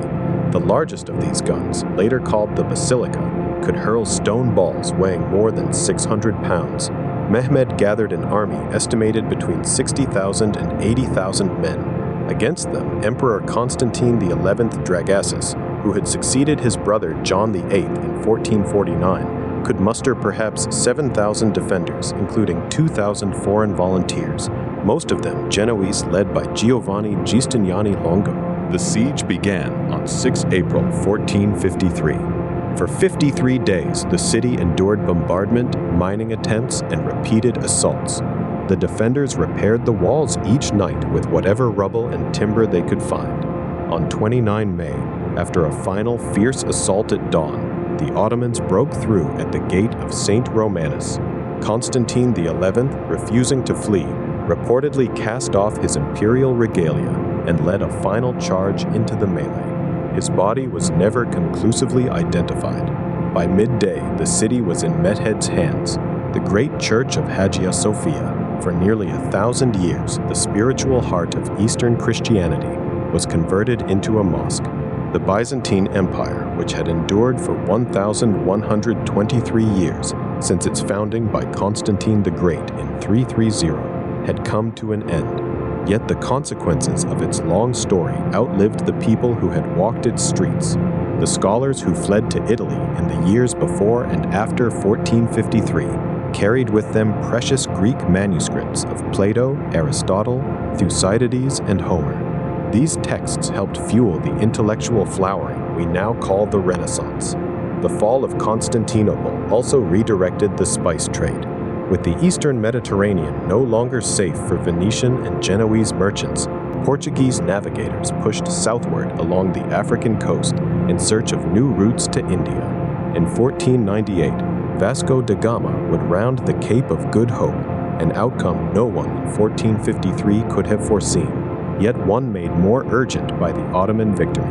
The Orthodox faith, far from being extinguished, found new centers in Moscow, which began to call itself the Third Rome, and in the monasteries of Mount Athos that continued quietly under Ottoman rule. The memory of Byzantium shaped the identity of Greek-speaking peoples for centuries. Even the Ottoman sultans adopted elements of Byzantine court ceremony and administration. ruling from the same city that had been the capital of emperors. As the years lengthened after 1453, the empire that had once stretched from the Euphrates to the Pillars of Hercules became a quiet lesson preserved in illuminated manuscripts and faded mosaics. Its long decline had not been the result of a single dramatic error, but of many small choices made across generations. The decision to reduce naval strength, the habit of inviting foreign powers into civil wars, the failure to reconcile the theological divide with the West until it was too late. Each choice seemed reasonable at the time. Together they wove the pattern that led to the walls of May 1453. And yet within that pattern there remained something worth remembering, with gentleness rather than regret. For more than 1,000 years, in a city perched between two continents and two seas, men and women had kept alive the idea that a single polity could honor both Roman law and Greek philosophy, both Christian faith and classical learning. They copied books when the West had largely forgotten them. They debated theology with a precision that still echoes in modern churches. They maintained an administrative system so sophisticated that Ottoman bureaucrats would quietly adopt many of its features. The final payoff of the Byzantine story, then, is not merely the dramatic image of a city falling. It is the quieter realization that ideas, once planted deeply enough, can survive the collapse of the walls that once sheltered them. They drift outward like seeds on the wind, taking root in unexpected soils. The Renaissance, the age of exploration, the continuity of Orthodox Christianity, even the shape of early modern Islamic governance, all carry faint but unmistakable traces of the empire that had seemed to vanish on that spring morning in 1453. So as the long account draws toward its close, one may let these centuries settle softly around the mind. The emperors with their careful titles, the scholars copying manuscripts by lamplight, the soldiers walking the walls at dawn, the mothers teaching children the old hymns in half-empty churches, all of them become part of a single, unhurried river of time. Their struggles and their achievements no longer demand our alarm or our sorrow. They ask only for the same patient attention we might give to any ancient tree whose roots still nourish the ground long after its tallest branches have fallen. And in that quiet attention, there is room for sleep to come gently, carrying the listener away from the Bosphorus and its long story into the deeper currents of rest, where the rise and fall of empires move like slow tides, leaving behind only the soft glow of what they once preserved. Drift off to sleep with the quiet unfolding of the Byzantine story, where names and dates rest like faded ink on parchment, guiding us gently through the later centuries of an empire that once touched 3 continents. In the year 1261, the city of Constantinople returned to Greek hands under Michael VIII Palaiologos. The Latin occupation that had begun in 1204 after the Fourth Crusade had lasted 57 years. Michael's forces, slipping through a lightly guarded gate at night, found a city much diminished. Of the 500,000 souls who had once filled its streets, perhaps 35,000 remained.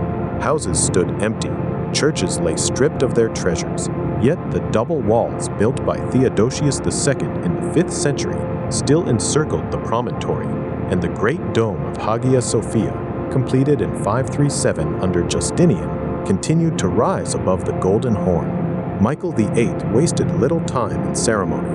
Crowned in the restored capital on August 15th of that same year, he set about rebuilding what could be rebuilt. He repaired sections of the land walls, strengthened the Blachernae Palace, and invited Greek scholars and artisans back from exile in Nicaea, Trebizond, and Epirus. Trade agreements were signed with the Genoese, who received favorable quarters in the district of Galata across the Golden Horn. In return, they supplied ships and silver. The emperor also looked eastward, sending embassies to the Mongol Ilkhanate in Persia, and even opening cautious talks with the Mamluk sultans in Egypt. These were not gestures of conquest, but of survival. The empire's territory had shrunk to the city itself, a strip of Thrace, parts of Macedonia, and a few Aegean islands. Everything else had been lost to Bulgarians, Serbs, Turks, and the remaining Latin principalities. Michael's greatest worry remained the West. The papacy and the kings of France and Sicily still dreamed of restoring Latin rule. In 1274, at the Second Council of Lyons, Michael accepted the union of the churches, recognizing papal supremacy in exchange for protection against Charles of Anjou, who was gathering a fleet in Sicily.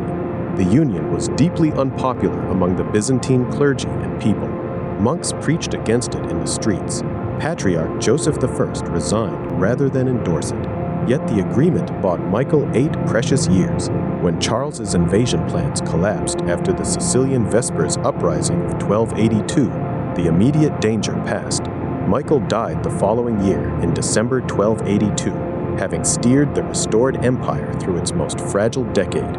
He left behind a treasury drained by diplomacy and defense, but also a city that breathed again.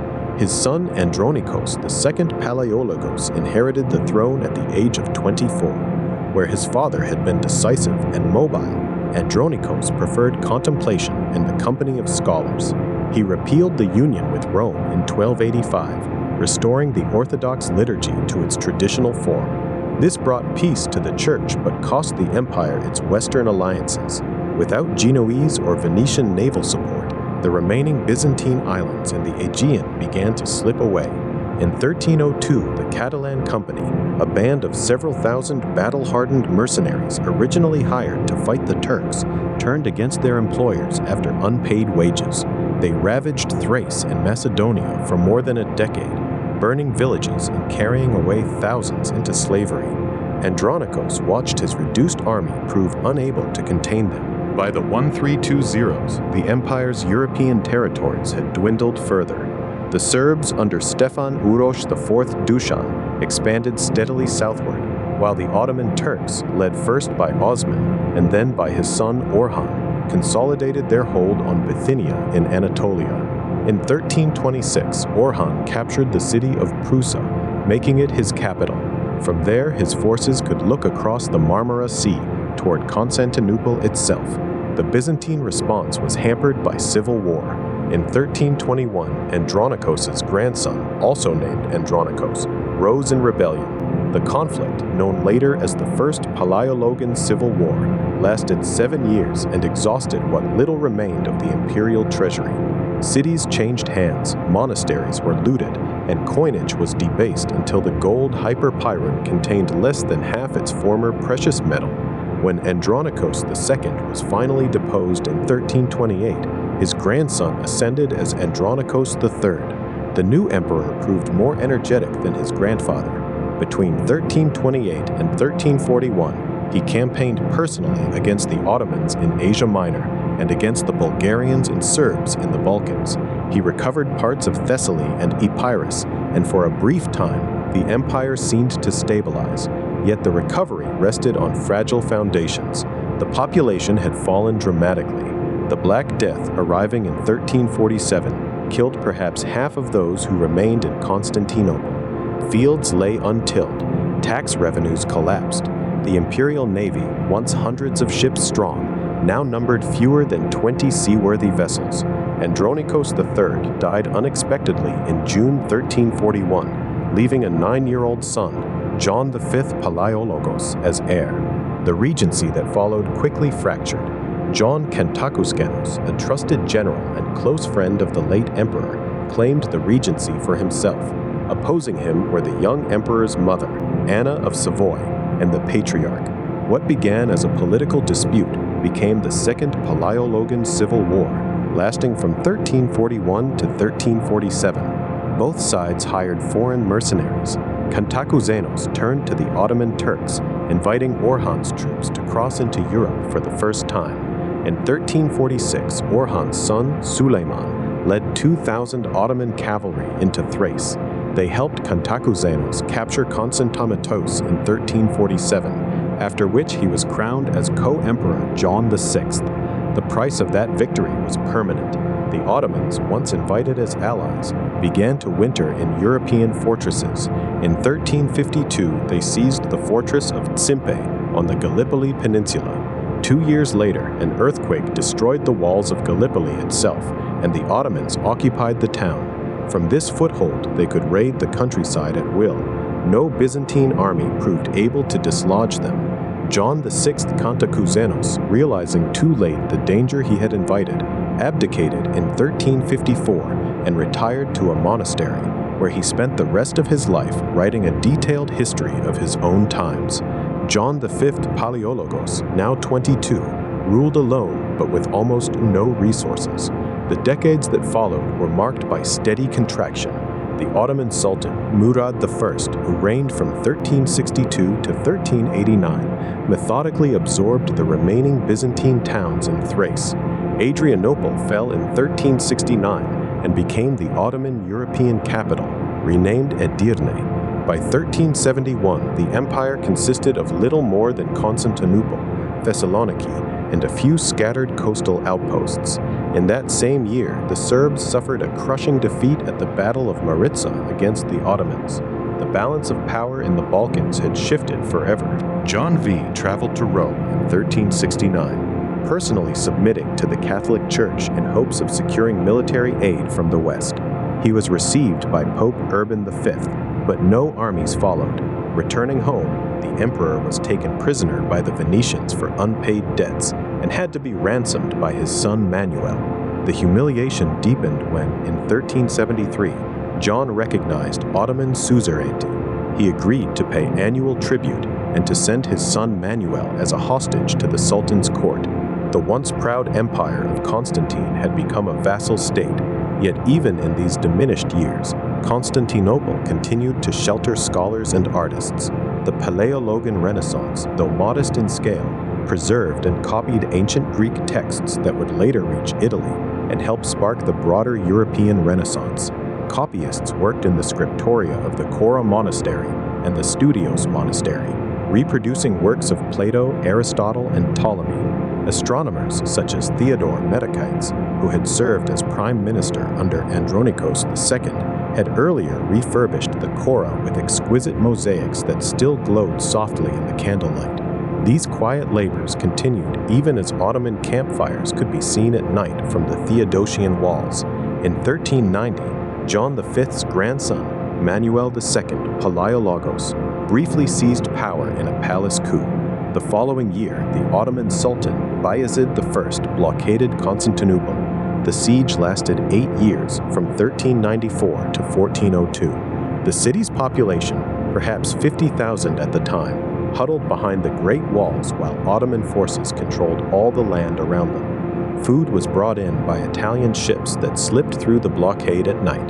The emperor himself walked the battlements at dusk, encouraging the defenders with quiet words. Western appeals for help produced only small contingents. A French force under Marshal Boucicaut arrived in 1396, but could achieve little. The situation seemed hopeless until news arrived in 1402 of a cataclysm far to the east. Timur, the Turco-Mongol conqueror known in the west as Tamerlane, had invaded Anatolia with an army said to number more than 100,000. At the Battle of Ankara on July 28, 1402, Timur's forces crushed the Ottomans. Bayezid I was taken prisoner and died in captivity the following year. The Ottoman Empire splintered into a decade-long civil war among Bayezid's sons. Constantinople breathed again.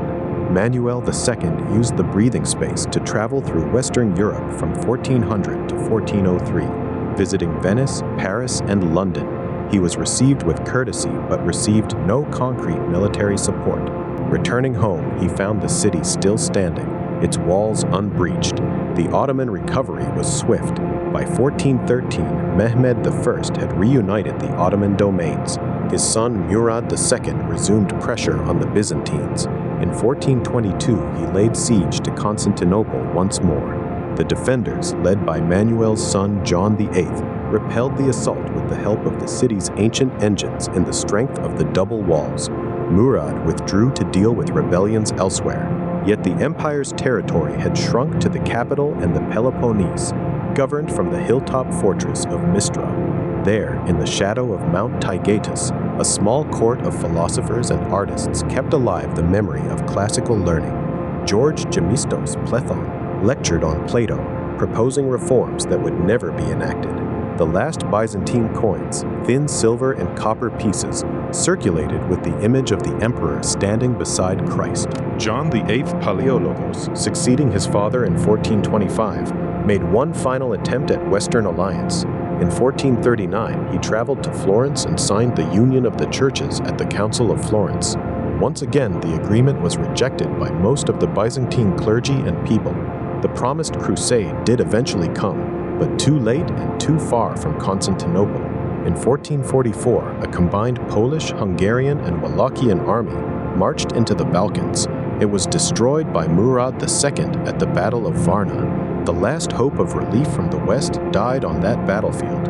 When Constantine XI Palaiologos ascended the throne in 1449, he ruled over a city that was now an island in an Ottoman sea. The population had fallen to perhaps 40,000. Many districts inside the walls had returned to gardens and pasture. The emperor, a capable soldier in his mid-40s, repaired what he could. He strengthened the outer moat, stockpiled grain, and appealed once more to the west. A small contingent of Genoese and Venetian volunteers arrived under the command of Giovanni Giustiniani Longo. They numbered perhaps 700 trained fighters. Together with the local militia and a few thousand civilians pressed into service, the total defense force reached about 7,000. Against them, Sultan Mehmed II, who had come to the Ottoman throne in 1451 at the age of 19, gathered an army estimated between 50,000 and 80,000 men. He also brought a fleet of perhaps 150 ships and, most fatefully, enormous siege cannons cast by the Hungarian engineer Orban. The final siege began on April 6, 1453. For 53 days, the great guns pounded the Theodosian walls. The largest cannon, named Urban after its maker, hurled stone balls weighing more than 600 pounds. Sections of the outer wall collapsed, yet the inner wall held. Night after night, the defenders repaired the breaches with whatever rubble and timber they could find. On May 29th, after a final massive assault, the Ottomans broke through at the gate of St. Romanus. Constantine XI, discarding his purple cloak so that he would not be recognized, led a last charge into the melee and was never seen again. Tradition holds that he died fighting near the walls, one among thousands. The city fell that Tuesday morning. Mehmed II entered Constantinople on horseback later that day. He rode directly to Hagia Sophia, where he ordered an end to the looting and declared the great church a mosque. Yet he also showed restraint in other quarters. Many Greek churches were left to the Orthodox community. The Patriarchate was re-established under Gennadios Scholasticus.